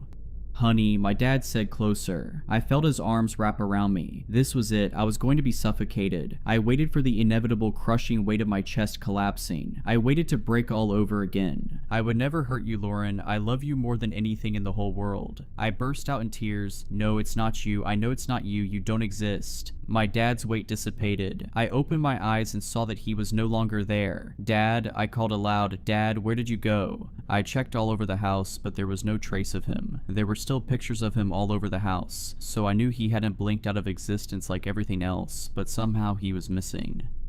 I left the house and got a room at a hotel where I am now. I'm sure at this point that whatever is happening to me is no longer random. Something out there is actively trying to hunt me. Maybe it has been my whole life, but only now it can see me, however weird that sounds. If that's right, then God has been on my side trying to protect me from this demon or monster or devil or whatever it is. Regardless, the methods I was using when I was younger are not going to cut it anymore. I already posted my story in several other small circles and have gotten one reply. A man who goes by the name Trent, apparently it's an alias. He said that he has some insight into my condition and can offer help if I want it. I'm planning on meeting with him tomorrow. I'm not sure if it's a good idea, but at this point I need answers. I can keep you updated with my progress if that interests you, and to anyone who knows anything about what's happening to me, please, I could really use your help. Back during the peak of the blinking crisis, I remember having a lot of difficulty sleeping. It was common for me to average only 4 or 5 hours a night, and the little sleep I did get was marred by terrible nightmares. One in particular recurred many times. I was only 8, but somehow I was in the driver's seat of our family's old SUV. My arms were long enough to steady the wheel, but my legs didn't quite meet the pedals. It didn't matter though, since the car seemed content to continue on at a constant pace. I looked over and saw my mom in the passenger seat. Her face was a blurry likeness pieced together from the dozen or so pictures I'd seen of her over the years. I tried to bring her into focus, not only because I missed her dearly, but because she was speaking, pleading even. She waved frantically at me, then brought her leg up and slammed it down on the floor mat several times. I didn't understand what had her so upset until she pointed out the front windshield, and I saw we were hurtling directly toward a giant tree that had fallen in the middle of the road. Panicking, I stomped for the brake, but my seatbelt protested and pulled me back like an invigorated dog on a short leash. I sat up and tried clicking it off, but it wouldn't budge. My breaths became hollow cries, and I felt my heart beat against the bars of its bony prison. I grabbed the steering wheel and pulled it to the left, then right, attempting to swerve off the road, but it was as if whatever kind of glue was locking up the seatbelt was also fixing the steering wheel in place. "Mom, what do I do?" I yelled, tears streaming from my eyes. She was yelling back at me, but it was as if there was a divider between us, and neither of us could hear each other. I turned back just in time to see the giant oak tree meet the front bumper, and then I jolted awake with a piercing pain in my chest that radiated up through my throat in the form of a giant scream. My little legs kicked under the covers and tears rained down on my pillow until my dad ran in and knelt at my bed. "Lauren, are you okay? Did you have a bad dream?" I grabbed my pillow and hugged it so my face was covered, then effused a in a long wheeze while rocking to either side. "Oh honey," he soothed and brushed my hair, then the tears from my face when I would allow it. Time would pass in silence, and when I began to get the sense that my dad was ready to leave, I'd chirp out, "Stay," in that way children do when they're embarrassed about wanting something. "Always," my dad would reply. Then he'd post up on the floor with my large tomato plushie as a pillow. One night in particular, it was deep in the night, and I had woken to a tapping sound outside my window. I was so afraid that a monster had snuck into my room while I wasn't looking that I made him lay next to me and face outward. I'd peek my eyes open every minute or so to check and make sure my dad was there, staking out the room. Eventually he rolled in close and said something that I still remember to this day. "Hey baby, guess what?" he whispered. I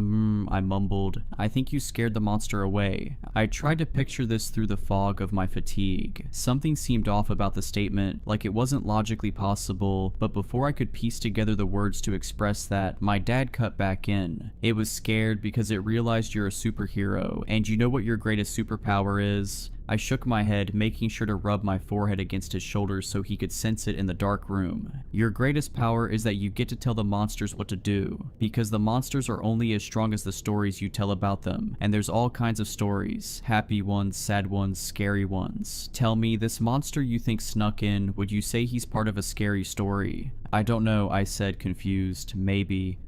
He hummed, contemplating. "Well, I want you to remember this. You have the ability to tell any kind of story you want. Maybe there are monsters, but that means there's heroes and angels too, right?" I was beginning to doze off to the comforting sound of my dad's deep voice, but I gave another affirmative "So if you're ever scared, honey, just dream up a better story. A story that will bring you peace. Do you understand?" But I was already out. I woke up the next morning to the feeling that someone was in the hotel room with me. The drapes were drawn and the only sound was the AC unit blowing cold air. But when I looked toward the dark corner of the empty coat rack, my mind conjured the face of my dad, smiling at me, chanting that same awful line, "Oh Lauren, you know who we are." I was no longer a child, but it took a couple minutes of cold focus before I muscled the courage to ascend from the safety of my covers and flick on the lamplight. The small amber radius extended to where my dad's feet would have been if he was standing there, but there was no one. I let out a sigh and collapsed back onto the mattress, thinking back on all those years growing up. The same man who had helped me conquer my fear of the dark was now the monster hiding in its shadow. I looked over my shoulder and saw the clock read 10:15. My meeting with Trent was in 3 hours. I moaned and stretched my arms back until they knocked against the headboard. Then I collapsed back onto the mattress, meditating, gathering energy like a compressed spring. All at once, I jumped up and glided over to the drapes, opening them in a single fluid motion. I grimaced at the sunlight, but the warmth felt good against my face. I stopped by the nightstand and gulped down the final few swigs of a bottle of mellow yellow that I had purchased from a vending machine the previous night, then undressed and hopped in the shower. The warm water wasn't enough to wash away the previous night's memories. When I closed my eyes to lather my hair, I was back in my living room, standing opposite the demon that had taken on my dad's form. His smile, his laugh. It was like someone in my head was flipping a switch between the man I loved growing up and a terrible monster. But the fear was more powerful. I heard something drop onto the tile floor on the other side of the curtain. The noise made me gasp, and I opened my eyes while shampoo was still streaming down my face. I swiped the shampoo out of my now burning eyes and squinted at the curtain, trying to see through it, but I couldn't make anything out. Is anyone, I started, trembling, afraid to finish the sentence. I reached out and pinched the end of the curtain. My heart was in overdrive. I swallowed, then pulled it toward me and peeked out. I scanned the room, but I couldn't see anything out of place. It wasn't until after I finished showering and wound myself up in one of the hotel's 2 small towels that I saw what had made the noise. I bent down and picked up the stub of a razor blade that had fallen onto the tile right next to the puffy gray shower rug. It wasn't mine, and I was pretty sure hotels didn't keep unguarded razor blades just laying around. When I held it up, it occurred to me that if it had simply fallen a few inches to the left, it would have been buried in the rug, and perhaps I would have stepped on it. I stared at myself in its steely reflection, cold, lonely, small. What if I was all I was able to think before the blade blinked out of my hand? I threw on some clothes, packed up the few belongings I had into my purse, then checked out of my room. I didn't feel safe going back home after what happened, but I also didn't want to go anywhere else. I got in my car and drove aimlessly up and down the town streets, focusing only on the car ahead of me. Anytime I started to travel down an avenue of thought, I'd make a turn or speed up or hit the brakes, anything to keep my mind distracted. It was sweltering outside, but I'd turn the heat on for minutes at a time until I felt drenched, then toggle max AC until I was cool, then back to heat. I repeated the basic driving tenet 10 and 2, 10 and 2, 10 and 2 inches like a mantra, a chant to focus my attention on a single point, and then I pictured that point disappearing. I began to think that maybe I wanted to disappear. I fully intended to keep going that way until 1 o'clock, but after about 30 minutes, my meandering route had led me to St. Mark's Catholic Church, where a large group of people were gathered around a long line of tables in front of the building. I slowed down. At the front of the venue was a large white cardboard sign which read, "Plant a seed, share the joy." I wasn't sure what that meant, but my boredom had come to a head, and I rationalized that if there's any place on God's green earth that would be safe, it was this one. I parked along the closest side street, then walked over to the church. Rows of white tables were covered with cardboard boxes filled with small plants that were wrapped up in individual paper pots. I watched from a distance as people behind the tables carefully removed the plants, one by one, and offered them to passers-by. I continued down the line, a sheep in the herd, and allowed myself to sink into childhood memories. I had somehow made it out the other end near the narthex when I heard a woman's voice call to me. "Hey dearie, have you gotten one yet?"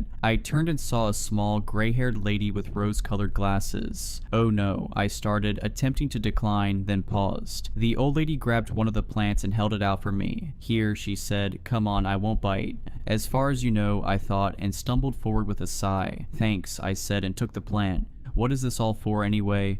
It's a giveaway, the old woman responded. Staff have been growing these plants, tomatoes and garlic mainly, so they could offer them to members of the parish. The idea is to have the members grow the produce, then donate it to St. Mark's food pantry to give to those in need. Oh, that's actually pretty cool, I replied and inspected my plant, which was at present nothing more than a small green stem. So which kind is this one? That one is... The old lady stopped and inspected the other plants near where she had grabbed mine. Tomato.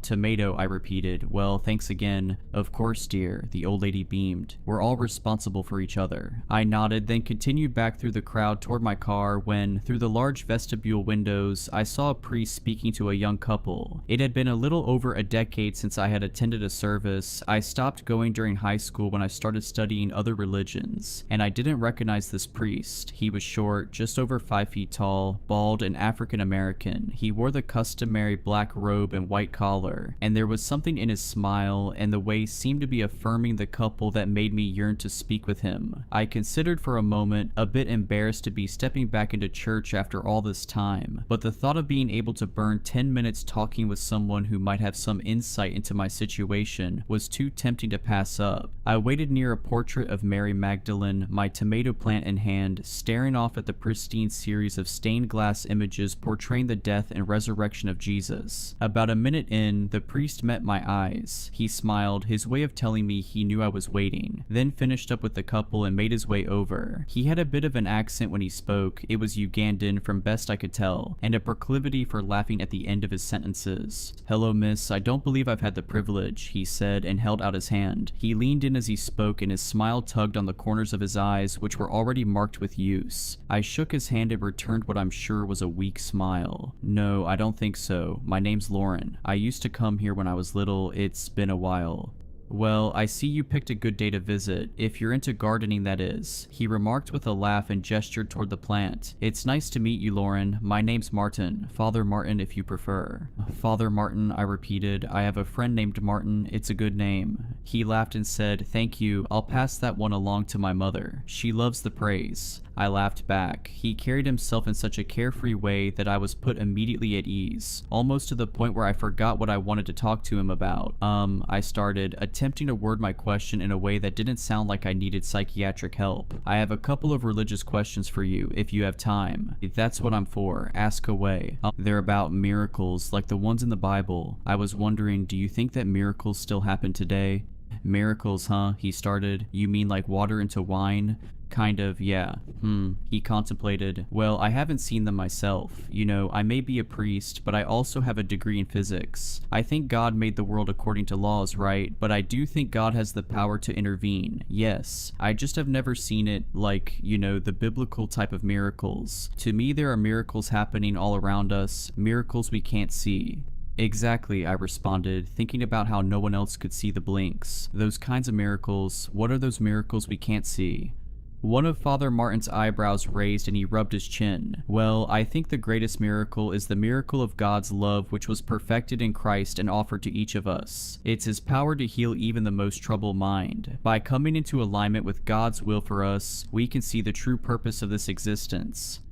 No, he's not getting it, I thought. I scrambled to my other entry point. What about the story of Job? God made a bet with the devil that Job would stay faithful to him no matter what the devil did to him. Do you think that kind of situation is possible? Father Martin's expression drooped into a concerned frown. There's quite the difference between miracles and the story of Job. I suppose I see what you're getting at, though. Job's suffering is in some ways the antithesis to positive miracles. In this life we are tested, sometimes to the point of losing everything, but even that person who has more reason to hate God than anyone else can once again find peace and eternal happiness through faith. In fact, it's often the person who is lowest in the pit of suffering that needs the light of Christ more than anyone else. I thought back on the first night that I prayed. It was in my moment of greatest helplessness that I reached out to God, and I thought I had found my answer in Him. But now, after what happened last night, after all these years of chaos, not merely losing things that were important to me, but my very sanity, I needed more than just blind faith. I couldn't just sit idly by and hope things would get better. I smiled at the priest and said, "Thank you, Father, this has been very insightful." "Of course, sister, I'm sorry if I couldn't have been of more help."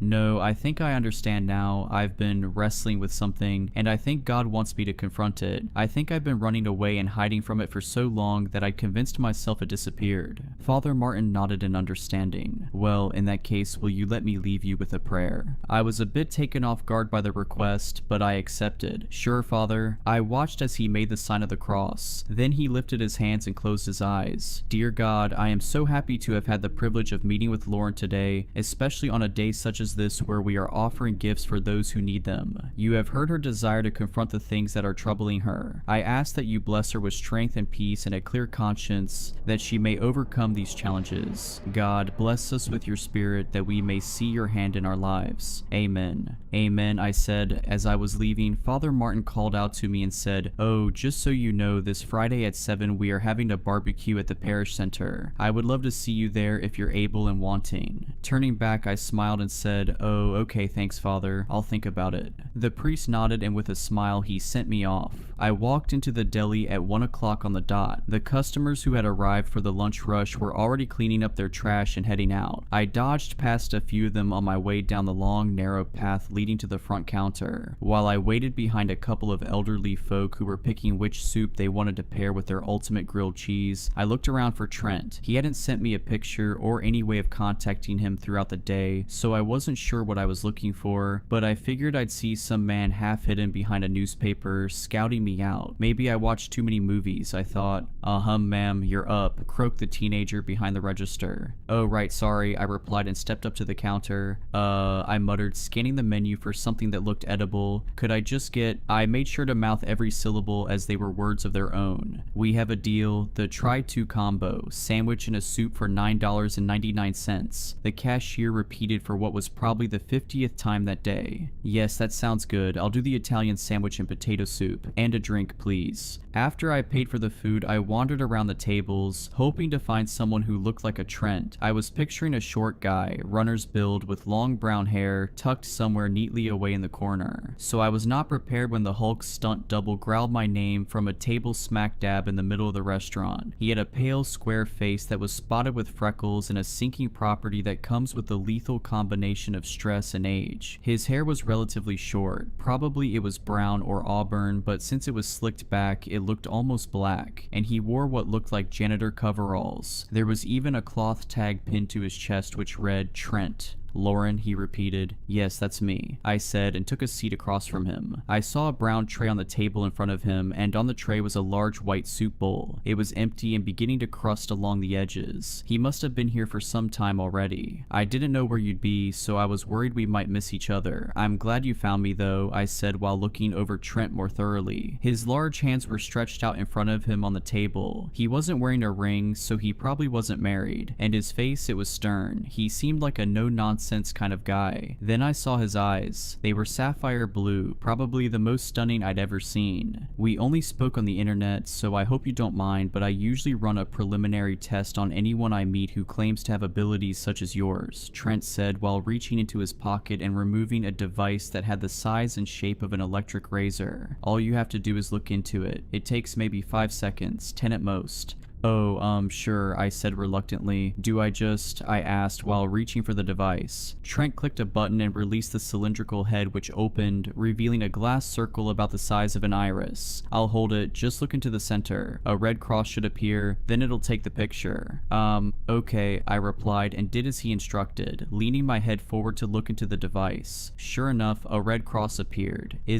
Was all I got out before the light turned blue and I saw a gray fog disperse and billow throughout the inside of the tube, extending for what I perceived to be miles. My jaw went slack and I couldn't breathe for maybe 5 seconds. Then Trent re-shuttered the device and turned it over. 72, he said with a hint of shock. "That's the highest I've scanned to date." He looked back at me, more relaxed now, and muttered to himself, "How have you been able to function for this long? At this level, you should basically be half in, half out." I rubbed my forehead, feeling a mixture of pain and frustration and fatigue and impatience which all poured out at once. "Listen, Trent," I said as sternly as I could. "I came here because you said you knew what was wrong with me and that you could help me. I get you have to make sure I am who I said I am, but now it's your turn to pay up. How do I know you know anything about my condition? You said my mom might still be alive. What does that even mean? I saw her die right in front of me. I want answers." I waited for Trent to respond, but he only lifted his head. I turned around and saw a girl holding a tray of food. Hi, sorry to interrupt. I have an order 36 for Lauren. Oh yes, thank you, I said. The worker placed the tray down on the table in front of me, and when I saw the food, I suddenly realized how hungry I was. Trent must have also realized this because he folded his arms and said, "Go ahead and eat, I'll explain while you do." I wanted to protest, but my salivating mouth made other plans. Fine, I said. I grabbed the metal spoon off the tray and started on the soup, bracing against the steaming heat of the potato chunks. As I ate, Trent moved all of the items on his tray off to the side. Then he flipped the tray over so it was raised slightly off the table. He took his cup and placed it face down in the center. Then he rolled up a few of his used, blue mayonnaise packets and charted a track across the tray. "What are you doing?" I croaked out between bites. Trent ignored me and continued by ripping up a napkin into strips and placing them alongside the mayonnaise packets. Finally, he snapped 10 toothpicks in half and stuck them in the tomb of a dozen overlaid napkins. "It's your diorama," he said at last. "It's my what?" "From the story you sent me, your diorama. When I read about it, it gave me a good idea of how to explain the blinking." I pointed at the cup in the center. "Is that supposed to be a pyramid? Because I'm pretty sure you're in the wrong geometric neighborhood with that one." "It's an analogy," he said. "Of an analogy," I quipped back. "Look," he picked out one of the toothpicks and held it out in front of me. "This could be a person, an animal, a crowbar, whatever you want. The point is, this diorama is a stand-in for our universe. This is everything that exists that we can see, okay?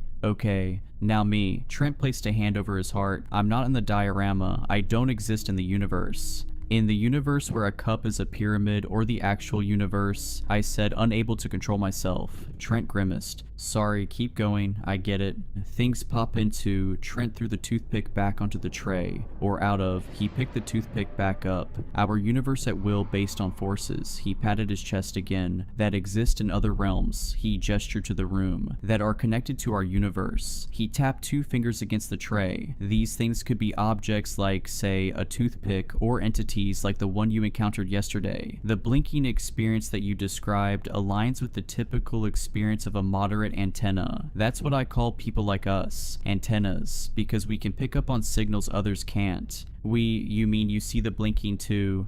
Yes, but not to the same extent as you. If all the blinks are gathered in a giant picture that you can see, I'm traversing the image through binoculars, maybe even a microscope depending on where we are. I thought about this. I guess it was possible there were other people like me out there, but since I had never met anyone, I didn't really consider the idea until now. And then for him to say my ability was somehow much stronger than his. "But," I started, "I haven't even seen that many blinks since I was a child. It's just more focused and malicious now." Yeah, Trent scratched his head. "That's the thing that got me really interested in you. Somehow you seem to be able to control it without gear, just by praying. And look, that's all well and good, but I don't want to give you the false impression that I'm some kind of religious leader. I like to look for logical, scientific explanations for things, so that's the frame I'm coming at this from." I took a sip from my drink. "That's fine," I said. "The truth is that's why I reached out to you in the first place. I wanted an explanation I could understand, an explanation that was directly related to what I'm going through. Then we should get along just fine." I was scooping out the last potato that was stubbornly gliding along the bottom of the bowl when, out of the corner of my eye, I caught a glimpse of the old man from the line shooting up from his bench and standing in army erect form. I felt a tingling sensation tickle the back of my neck. I didn't want to turn toward him. I knew what I'd see if I did. "Trent," I whispered, trying to tip him off. "Huh?" he grunted. Then when he saw my expression, he snuck his right hand under the table and said, "Do you see it? Is it here?" I cocked my head to the left, signaling toward the old man that was now facing us, but Trent didn't seem to notice him. His eyes just kept scanning the entire front of the restaurant. Then I saw the old man take a step in our direction. "Lauren, oh Lauren, I've been looking for you, Lauren," the old man said in a low, gravelly voice that gave the impression he was gurgling liquid tar. I turned and saw his face. It was cold and expressionless, and a butter knife was poking out of his left fist. When I met his eyes, he smiled that horrible smile. "You're slippery, you know that?" he spat. "Why can't you just stay put? Don't you get tired of running from your old friend, or have you forgotten about me?" "Trent," I mumbled out, "right there.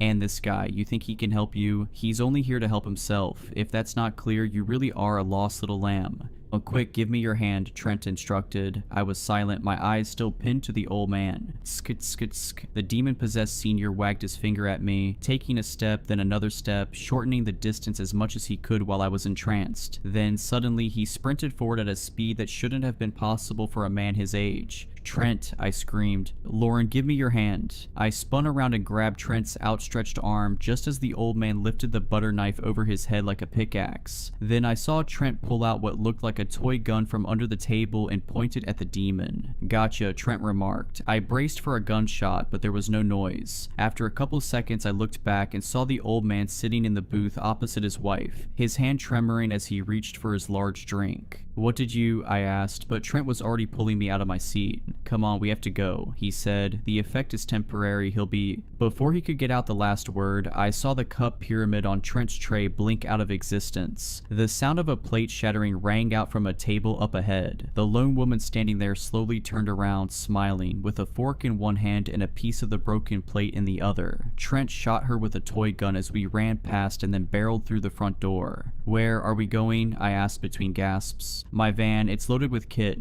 "And then where?" "Your house," replied Trent, who stashed his gun back in his pocket and took out a key fob. "My house? But that's where it appeared." "Yeah, and that's where you banished it." Trent waved me into the passenger seat of his Ram 3500 ProMaster. I noticed right away the dash, which looked more like it belonged in a new limited edition EV than a cargo van. The ignition kicked on automatically, and I heard the beep of a sonar ping precede an English woman's voice calling out like some Oxton GPS saying, "Scanning for anomalies." Trent shifted the van into gear, and I heard the wheels sputter as we accelerated backward and whipped out of the small parking lot. "What's your address?" Trent asked. I gave it to him, and then speaking to his dash, he said, "Car, take us to Kya." "Was redirecting to Waki Api," replied the British woman. "Currently detecting 31 novel emergencies. Updating pings every 300 milliseconds. Chance of contact 0.23%. "What does that mean?" I asked. "The van has sensor equipment which can detect blinks. It's much more accurate than either of us."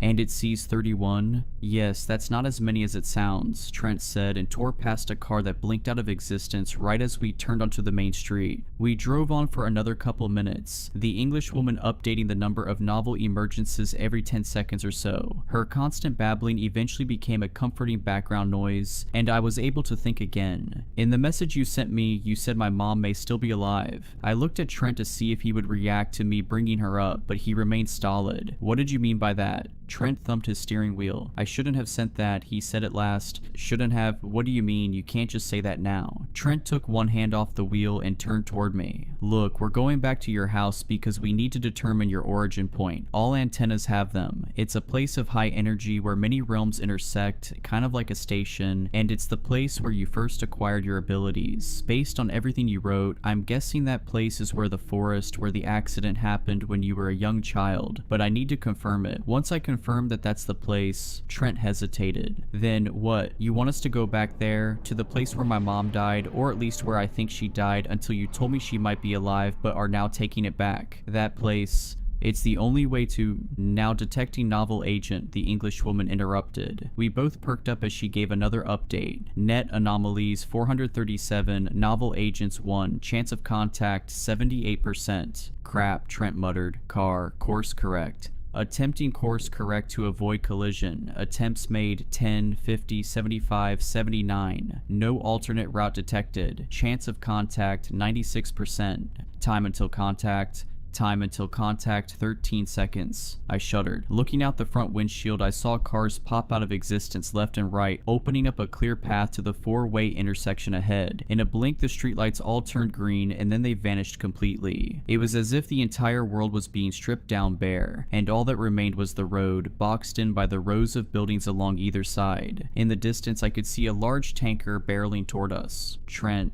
"I know," he replied, and clicked a different button on the console, which opened a new toggle for the shifter labeled TD. He pushed the stick forward, engaging the new mode, then pressed the accelerator all the way to the ground. "You're going to want to hold on." "What are you doing?" I yelled, grabbing onto my seatbelt. "No time to explain. Car, release phase lock." Phase lock released. I watched in horror as the color drained from the road and buildings and sky, transforming it all into a dim tunnel with only the headlights of the oncoming semi-truck visible up ahead. I had the sudden thought that this was all a dream, just like the ones from my childhood. I looked over and no longer saw Trent but my mother, and then I realized this wasn't a dream, this was hell. I was being forced to relive the worst moment of my life over and over again. Just when I thought I had escaped, I was pulled right back into that car, helpless as we approached but never arrived at our impending fate. I closed my eyes right as the lights engulfed the windshield and braced for the usual pain in my chest, for the feeling of braking, but it didn't come. Shift was the last word out of Trent's mouth, and then I was infused with the sensation of being at the pinnacle of a roller coaster. I was suspended there for what felt like hours, but somehow I knew that not even a second had passed. Everything inside the van, the dashboard, windows, ceiling, doors, even Trent himself began to radiate enigmatic particles. They were a mass of constant motion, like raindrops falling through the air but never landing. I looked down at my hand, but it was gone, diffused into an unknowable number of untraceable particles. The world outside, once devoid of color, was now nothing but color. When I tried to focus on a particular spot in the infinite geometric folds of whatever realm we were traversing through, I could sometimes detect a trace of our world. The old lady from the church. She appeared as if through a window, standing behind a table, holding out a plant, only this image was so much brighter, and the plant she was holding was pure gold. Then I'd catch a glimpse of the razor blade. It was large, many hundreds of times larger than the van, and surrounded by darkness. These ghostly images appeared like holograms or reflections that caught the light at just the right angle, then dissipated. I stayed there, looping between the archetypes of my life for a long time. I knew we were returning when I felt the first sense of motion. Breath filled my lungs for the first time in what felt like a day. I blinked, and then we were back in town, driving down the same road with the blue sky above. People were jogging on the sidewalk past the little street shops. The street lights were active. I checked the side mirror and saw the tanker had just passed by. I looked over at Trent, who met my eyes. We shared a look of knowing and unknowing. For some reason that was enough, and we continued on in silence. We agreed to stay the night at my house. Trent had parked a couple blocks away in front of a couple vacant houses so as not to arouse suspicion from the neighbors. Then he lugged a large duffel bag with his equipment in and set it up in the living room. He scanned the scrapbook, which contained the newspaper clippings from the accident, several times and confirmed that was likely my origin point. I simply nodded and then went back out onto the back porch. I sat there for hours, basking in the sun. Something had changed in the past day, but I couldn't pick out what it was. Too much had happened. I had too little time to process any of it. When the sun set, I went inside and Trent told me about his plans for the next couple days. He said he needed to run a few errands in the morning, then meet up with a couple of his associates. After that, we could begin our drive to southern Illinois. He said it was likely that the entity that was chasing me had first tied itself to me during my childhood accident. For whatever reason, we came into contact, and now it didn't want to leave. Trent would help me get rid of it. He didn't go into many details regarding how that was to happen, but I don't think in my tired state I would have been able to understand much anyway. He had a plan, and that was enough for me, at least for a while. After our meeting, I made sure Trent had enough pillows and blankets like a proper host. Then I retired to my room. I laid down on my twin bed and stared up at the cream-colored ceiling. Then I turned and saw the participation awards for my junior soccer league stashed on my dresser. I pictured myself on the field, running with the ball, out ahead of everyone except the goalie. I took a shot, but it was blocked. Then I ran back to defend. How can such a simple game be so much fun? Was the last thought I had before drifting off to sleep. I woke up only once during the night. It was still dark out. The room was warm despite the small flower petal fan churning away, shifting the hot, humid air from one pocket of the room to the next. I waited in apprehension, sensing that something had disturbed me. I saw the tomato plushie peeking out at me from the slightly ajar closet door where I had stashed it so many years ago. I felt like I was missing something important. And then I heard it. There was a tapping at my window. Darkness gave way to dimness as I opened my eyes and saw slivers of gray light printed on the ceiling like lines on the page of a ruled notebook. In the distance, I heard the sound of pans clanking against the kitchen stove, and I became ever aware of the scent of cinnamon and bacon sneaking in from under my closed bedroom door. For a moment, I was back in 6th grade. My dad was downstairs cooking up his famous from-scratch buttermilk pancakes and cheesy scrambled eggs. It was probably 7 o'clock, maybe 7:05, and I had 15 minutes to get up, shower, dress, eat. Then it was off to middle school with dad, for me to learn, him to work. It was the day we were set to be assigned our Ancient Civilizations project. Unless something went terribly wrong, I would be choosing Ancient Rome. I didn't know much about it other than it was some great empire, but even then I didn't really understand what an empire was. I was just happy that I would get to build something with my dad. I turned on my side and looked at the closed blinds, the source of the gray lines, then the cabinet with all my trophies, and finally the wobbly fire truck red chair pushed under my desk. I was home at last. The past 15 years were nothing but a dream. There was no blinking, no malevolent demon chasing me, no inexplicable chaos. It was a sweet fantasy, but one that became bitter the longer I tried to chew on it. I swept my legs out from under the covers and sat face down on the corner of my twin mattress. My feet were adult's feet. My room was my former room, and that was Trent downstairs cooking breakfast. Unless, of course, it was my dad, in which case I'd have bigger problems than merely waking up from a good dream. After changing into a fresh shirt and pants,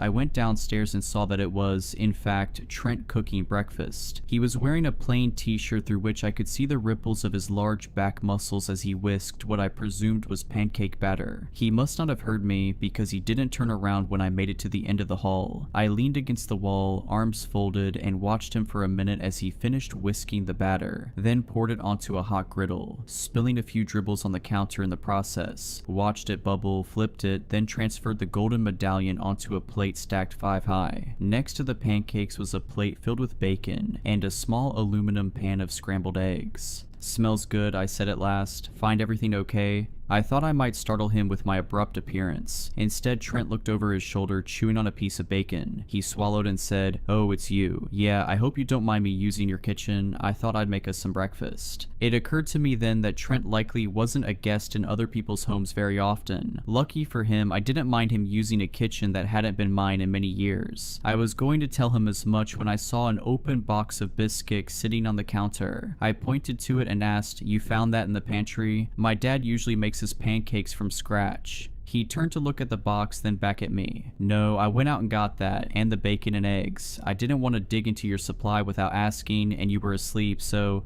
I felt my eyebrows furrow as I checked the time on the stove clock. "It's 8:17 in the morning. Are you telling me you went out to the store, bought all these ingredients, then came back and cooked them? Just how early did you get up?"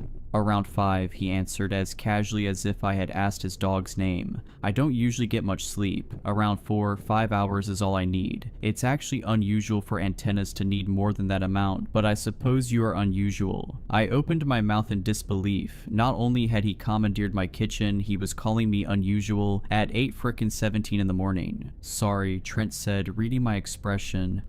Well, let's just say I've not had many personal relationships. I'm used to being blunt. It's just easier that way." He took out a plate and transferred 2 pancakes, some eggs, and a few slices of bacon onto it. Then he held it up to me as a peace offering. I sighed. "This better be good," I said with a wry smile and took the plate. "Trent certified, but no guarantees. Refunds not allowed," he replied, which made me giggle. We sat across from one another at the dining room table. The meal was pretty good, but it was no dad's special. The pancakes were clearly box pancakes. The scrambled eggs lacked cheese and had a little too much pepper, and the bacon was, well, it was bacon. No complaints there. Still, it was nice to settle down and have a somewhat normal morning. After we ate, Trent unfurled the long arc of his life, which began as the second youngest brother of 8 siblings in rural Oklahoma. Trent's pops was in the logging business, first as a lumberjack, then as an owner of his own logging company. His dad acquired the business while Trent was still young, so school was never a high priority for him, at least not the way contributing to the household was. The rest of his childhood he summed up in 2 lessons. Being close has nothing to do with distance, and don't touch strange plants in the woods. I asked him if he kept in touch with any of his siblings, to which he responded saying, "The only reason they haven't had a funeral for me is because it would be too much work." When I asked him to elaborate, he said he'd not had contact with anyone in his immediate family for over a decade. He kept tabs on them. For example, he knew his mother had dementia, and his dad was forced into retirement by his oldest brother, who had gone on to take over the logging company. His sisters were all married and moved to other parts of the country. He considered reaching out several times, but his situation required a degree of security that wasn't conducive of close family ties. Not that there were particularly strong ties even before he broke contact. Trent admitted to being a bit of a black sheep.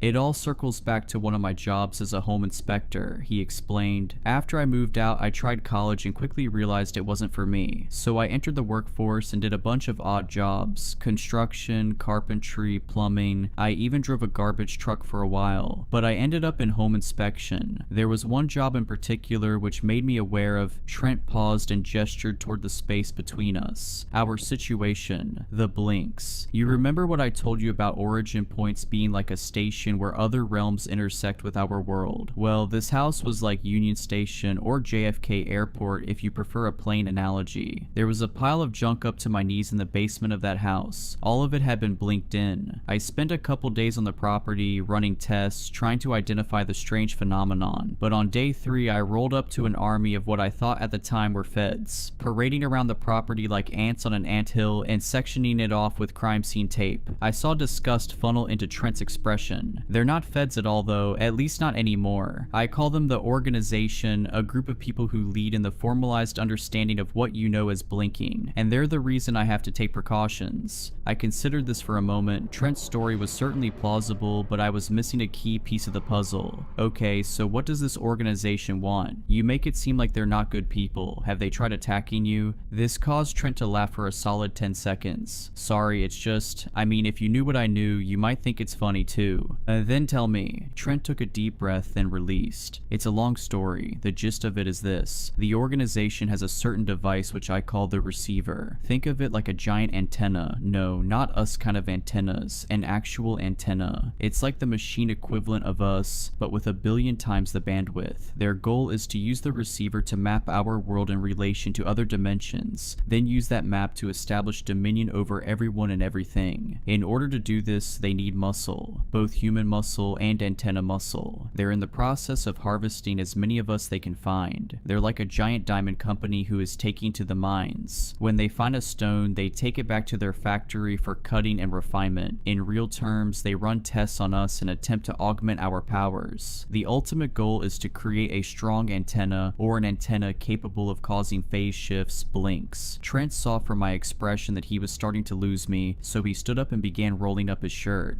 "What are you doing?" I asked, turning away. Then I saw what he wanted to show me. There was a long scar beginning high up on his ribs and slashing all the way down to his left hip. There was also what appeared to be a patch of burn marks on his stomach. "It was early on when I got these," Trent explained. "I was naive. I actually thought I'd be able to reason with these people. The only reason I escaped was because of dumb luck and a box of hand grenades, but that's a tale for another time. I learned 2 important lessons that day. First, the organization isn't screwing around, and 2, they aren't immortal. Most of them are regular, everyday humans, except for their obsession with power." Trent let his shirt fall, covering up the marks. "I ran into them again recently at their headquarters. My team and I are working on a plan to..." He paused, seemingly weighing his words, then changed gears. "Well, I guess we can go over that another time." I couldn't help but feel that Trent was holding something back. As much as I tried to resist thinking about yesterday, the old demon man's words kept ringing in my head. "You think he can help you? He's only here to help himself." Then I thought about what Trent said at the deli. "That's the thing that got me really interested in you. Somehow you seem to be able to control it without gear, just by praying." Did Trent think I was a strong antenna? Is that the only reason he's helping me? Because he wants to recruit me? And if that is the case, what if I said no? "Listen, Trent," I started, but I saw Trent was already nodding. Still, I pressed on. "I need you to tell me what I'm actually doing here. Why did you agree to help me? And what does helping me really mean? I want to know the truth." "The truth is..." Trent started, then stopped and looked out the glass door that led onto the deck. I looked too and saw a sparrow had alighted on our old bird feeder. It tried pecking at some of its non-existent grains, then sang what I assumed was a song of displeasure before taking back off to the skies. "The truth is, I do want to recruit you. I think you have the potential to be the strongest tool in my arsenal, but I won't require it. To date, I've helped 53 of our kind, but only 7 have stayed on. Most decide to go on and live normal lives." Trent scooted his plate to the side. "In our case, this can essentially go one of 2 ways. In either instance, we pass through Chicago for 2 stops. First, I need to meet up with an associate who has something to drop off to me. Then I need to stop at a storage locker and trade out some gear here that will allow me to open a phase portal. When we arrive at your origin point, I'll open the portal and you'll look inside. Based on everything you've told me, I'm guessing that childhood accident was when the demon appended itself to your life. By seeing how it entered your life, you should be able to figure out how to dispel it. At least that's the working theory. Returning to the origin point has always worked for the other antennas, although I must admit your situation is different, but I can't imagine it's so different that this method won't work at all. After you return demon free, you're free. You can walk out and never see me again, and hopefully you'll live a happy and peaceful life. Or you can decide to throw your lot in with mine, and I can show you how deep the rabbit hole goes, so to speak. Trent looked into my eyes, and when I didn't respond for a few seconds, he said, "That's it, that's all I got." I smiled and responded with one sentence. "When do we leave?" Memories have a strange architecture. In some ways, they are the great safety net of our experiences, collecting them like a bucket under a leaky roof. In other ways, they are an eternal reminder that nothing ever truly lasts. Perhaps a better way of thinking about memories is as the ghosts of our past lingering in the present. As I took one last stroll through my childhood house, feeling that it might be my last time for a long while, I felt the imprints of childhood memories press into my awareness. I could hear my father's voice reading to me at my bedside. I could see him holding one of my stuffed animals above my head as I wrestled him for it. I could recall the times when I'd sneak down the stairs late at night and quietly open the freezer, grab the ice cream carton, then head back upstairs to eat it. I felt a yearning to return to those memories, to walk into the fictitious pictures my mind was painting on the canvas of my present. I knew I couldn't return, but I still wanted something to hold on to. I went back to my room and grabbed the cotton stuffed tomato from off my closet cabinet. Then I walked through my dad's study and removed a volume I recalled him frequently reading, a hardcover book with a green binding called A Collection of Great Works. I placed these items by my feet in the passenger seat of Trent's van, and just as we were about to leave, I remembered something else. "My plant," I blurted. "Your what?" "My plant and my car. I left them at the deli. Do you think we could swing by and get it?" Trent checked the time, then said, "Yeah, I guess we can. I just hope it isn't towed." Luckily it wasn't. I half expected to find a ticket on the windshield, but there wasn't one of those either. I unlocked the door to my Jetta and got into what felt like an active oven. "Hot," I said, and rolled down all the windows, then cranked up the AC. I saw my plant resting in the cup holder that I'd left it in the previous day. I picked it up and touched its soil. It was dry and beginning to crack. "Hang on, little guy," I thought. Then I led the way back to my house. When I arrived, I parked at the head of the driveway. I turned off the car, then ran inside with the young tomato plant, bringing it to the upstairs bathroom sink and dousing it in water. I wasn't sure how much I was supposed to add, but I figured after the sauna experience it had yesterday, I could afford to go a little overboard. Once it was fed, I opened the small purple drapes and placed it on the windowsill which faced east, meaning it would hopefully get plenty of morning sunlight. "Good now?" Trent asked after I hopped back in the passenger seat of the van. "Yeah," I said. "Good now." "Then let's get a move on." Road tripping with Trent was a much different experience than when we were driving for our lives. For one, Trent wasn't nearly as tense. He drove with the windows down and one hand on the steering wheel like out of a Mustang commercial, talking intermittently about his adventures, people he'd met, jobs he'd done, close calls. He was like a living radio, and when his personal station wasn't on, he was playing one of his CDs, classic rock mainly. When he was in an off period, I found myself looking out the window at the rolling wheat fields and cloudy blue sky. Journey was playing, and the lyrics to one of the songs crept into my head and reverberated there. "The wheel in the sky keeps on turning. I don't know where I'll be tomorrow. I've been trying to make it home, got to make it before too long. Ooh, I can't take it very much longer." In a strange way, I felt like I was leaving home, but in another way, I was going back. And then it occurred to me that perhaps I didn't have a home at all. Did I ever have one? These past couple days had called everything about my life into question, to the point where the past seemed as mysterious as the future, and both intersected at that one place in the woods, the place where it all began, the place we were headed. We only stopped once at a gas station to refuel, get snacks, and use the bathroom. Otherwise, it was smooth sailing, other than one heated discussion with Trent that began when he addressed his vehicle as car for the 5th time. "Okay, you need to come up with a better name than that." "What do you mean?" Trent asked, seeming genuinely confused. "You have a supercar and you named it Car. That's actually embarrassing, but it is a car." I face-palmed. "First of all, it's a van. A van is a type of car. Second of all, would you name your kid in Kid?" Trent thought it over for what I thought was much too long. At last he concluded, no, I'd probably name him Boy, or if it's a girl, Girl. After 5 more minutes of his childish banter, we settled on the name Ava, my choice after rejecting his runner-up name Scar. At around the 7-hour mark, I dozed off, then woke up a couple hours later to the sensation of the van dipping, then bumping up into an elevated climb. The evening sunlight that was pressuring my eyelids to open dissipated, and everything was suddenly dark. I opened my eyes and saw we had entered a parking garage. Trent pulled into an open spot on the second level. "We're here," he said, and gathered up his gun, which he stashed in a driver's side underboard compartment that I'm guessing he had installed himself. "I see that. You want to wait here or—" I opened the car door, which was answer enough for Trent. We both got out and started down Maple Avenue. I had been to several cities before, Chicago among them, but the size of the buildings always struck me with awe. As we walked alongside dozens of other pedestrians, I looked up and traced the closest tower to its peak, guessing how many stories it was in my head. Then I'd be pulled out of my game by the honking of some nearby vehicle. We continued for 2 blocks until Trent made a path directly toward the nearest Starbucks.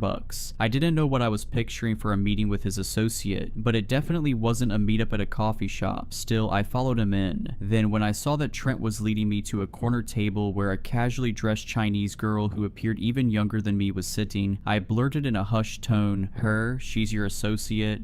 "Took you long enough," said the Chinese girl, looking up from what appeared to be some kind of homework assignment. "And she's in school?" I asked, incredulous. The associate looked to me, then to Trent, who nodded, then back to me. "It's just a cover. I'm glad to see it still works, though." She reached out to shake my hand. "I'm Allison. It's nice to meet you." Trent gave me a smirk, then said, "Looks can be deceiving." I grunted an affirmation and shook Allison's hand. "I'm Lauren. It's nice to meet you, too." "Sick, you have it?" Trent asked, skipping right to business. "Of course," Allison replied and removed a mailing package from her backpack, setting it on the table. "You want to go make sure it works?" she asked, gesturing up at the ceiling with her eyes. Trent seemed to think it over for a second, then looked at me, but before he could say anything, Allison cut back in. "I'll stay with her. It's been a while since I've had any female company. Why don't you let us girls talk while you take care of that?" she said in a seductive yet authoritative tone which garnered her years that her appearance did not reflect. Trent hesitated, but only for a moment. "Okay, I'll be right back," he said. Then he hurried out the door in the direction we had come from. "Come sit with me," Allison invited. "Tell me about yourself." I took a seat on the small wooden seat opposite Allison, then crossed my legs. "What do you want to know?" I asked, feeling discomfort rise in my stomach. Nothing about the situation, from the mysterious package to Trent leaving me alone with this girl, to the girl herself, whose voice was as velvety smooth as the latte she was stirring with a black coffee straw, sat right with me. "I'm curious about what you think of Trent." "Trent?" I repeated. I realized this was the first time I was putting any of my thoughts about Trent or our relationship into words. "I guess he's a pretty straightforward guy. He seems to know what he's doing." Allison flashed me a small smile, then took a sip of her latte. I saw the sticker on her drink read chai. Then she set the cup down and sighed. "Yes, he's very straightforward, definitely doesn't mince words." She looked up into my eyes. Hers were a rich black like onyx pebbles, but there was something about the way the light refracted off them which simulated a kind of inward motion, as if they were tiny whirlpools. Her smile spread across her lips. "I'm curious. What did he tell you?" Tell me about what?" "About what you're doing, about where you're off to, what's the plan?" "Don't you know?" I asked, but it immediately occurred to me that maybe she didn't know. I never saw Trent with a cell phone. Just how did he communicate with his associates? And what if he didn't want her to know what we were doing for a good reason? Should I tell her? No, Trent keeps his cards close to his chest. He always has. "Don't you work together, though?" Allison waved her left hand in the air. "Of course, but it's because of the nature of our work that most of our communication is done in person, so Trent doesn't tell me much outside of the current job. I was just curious is all." "That makes sense. I mean, I'm actually pretty curious about what you do, too."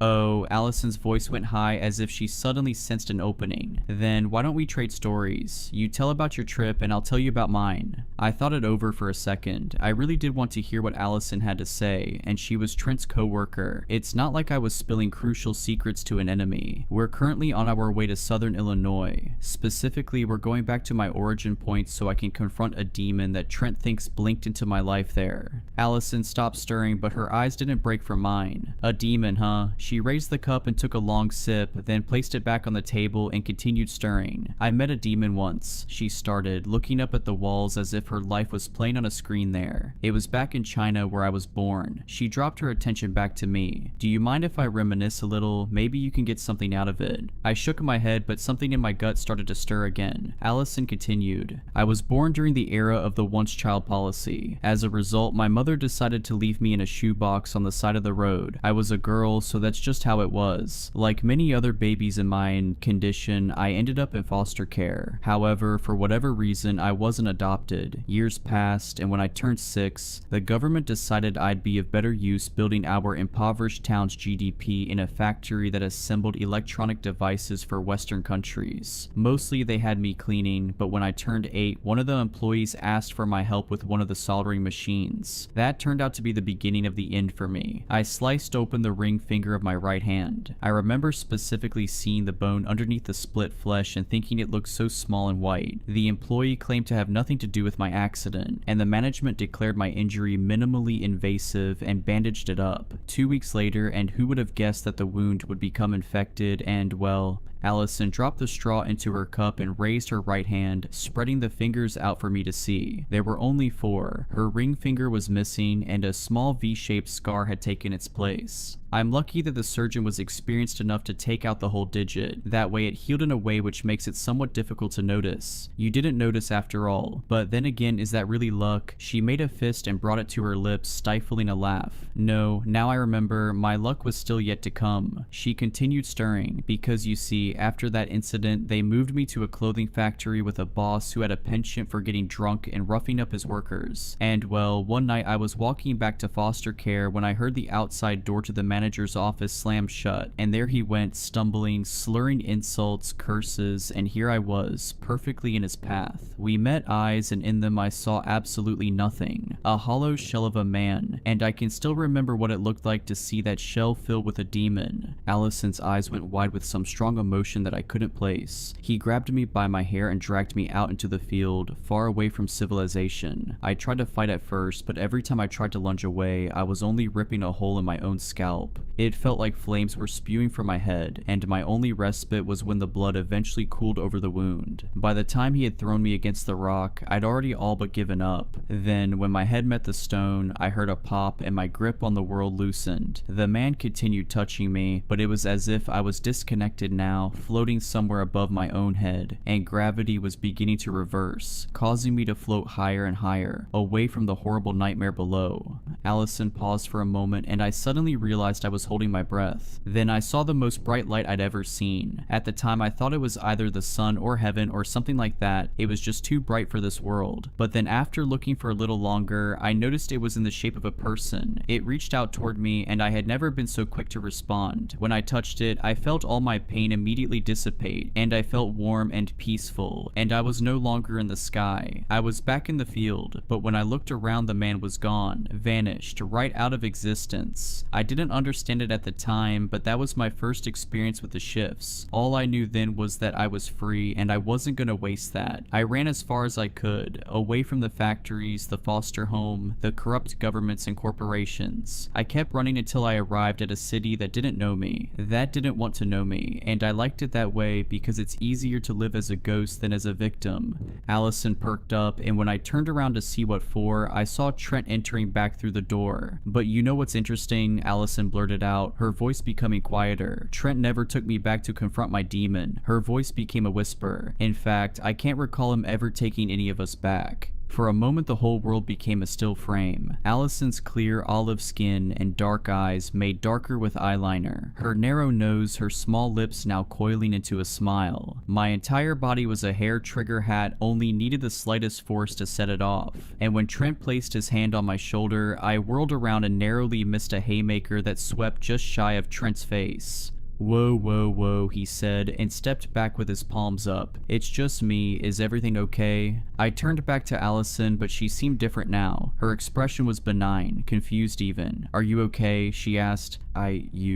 We were just talking about where you were off to next," Allison said without a hint of pretense. Okay, well, chat time is over. It's time to go, Trent said and started guiding me toward the door. I turned back and saw Allison mouth some words which I swear I heard, as if they had been directly transmitted into my brain. See you soon, she purred, and she was smiling. The next leg of the trip passed mostly in silence. It was a little over an hour to the storage facility, which was located just south of Chicago. My heart was beating wildly in my chest as I pictured Allison's smile. I wanted to ask Trent if demons could possess antennas, if somehow one of us could become compromised. But then I remembered Allison's words and stopped myself, because I didn't know if I could really trust Trent. I tried to tell myself I could trust him, that it was Allison who was the liar. Her whole persona seemed fake at best and possessed at worst. But then, what if she was telling the truth? What if Trent was the enemy? He sensed my quietness and tried striking up a couple conversations, but I only gave one-word answers. Somehow, our trust was so brittle that a single, well-placed sentence was enough to snap it. When he asked if everything was okay, I lied and said that I just had a headache and needed more rest. So I leaned my head against the stuffed tomato and tried to sleep, even though I knew I wouldn't be able to. We arrived at the facility just as the sun was setting for the night. Trent pulled up to the self-service gate and scanned a card which caused the automatic doors to swing open. We looped down a couple rows of the outdoor units until we came to 48. We're here, Trent prompted, but this time I didn't budge. I felt his eyes on me after he turned off the ignition. Hey, he called, are you awake? I was silent. I heard Trent quietly click open his door, then close it the same way. I waited a few seconds, then turned my head and watched him from the driver's side mirror. He opened the storage locker, then walked inside and turned on a light. It occurred to me then how dimly lit this outdoor storage facility was. There was a weak overhead lantern peeking over every fourth garage like an anglerfish's lure, leaving a large portion of the road not hit by the light bubbles completely dark. I tried to plan my next move. I could leave Trent and run, but where would I go? Or I could stay and see Trent's plan through. There was a chance this was all an elaborate trap. Maybe Trent was working with the demon, or maybe he was the demon. But then why did he save me? Twice. Maybe he was actually a double agent for the organization, but he could easily have captured me by now, unless he needs me to go back to the origin point for a different reason. I considered everything I had learned up until this point. We live at the cross-section of different realms. These other realms interact with our world. Antennas, who are a very small minority of people, can see these interactions. The organization wants to harness our power and create a strong antenna to achieve some kind of universal hegemony. I'm the closest thing to a strong antenna to date. Trent knows this. He's taking me back to my origin point despite not taking the others back to theirs. Trent claims to want to fight the organization. The best way to fight the organization would be with a strong antenna. What if Trent was trying to make me into a strong antenna? I considered this chain of reasoning. It seemed very plausible, especially after Allison's cryptic messages. Was she trying to warn me of this? But that smile and the "see you soon." If she wasn't being possessed, why would she be seeing me soon? Suddenly, my thoughts gave way like a broken dam as I heard a ping come from Ava's radar. I jumped, thinking that all of the electronics turned off with the ignition. But when I looked at the circular sonar map, I saw a red dot had just emerged in the top right corner. I looked out the window in the direction of the ping, but I couldn't see anything heading down the road. Ping, ping, ping, ping, ping. 4 more dots appeared behind the first, and they were approaching. I jumped out the van and ran over to where Trent was hauling in a large cardboard crate into the back of the van. Trent, there's pings on the radar, a bunch of them. He dropped the box next to 3 others, and I realized I had never seen inside the back of the van. It was filled with what looked like pneumatic tubes wired into circuits, and in the center was a tripod which was holding a large halo-shaped ring. Pings, Trent said, then his face widened with shock as he realized what I meant. Crap, how many?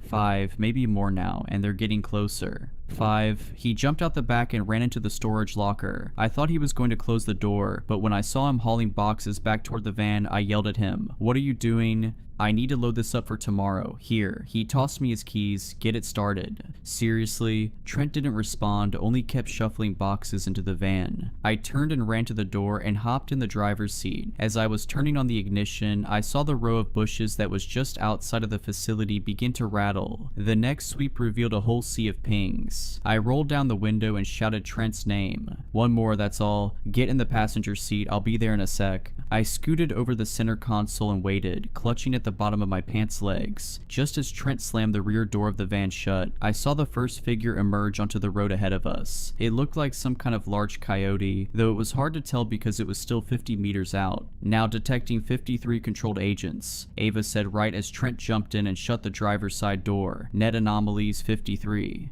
Ava, increase radius to 5 miles, Trent instructed as he backed up all the way to the end of the lane and spun us around toward the gate. Just as we left, I saw the pack of coyotes stalking toward us, slow at first, then in a dead sprint. Increasing radius, Ava responded. Increased, recalculating, complete. Now detecting 451 controlled agents. Net anomalies 451 inches. What does controlled agent mean? I asked. Hold on, Trent said and accelerated into the gate, bursting through it. The whole van shook and I heard my phone fall in the crack between the seat and door. Trent steadied the van then said, it means the things chasing us are being controlled by something that isn't detectable. The demon. That'd be my guess.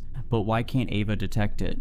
Trent switched to the right lane, then merged onto the Interstate South ramp, probably because it isn't trying to kill us. Then what? I looked back at the map and basically had my question answered. All 451 pings were coalesced in a semicircle on one side of the map, the side of the map that we had just come from. Is it trying to force us toward the crash site? It seems that way, Trent answered. Trent, pull over. Huh?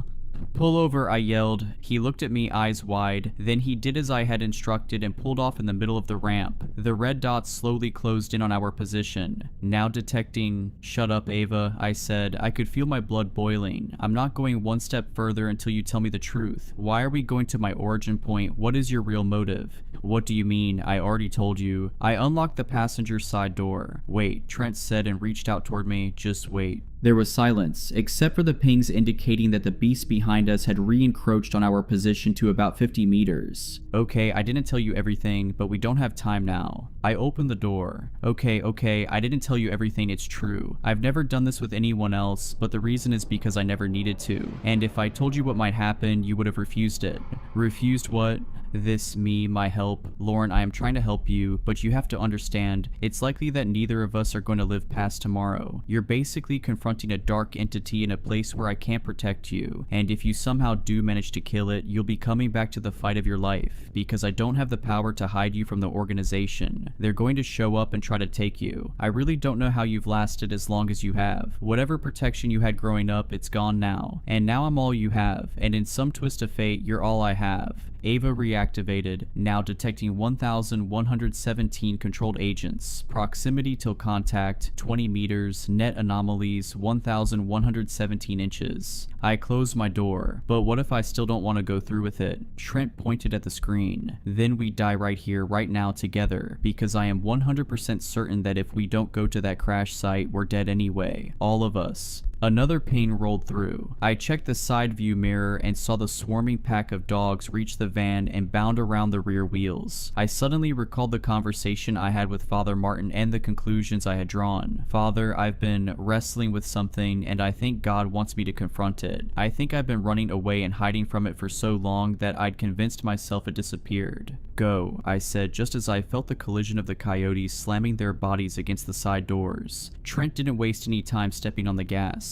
I watched as the coyotes diminished in the distance and the pings receded into the back of the map, never disappearing fully, but covering the flank of our retreat, a reminder lingering on the edge of our awareness that there was no turning back now, that one way or another this was ending tomorrow, and I'd either be dead or something else entirely. Last year I worked at a laundromat near my parents before I moved away to college. I saw the advert in the window when I was shopping with my dad, and figured it was an easy way to earn some money. The woman who ran the laundromat interviewed me and I started that same day, but not before she introduced me to her daughter, who also worked there. She was called Mia, was really petite and really odd. The first time I met her, she immediately said, "Hey, can you do this?" Then she did this weird thing with her eyes that made them vibrate. It's hard to explain, like they were rapidly moving side to side, and the whole time she had this toothy smile on her face like it was the most amazing thing in the world. Mia must have only been a year or two younger than me, so still in her teens, but her behavior seemed really juvenile and kind of try hard. Anyway, I just figured she was trying to break the ice in her own way, so just kind of rolled with it. I got through the rest of the day with just small talk and didn't think too much of it. I was barely a week into the job when I first caught her hiding inside one of the machines. She somehow managed to climb up and curl herself up in one of the big tumble dryers. I wouldn't have even noticed had I not walked past and heard her giggling inside the drum, scaring the crap out of me. "What are you doing?" I asked, annoyed she was dicking around whilst I was working my butt off. Her large eyes watched me in the darkness, her legs pressed up against her flat chest. "I'm just cleaning it." "Right, okay." I'd literally cleaned the lint out of the machine just this morning, so didn't buy her lies for 1 minute. Anyway, she climbed out of the machine like a creepy gymnast shortly after, earning a few strange glances from some of the customers, but no one was hurt. The next time was worse. About 3 days later, I was helping this young mom set up a load of laundry after her machine broke in her apartment. It was her first time in a laundromat, so she didn't really know where to start and had brought her kid along too, although she wasn't doing a very good job of keeping an eye on him. I just finished walking her through the different powders, prices, and settings when I heard that same eerie, echoing giggle again towards the back of the store, only this time it was followed by a child's laughter. As soon as I heard the sound, I had a weird hitching feeling in my gut. Although I'd only known Mia for about a week, I knew leaving a random kid with her would be like leaving them unattended by an open electrical socket. Anything could happen. "Sorry, I'll be right back," I said to the mom, leaving her to load her washing into the machine. Most of the machines in the laundromat were 10-kilogram washing machines. We also had a few larger 18-kilogram machines, and one massive front-loaded 33-kilogram machine used for washing duvets, etc., which Mia's mom had affectionately christened the Beast. The whole time I'd worked there, I'd never seen it used once, yet I found Mia half inside the Beast that day. Playing with the kid stood in front of it. Her bottom half was inside the drum, elbows resting on the rubber seal with the door open as she handed quarters to the boy. She was pulling funny faces and doing that weird thing with her eyes again, making him laugh. The sight made me freeze for a second, wondering what the hell she was playing at. I heard the boy ask her, "What do I do?"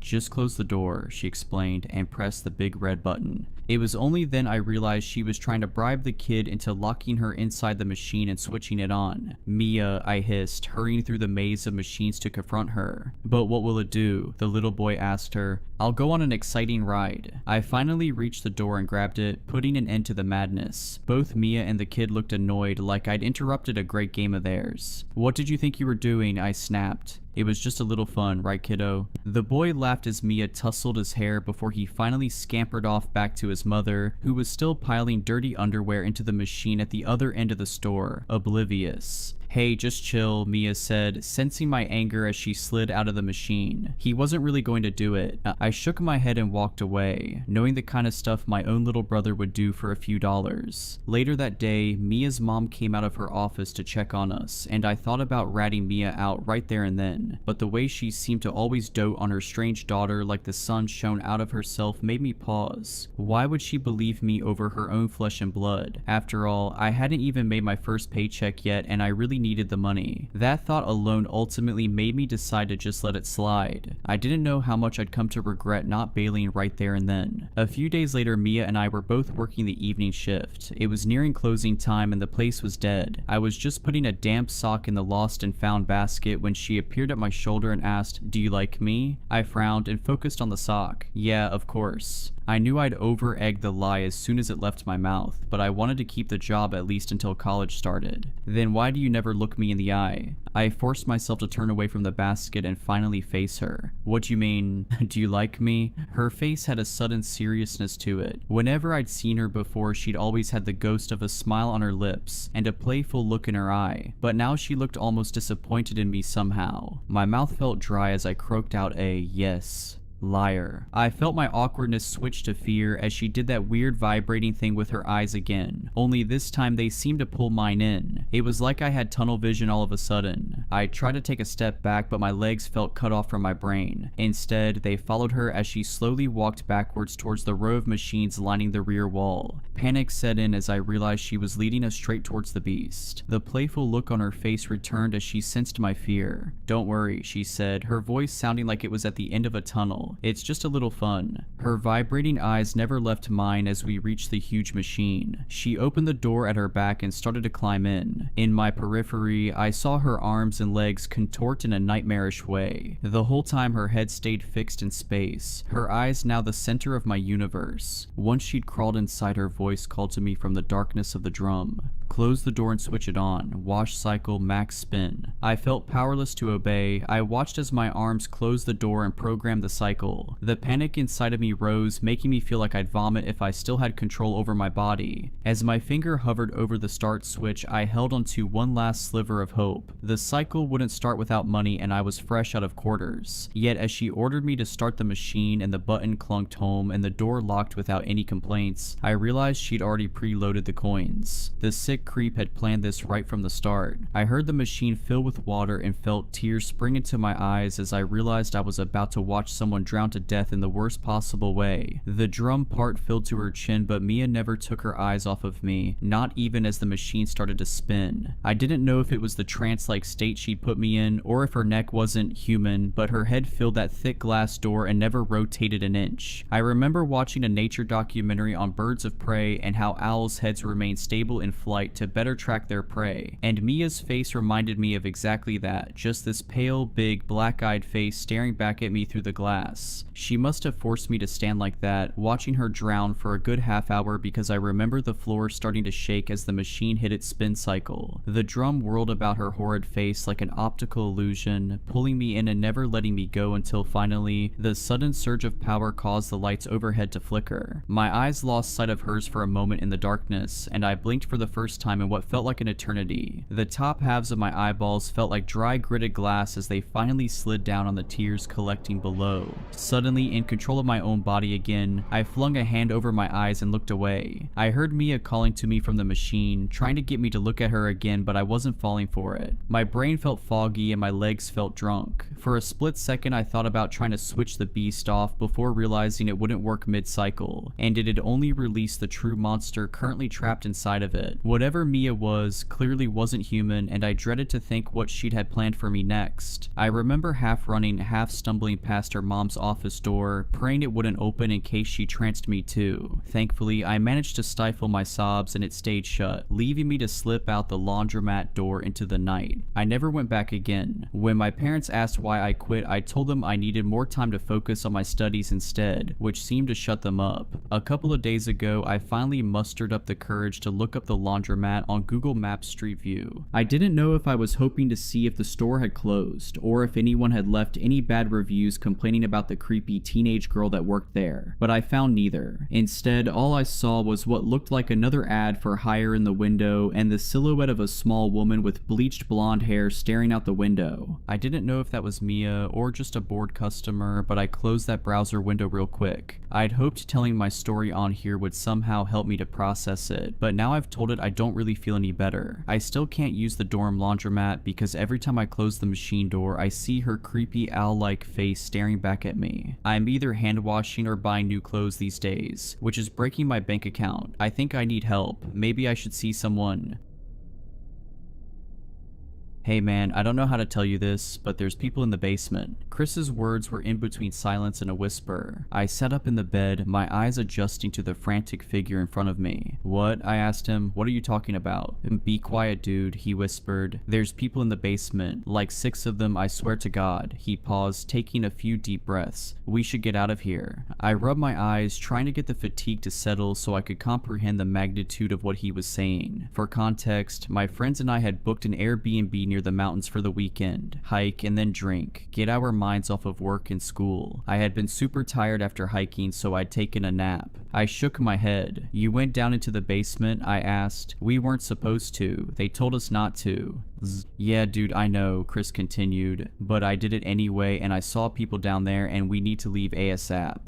What kind of people? I asked, pretty much fully awake now. You mean the owners of this place? They came back? Chris shook his head. Number not them. Weird looking people, creepy people. I sat up thinking that maybe Chris had taken some of the LSD we'd been saving for the next day. Dude, relax, I told him. Explain exactly what you saw. He laid it out pretty concisely. Despite the fact that the people who had posted the listing had explicitly told us not to go down there, Chris had gotten drunk, gotten curious, and went down there. To his surprise, the door had been unlocked. He couldn't find the light switch, but there was just enough of it coming through the windows for him to be able to make his way down the stairs. Arriving at the bottom, he allowed his eyes a few seconds to adjust, and right in front of him, he could see a small table with about 6 people sitting around it, their outlines illustrated by the afternoon light. At first, his brain rationalized it as large dolls or puppets that had been placed there, but he continued looking at them, and eventually one of them turned their heads to face him. He didn't stick around after that and shot up the stairs, shutting the door behind him. As he told me this, I kind of didn't want to believe him, but there was also absolutely no reason why he'd be lying. He just wasn't that type of guy. Coupled with the genuine terror on his face, I began leaning towards the idea that he was telling the truth, and that were actually a bunch of people sitting silent at a table in the darkness of the basement. I got up and looked out the bedroom window, seeing Jay and Paul standing on the front porch, grilling burgers. Then I looked back at Chris. If you're telling the truth, we need to call the people who own the place.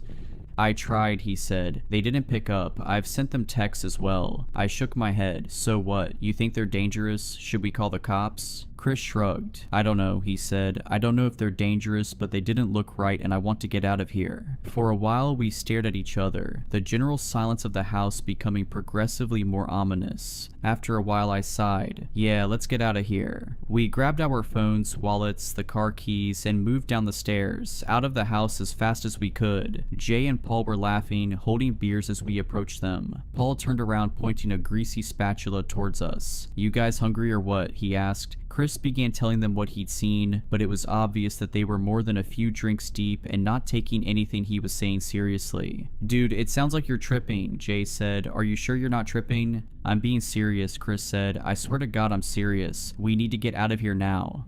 Well, I'm about 5 beers in, so I ain't driving, Jay said. And I sure ain't letting any of you drive my truck either. Are you sure you just weren't seeing stuff?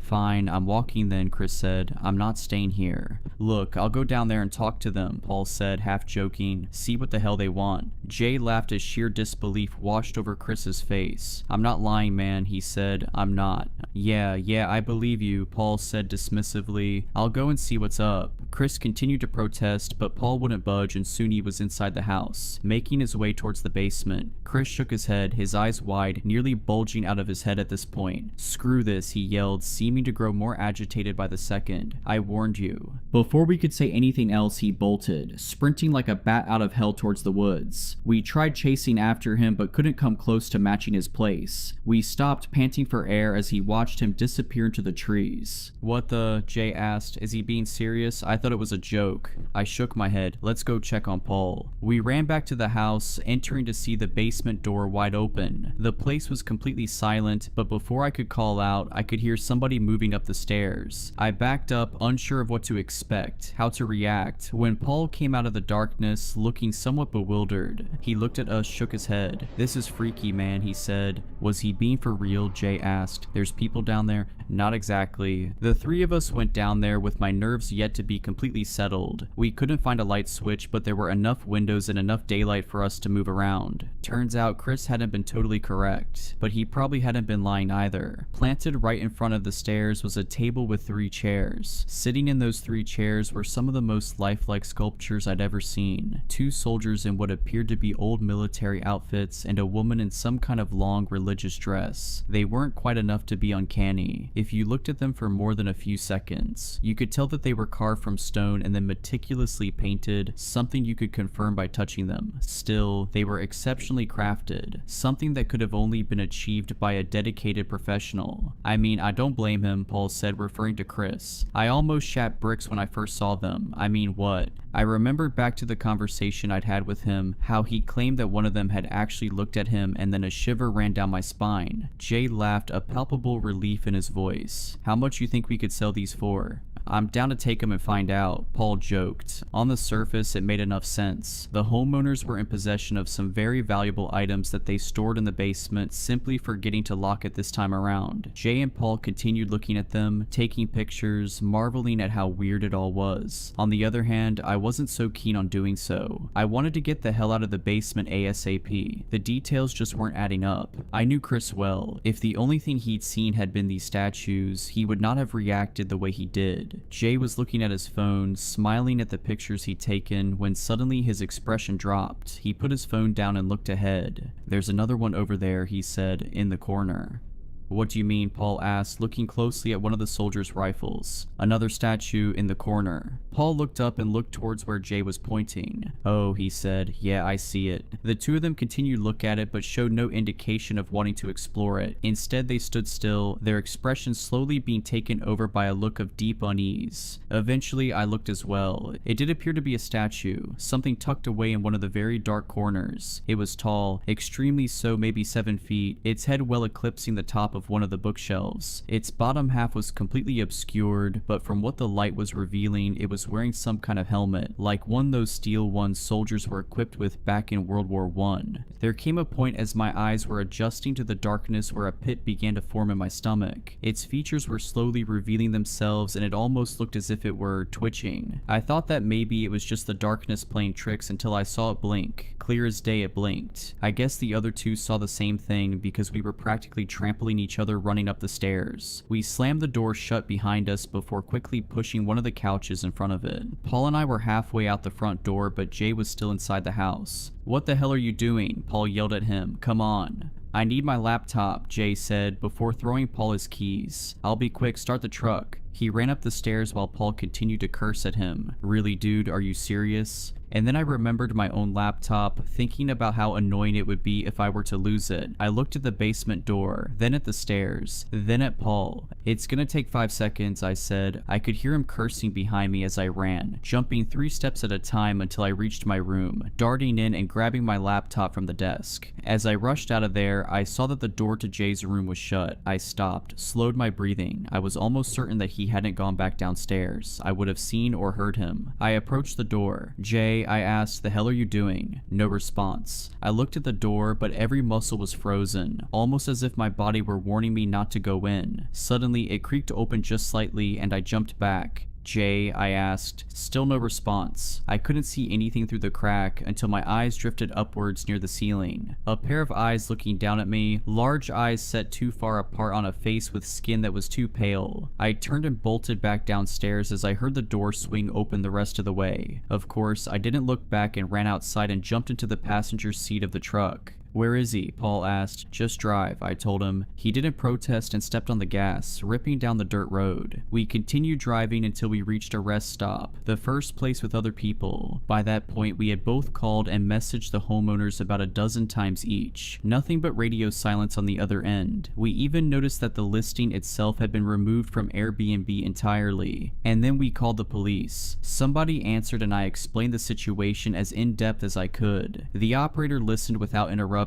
waited a few seconds, and then asked me for the address. I told it to her. Another bout of silence elapsed before she hung up. After arriving back in the city, we considered reporting it again, but neither of us felt the nerve to do so. We also haven't heard from Chris. We've gone to his apartment and knocked on his door, but nobody answers. I tried to do some research on the place, Googling the cabin's address. One result came up, a website that appeared to consist solely of an album of black and white images of soldiers standing in various places places with dates and addresses written beneath them in small text. I Control F'd and found the address I was looking for. The accompanying photo was of a tall soldier holding a blood-stained hatchet and standing in a clearing surrounded by trees, with the outline of a cabin behind him. The man's skin was pale, his eyes oddly large and set so wide apart that it just didn't look right. There were also 2 dates attached to it, August 17, 1915, and the date that we had first arrived at the cabin. It's been about a week removed from the incident, and Paul and I have both made a mutual decision to drop it, to try and go back to our ordinary lives. But it's been difficult. I keep expecting to receive a phone call from the cops, asking me questions about Chris and Jay, where I'd last seen them. Those guys have family. They probably knew where they were headed and who they'd gone with, and yet nobody's reaching out. It doesn't feel like we're out of the clear here. It doesn't feel like this is over at all. On December 21, 2017, sheriff deputies responded to a wellness check in the general area of Tehachapi, California. The call came from the mother of a minor child who stated that the child's uncle had lured them out there to attack without provocation. The man attacked and gave chase, going so far as to pursue their car on foot as she drove away. Officers located the man and quickly noted that his behavior was vacillated wildly. Initially, he launched himself at the officers, only to pull back, fall to his knees and beg for help. He introduced himself as Catalin and asked for help again, only to cut off and begin screaming the following phrase: "Screw you, Robert, screw you, Robert, screw you." Catalin was booked into the central receiving facility. Catalin's appearance was of great concern. Most disturbingly, both his chest and abdomen kept bulging and receding, rolling like waves. Whenever one of these waves crested, Catalin choked and his eyes turned a strange but unmistakable yellow hue. Shortly after booking, Catalin asked for a chaplain. This request was denied. Shortly after denial, Catalin flew into what was assumed to be a substance-induced frenzy, wherein he tore the metal grating off his cell and proceeded to vomit copious amounts of dark, foul-smelling fluid. The volume of vomit was so significant it covered all of the cell floor and much of the hallway beyond. Officers noted that Catalin's eyes were glowing yellow. A chaplain was called. Catalin said he didn't know how to pray but needed someone to pray for him. The chaplain asked why, to which Catalin responded that he was possessed. The chaplain asked somewhat doubtfully if Catalin was hoping for an exorcism. This question incited a hysterical outburst from Catalin, who repeatedly screamed, "No exorcism, no exorcism. It has to stay inside." Due to prior experience with another agency inmate, a representative from the sheriff's office facilitated contact between Catalin and an agency representative. After a brief interview, the agency brought Catalin into custody where he remains. At this time, Catalin is the only confirmed case of demonic possession incarcerated at AHHNASCU.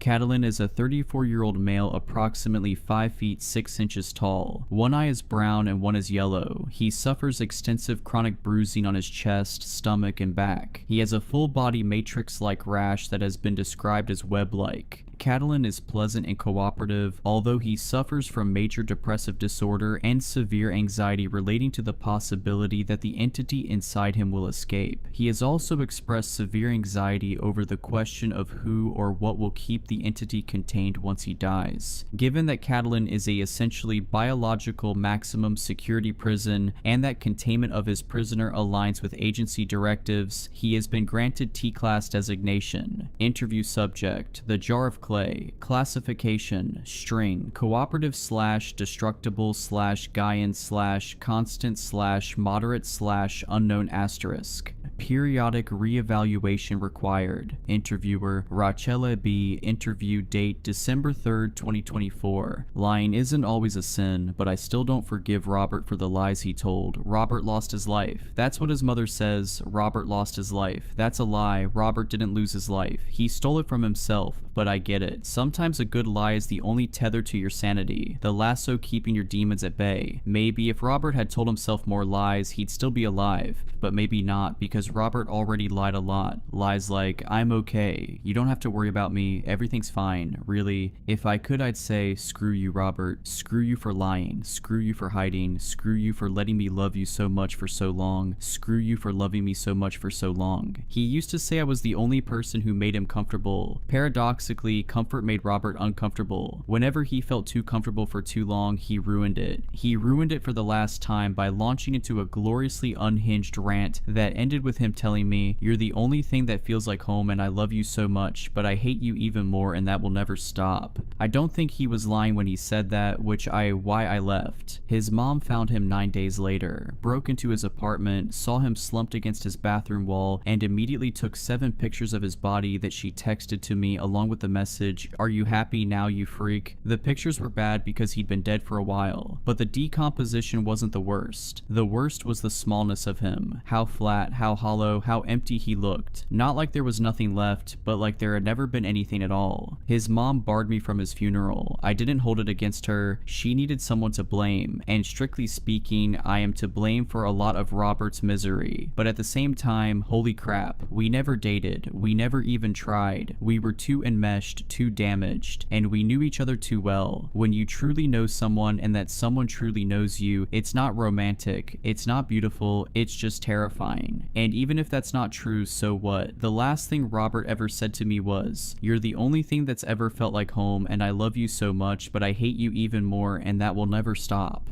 And the last thing I ever said to him was, "Screw you, Robert." 6 days later, he was dead. 3 days after that, his mother found his body and sent me pictures. I stared at those photos for a long time. Then I watched The Land Before Time. That was Robert's favorite kid movie. That's why he named our cat Littlefoot. I thought watching it in memory of him would make me feel close to him, but it just made me sob until I thought I was going to throw up my own guts. A few days after that, his mom sent me the last text I ever got from her. "There's a bunch of your stuff at his apartment, so come get it before I burn it." I could think of nothing worse than entering Robert's death-suffused apartment, but curiosity is the leading cause of death for cats, and I am no exception. See, Robert and I never lived together. We were never even romantic. Enmeshed, yes. Devoted, of course. Codependent, you bet. But in love? Number, not really. God, I hope not. Anyway, Robert was almost dangerously protective of his private spaces, and his cheap apartment was no exception. I'd only ever been inside it twice, so I wanted to know how anything that was mine could have possibly ended up there. That's the only reason I went, curiosity. The scent of death was waiting for me when I opened the door, but it wasn't as strong as I'd feared. I drifted through his apartment like a ghost, traversing the liminal space it now occupied between Robert's home and an empty place. I wondered if his ghost was walking with me. The thought was infuriating. I crept through the living room, kitchen, hallway, even the bathroom with its body-shaped stain. I took more time than I should have. I didn't see anything that was mine. Until his bedroom, utilitarian and bare, colorless and impersonal. It made me ache. The only pop of color was a lilac moto jacket draped over a cardboard box. I recognized the jacket because I'd given it to him years ago, on the day I told him I was transitioning. That was also the day he screwed up beyond repair with Cassie and their daughter. I picked the jacket up. For half a second I was convinced he was inside it, growing back into existence in my arms, mostly because I could smell him, warm, with a faint undertone of bitter growth, like a dying garden in the dog days of summer. As his scent enveloped me, the room around me faded into a whirlwind of images, enfolding me into yet another liminal space, this time the one between memory and reality. That brings me to the real reason I didn't want to go to Robert's apartment. There's this thing I do. If I touch an object, and if that object is or was important to someone, then the memories attached to that object start projecting themselves in my head like a simulation. It sounds crazy. It is crazy. When I picked up Robert's jacket, I fell into one of the memories attached to it. Gray skies, bitter air swirling with snowflakes. I was sitting on the sidewalk with Robert. He was heartbroken and humiliated. He'd so badly wanted a family and had managed to make one, but he'd screwed it up just like he screwed up everything else. Cassie had the patience of a saint combined with the naivety singular to very young women intent on healing their damaged boyfriends, but Robert was too much even for her. She'd been right to leave him and he knew it, so there was nothing to say. Seeing him curled over himself and sobbing so hard his entire body shook was one of the worst moments of my life, and that's saying a lot. I shrugged out of my jacket and threw it over his shoulders, then drew him in for a hug as some stranger gawked at us. It was awkward. All my hugs are awkward. But Robert leaned in anyway and kept crying, tears hitting the jacket alongside snowflakes. Then the memory changed. Snowflakes faded to darkness, cold deep into warmth. Robert was sleeping, curled underneath that stupid coat. 1,000 images of 1,000 nights superimposed over each other, each almost but not quite identical. He slept with it, used it like a teddy teddy bear. The scene evaporated when I threw the coat back onto his bed. Tears streamed down my face as a fresh wave of rage crashed inside my chest. I looked at the box again. It had my name written on it, Catalin. On top was a note, "Please don't remember the bad things." "Oh, screw you," I whispered. I recognized everything inside. The ragged stuffed Pikachu with a sunken face, the dusty blue ribbon from a spelling bee 20 years past, a hand-knitted orange scarf, a green collar with a silver tag that said Littlefoot on one side, and if found, contact Katarina or Robert with my childhood phone number listed underneath. The thought of him holding on to all these things for so long was too much. Beyond too much. Crushing. It was crippling. If I were strong, I'd have left that box and everything in it on the bed for his mother to burn. But I'm not strong, so I shrugged into the jacket. Snowflakes swirled again as his scent, so like a dead garden, crept over me and took the box to my car. Then I drove out to the carnival. Neither Robert or I ever left the town where we were born. It sucks, but living and dying in the same place does have perks like knowing all the awesome secret hangout spots. One of our spots was an abandoned carnival out in the canyon. 70 years ago, a carnival stopped in town the night before the most devastating earthquake in the county's history. All the performers died. A few of the animals survived, but they had neither ability nor inclination to pack away the game booths and rides. The big top is long gone, the prizes pilfered or rotted into the sand, but the structures remain, and the great rusted loop of the sketchiest looking roller coaster ever made still rises over the desert. Robert and I weren't in love, at least I don't think so. I hope not. We were enmeshed though, beyond enmeshed. The carnival isn't where it started, but it's relevant because it is the place where I first saw Robert's demon. Yes, his demon. A demon followed him around, a literal demon. I already told you I see memories when I touch things. I also see memories when I touch people. I always saw Robert's too, but after my mom died, I started seeing something else when I touched Robert, his demon. We were 10 and we'd snuck off to the carnival after school. I hugged him. I don't remember why anymore. When I pulled away, I saw the demon between us. It looked almost like his dad, just wrong. Like something pretending to be him, just way scarier. Before I knew it, the demon, the crooked, uncanny valley imitation of his father, slithered forward, pushing us apart. Then it wrenched Robert's mouth open. Before I could even react, Robert screamed and shoved me away. I know how it sounds. Even after we talked about it, after Robert calmed down, after told me how he'd seen that thing crawling after him every day for as long as he could remember, I didn't think much of it. I actually kind of thought we were both losing it, and I wasn't even worried it. That kind of hallucination made perfect sense to me, given that Robert's father killed my mother. See, when my dad walked out, Robert's father stepped up. He started dating my mom. I know having a parent move on is usually hard for kids, but I didn't care because I got to see Robert every day, until his dad killed my mom and then himself. Afterward, I visited Robert at his foster home whenever I could. All he did was sleep when I came over. He was afraid to sleep alone. Well, no, technically he was afraid to lay down. He was afraid he'd die if he laid down too long. This is because he watched his dad die flat on his back, drowning in his own blood from his self-inflicted gunshot wound. So whenever I came over, we sat back to back, leaning against each other. Then we looped our arms together. For weeks, that was the only way he could sleep, leaning against me because he knew I wouldn't let him fall. Anyway, that doesn't matter. What matters is this. The day I saw Robert's demon for the first time, Robert said, "It's my dad, and he keeps telling me to kill you, but I never would, Cat, never." I knew Robert would never hurt me. He was so relieved when I told him that. The day I picked up the box from Robert's apartment, I sat under the roller coaster remembering all of this. I fell asleep, half hoping the rusted, sand-scoured metal would collapse and crush me. It didn't. I went on with my life, only not really. In the weeks following Robert's death, I had to hold stuffed animals to help me sleep. I collect used stuffed animals because there are almost always happy memories attached to them, and because they're not my memories, they comfort me without any baggage. But grief is weird, and one night I needed the baggage. I grabbed that sunken little Pikachu from Robert's box. The memory washed over me. A frozen winter's night so cold it takes your breath away. We were at a buffet with both sets of parents. Robert and I were misbehaving. Robert had beaten up the buffet mascot, which made me laugh so hard I gagged. Once seated, we got into a food fight. When my mom yelled at us, I yelled back, which made Robert laugh so hard that Dr. Pepper came out his nose and sprayed everything on the table. My father promised to let us play the claw machine if we'd shut up and behave. We loved claw machines, so of course we agreed. He gave us each $10 to play. Robert didn't win, but I got a small stuffed Pikachu. I gave it to him because he loved Pokemon. Reliving that memory was like holding Robert on one of his good days. The good days were the only days Robert and I ever held each other, and we didn't have many good days. I told you I see memories when I touch things and people. That's why I didn't shake your hand when you came in, and why I hate being touched. You think you're going in for a regular handshake when a wave of unspeakable trauma washes over you, and you have to smile like you didn't just mainline hell. I know that's why Robert barely let me touch him, and to be fair, I didn't ever let him touch me because Robert is the only person who saw into me the way I saw into him. I didn't like being seen any more than he did. That's why we fought at the end, because he saw into me at the exact wrong time. It was my birthday. Robert surprised me my mom's brownie recipe, and you know, it was my birthday. I was thinking about her anyway, and the brownies just drove it all home. I started wishing for what might have been, for the life I'd have if she was still in it.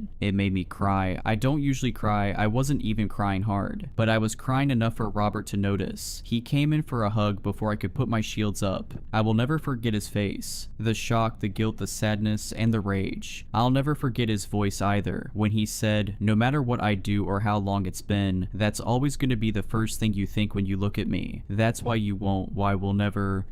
That's not why, Robert. I don't really know how we got from "that's not why" to "you're the only thing that ever felt like home and I love you, but I hate you even more." But we did. That's another reason I know lying isn't always a sin, because if Robert hadn't seen the truth in me that day, I think he would still be alive. The night after I held the Pikachu, I watched The Land Before Time again. It made me remember Littlefoot, our cat. That made me go back to Robert's box and pull out Littlefoot's collar. It's my favorite memory of all time, which is why I can barely stand to remember it. We were 6 years old, playing in the yard on a golden, impossibly hot day. We heard a pitiful, tiny meow and followed it to the alley behind my house. It was suffocatingly hot even in the shade where we saw the meower, a little gray cat. Robert named him immediately, and we went to bug my mom for a collar. She took us to buy a collar and even a name tag. It was a little green heart. Robert tenderly clasped it around Kitten's neck as it clambered into his lap, purring. I looked up. There, in the memory I knew so well, was something I had never seen before. Robert's demon, grinning at us across the yard. But instead of looking like a wrong version of Robert's dad, it looked like a wrong version of Robert. I dropped the collar back into the box, gasping like I'd just been plunged into ice water. I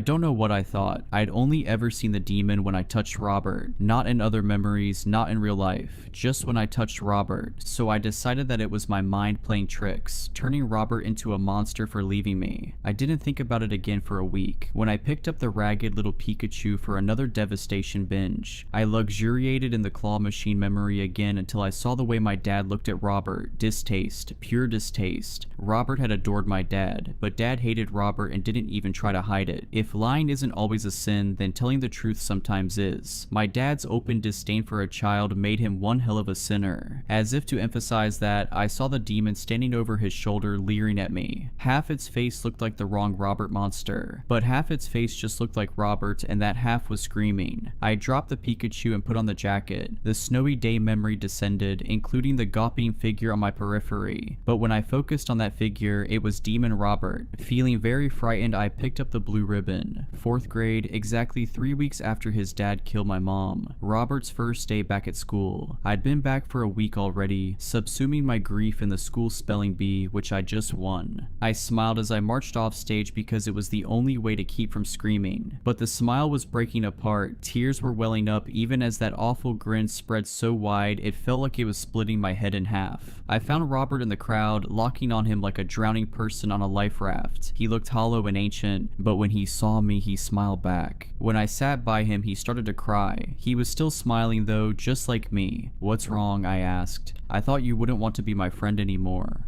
"Why?" "My dad said so. After he died, he told me it's all my fault." I hugged him with particular fierceness, then pinned my ribbon onto his shirt. "You're my best friend, Robert. That will never stop." "No lie." "No lie." As the words left my mouth, I saw the demon over his shoulder. Half monster, half screaming Robert. I dropped the ribbon and picked up the scarf. I'd knitted it for him when we were 11. He wore it until junior high. I found myself transported to his foster home 20 years ago. We were on his narrow bed, sitting back to back with our arms looped and the scarf draped across both our shoulders. Cat. His voice reverberated through his back and into mine. I'm so scared. I see my dad every night. He keeps telling me to kill you. I looked over and saw Demon Robert in the closet. One half of his face was grinning, the other was screaming. Gasping, I tossed the scarf away and picked up the last thing in the box. A picture of his daughter Sadie. I recognized that picture. It had held pride of place on every bathroom mirror Robert had since the breakup. Why was it in my box? Surely he meant for Cassie to have it, or even his mom. Why me? I looked at that photo for what felt like a long time. Then I picked it up. The memory I saw was of Robert's suicide. He'd been holding it when he killed himself. I'm sorry, when he lost his life. As I stood over his bleeding body, screaming, something crawled out of him. A thing that looked like him, but like a broken version of him. A version of him with half a face that was his, and half a face that was a demon. Before I could move, that thing took my hands. The touch calmed me down because I knew that touch. Whatever else this thing was, it was at least partly Robert. That was enough to make me hug it. Help Sadie, he whispered. His voice was wrong but familiar, just like the rest of him. I can't keep it away from her, but you can. You're a jar of clay. You hold everything in and never let anything out. Unbidden, an image rose to mind of Sadie. Sadie with a face that was half hers and half grinning monster. It made me want to scream. How do I help her? By remembering the treasure, he said, and putting the bad things in and not letting them out. Then he was gone, and so was the memory. I was back in my room, clutching his daughter's baby picture and sobbing. He used to call me that, a jar of clay, some religious reference. His dad was pretty religious before, well, you know, I asked him to explain it once. He said a jar of clay is an everlasting receptacle, both for treasure and for things that need to be locked away. That's you, he said. It's a good thing, I promise. No lie, I asked. No lie. I still didn't really get it, but that didn't stop him from calling me a jar of clay. Anyway, it'd take too long to tell you everything that happened after I saw Robert's suicide memory. It would hurt too much besides, and this has already been so long and painful. I'm sorry. If I tell you more than the bare minimum, I won't be able to talk. This is all I can say. You know how I said Robert and I knew each other better than we knew ourselves. That's how I knew what he, or at least his ghost, or whatever it was, wanted me to do. He wanted me to share all the good memories with his daughter while making sure his demon didn't come for her. I tracked down everything of his that I could find. It was hard. His mother had already taken so much, and there was no chance that she'd let me into her house. Instead, I started where I could. My dad's house, where Robert and I spent so much time and left so much stuff over the course of our childhood. It was hard being there. It was hard when my dad wouldn't meet my eyes, and even harder when I accidentally caught him looking. I ignored him and got it to work. I wasn't sure what I was looking for, but I knew it when I found it.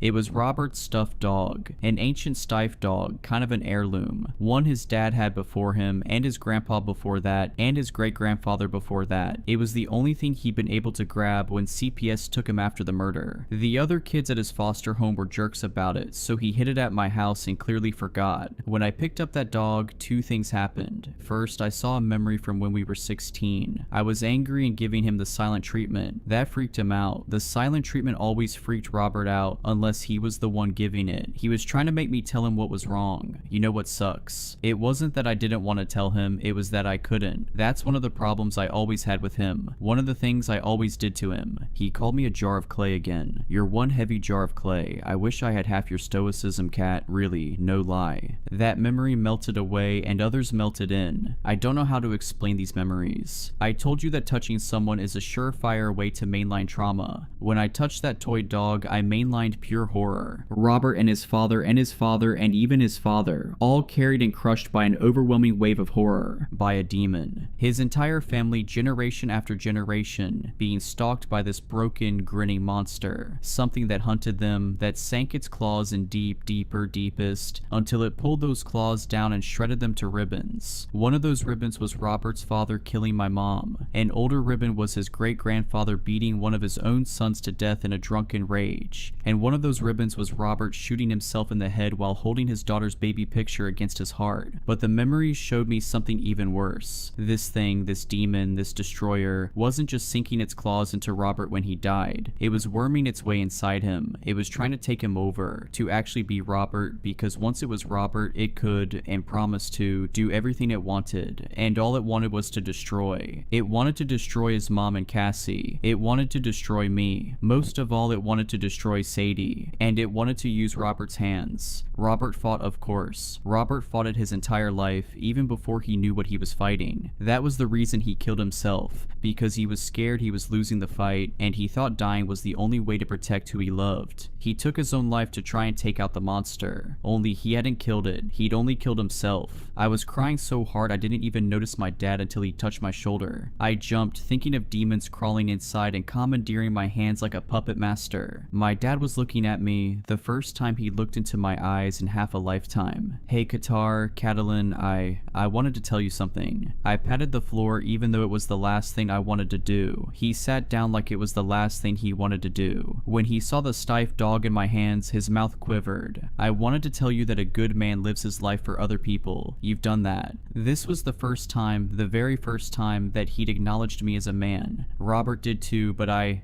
didn't. His voice got thick. I wasn't a good man. I'm sorry. I'm so sorry, baby. He was right. If any of this was anyone's fault, it was his for leaving. I wanted to push him away. I wanted to spit in his face, to tell him he wasn't a good man, had never been a good man, would never be a good man, that he'd as good as killed my mother. Instead, I grabbed his hands. I understood instantly that I didn't have to tell him any of those things, because he already knew. You are Dad. To my horror, I started to sob. So did he. You're a good man, you always were. You're the best father anyone's ever had. It was a lie, every last word. But lying isn't always a sin. After that, I went to Cassie's house. I lied about grabbing Robert's things for his mother, but she wasn't fooled. The only person Robert's mom hates more than Cassie is me. That's probably why she let me in. But Cassie's always been good, that why. It's why I've never been able to hate her, even when I desperately wanted to. Once again, I didn't really know what I was looking for until I saw it. A Build-A-Bear I'd bought Sadie for her 6th birthday. I looked around to make sure Cassie wasn't watching, then picked it up. Robert's memory, he and Sadie sitting on the floor. If I ever scare you, or if there's something you don't ever want to tell me or your mom, you tell Uncle Cat, okay? He'll do anything to help you. He'll always keep you safe. I know, Daddy. Demon Robert crept up beside me. Together we watched his memory. He didn't look like a demon anymore, not even half of one. He just looked like Robert. I can't be you, Cat. I wish I could. I wish we could have been. But it ate me and it'll eat her. I thought I could save her, but I was wrong. You thought you could save me, but you were wrong. You can save her for me. Screw you, Robert, I said. Screw you. I threw the bear down and picked up something else. Anything else. Anything to not see the promise he made the daughter who wasn't mine, or the broken version of his dead self begging me to right his wrongs. What I touched was a baby toy. A gentle memory. Robert playing with Sadie in a pool of sunlight on a threadbare carpet. All sweet, all good, all bright, except for the demon lurking in the corner. I knew then what I had to do. What I wanted to do. Because Dad's right. A good man lives his life for other people. I don't know if I'm a good man. But Robert didn't know if he was a good man either, and he still lived his life for other people the very best he could. At that moment, Sadie walked in, hollow-eyed and lifeless as Robert had been at Spelling Bee Day all those years ago. I wiped my eyes and almost tried to smile, then thought better of it. Hi, Cat. She sat down across from me. She looked so much like Robert it took my breath away. She was 10, exactly the age he'd been when our parents died. Sadie, I said gently, you Dad loved you more than anything. Her face crumpled. She shook her head, then started to get up. I reached into my pocket and pulled out the baby photo. Look. She looked at me, those eyes that were just like her father's filling with tears. Behind her, shimmering like a mirage, was an awful, familiar silhouette. The demon, a grinning monstrosity with no sign of Robert in its face. Her father's demon, her birthright coming into being to shred her like it had shredded her father. I had no time. I had to share the treasures, spill out all the treasure for other people to remember, so there'd be room to trap what could not be allowed to roam free. You see this picture? It's you on your 1st birthday. He kept it everywhere he went. Even though he wasn't here, he kept you with him. She gave me a look I'd seen on her father's face 10,000 times. That's why I knew exactly what to do, which was stuff the photo into her hands. She climbed clumsily to her feet and bolted, but at least she took the photo with her. Is it true? I looked up startled. Cassie was in the doorway. You don't have to lie for him, you shouldn't. I'm not lying. I wanted so badly to cry but couldn't. The only reason he stayed away is he thought you were better off without him, that's all. The way her face twisted broke my heart all over again. Why? I don't know. You're the only one he ever talked to.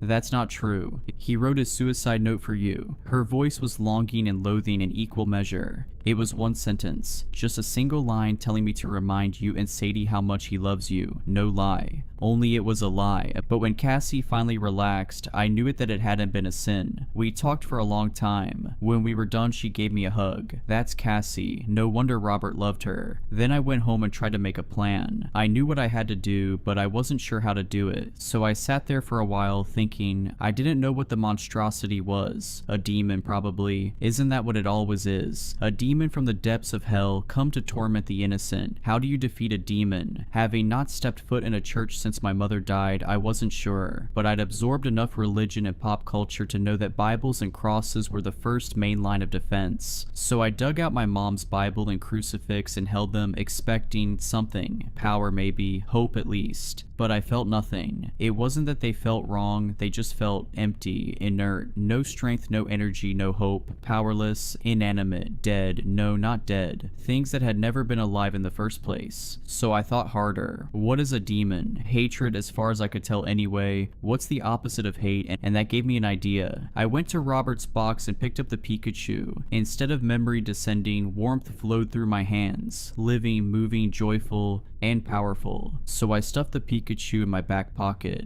I pinned the spelling bee ribbon over my heart. I shrugged into the lilac jacket, heavy and reassuring on my shoulders. Most importantly of all, hanging from a chain where a normal person might wear a saint's medal, was Littlefoot's name tag. It felt warm and powerful in the hollow of my throat. These things felt right, they felt strong, and they felt true. Not exactly the stuff of which the armor of God is made, but they were reminders of the truest, fiercest love I've ever received and ever given. And that was armor enough. I drove out to the place it all began, our carnival right under the rusting roller coaster. It was waiting for me. I wasn't afraid. I marched across the sand. Scraps of warm, loving memory drifted around me as the demon shimmered into being, a stark, eternal darkness against the star-swept sky, and I felt it. It was evil, but it was power. True, incomprehensible power. Overwhelming, ravenous strength crashing over me and under me and around me like a cataclysmic earthquake, tearing my force field of memory, my shield of love, to shreds and the shreds into nothing. I wasn't mainlining trauma, I was mainlining hate. I knew then why Robert had been doomed to fail. This was a curse, this was a monster, this was darkness, this was the monster under the bed, this was selfishness, this was destruction, this was something other, this was the Borg, this was Morgoth, this was hatred incarnate, this was the total absence of love, this was an obscenity older than time, an abomination that wanted to sink its teeth into the throat that sings the song of creation and tear it out. Love was nothing against it. I was nothing against it. It was going to win, and its prize was worse than death, to take me over and use my hands to destroy. And it was all Robert's fault, as his demon's true form bore down on me, swelling and billowing across the sky, blotting the stars and laying bare the folly of my plan. Terror overwhelmed me, and despair, and hatred. But I didn't want to die that way. Not in the dark, hating the person I loved more than anything in the world. Without thinking, I cupped Littlefoot's name tag in both my hands. Warmth swallowed me, and light, and it was summer afternoon, and Robert was tenderly clasping the collar across our kitten's neck. "You're not a stray anymore," he says. "You belong to us now, Littlefoot, and we love you." The abomination slammed into me with the force of a tsunami right as Robert looped his arms through and pressed his back to mine. And then we really were 10 years old again. A lifetime rewound. A lifetime to relive and do everything right so he and I and everyone would finally be okay. My mom would live and we would save his dad. We had time. All I had to do was wait until the darkness passed through me and moved on. Only it wasn't passing through me. It was hitting something hard, something solid and piling up, clinging to me, filling me, suffocating me, drowning me, and it was because of Robert. Because Robert was holding on and blocking it, keeping it inside me, keeping it from going away. Then it was done. Robert let go. When my knees gave way, he caught me and helped me to the ground. Only it wasn't Robert. It couldn't be Robert. Robert was dead. Only when I turned to look, his eyes were staring into mine. Number not his eyes, Sadie's. What? I couldn't breathe. What was wrong with my chest? "Honey, what are you doing here?" Sadie's voice was shaking. It's my dad. He told me you were here, and memories crashed over me. Robert's voice, broken and ragged and terrified. "My dad told me to kill you." My dad told me to help you. For a wonderful second, I was light and whole and happy and above all triumphant. Robert had broken the curse in more than one way. If he just held on a little longer, I could have told him. I could tell him that we all needed him, that none of us were better off without him, that we all loved him more than he could ever. Darkness drowned me then, and hate. Hate that I could never have imagined. Hate that devours, hate that corrodes, hate that eats its way out to destroy. I don't know what Sadie saw in my face. I don't want to know. I just know that it made her run away. That it made Cassie send a text that said, if you ever come near my daughter again, I might actually kill you. I haven't seen either of them since. I don't think I ever will. Robert's demon hasn't escaped. The hatred is still here, right here. I'd say I'm mainlining hatred incarnate, only you can't mainline yourself. This is what I get to be now until I die. A jar of clay. A prison for a demon that isn't even mine. It's all Robert's fault and I hate him for it. I hate him. More than he could have feared. More than he could ever imagine. That's what I'd say to him right now. Screw you, Robert. You were the only thing that felt like home and you burned yourself down anyway. I hate you. I will always hate you. I hate you more than you could ever know. I hate you so much, but I love you even more, and that will never stop. No lie. If you enjoyed these stories, please consider subscribing and liking this video. Let me know your thoughts of these stories in the comments below. I frequently talk to my viewers there. But anyways, I hope you were creeped out. Just kidding. Stay safe.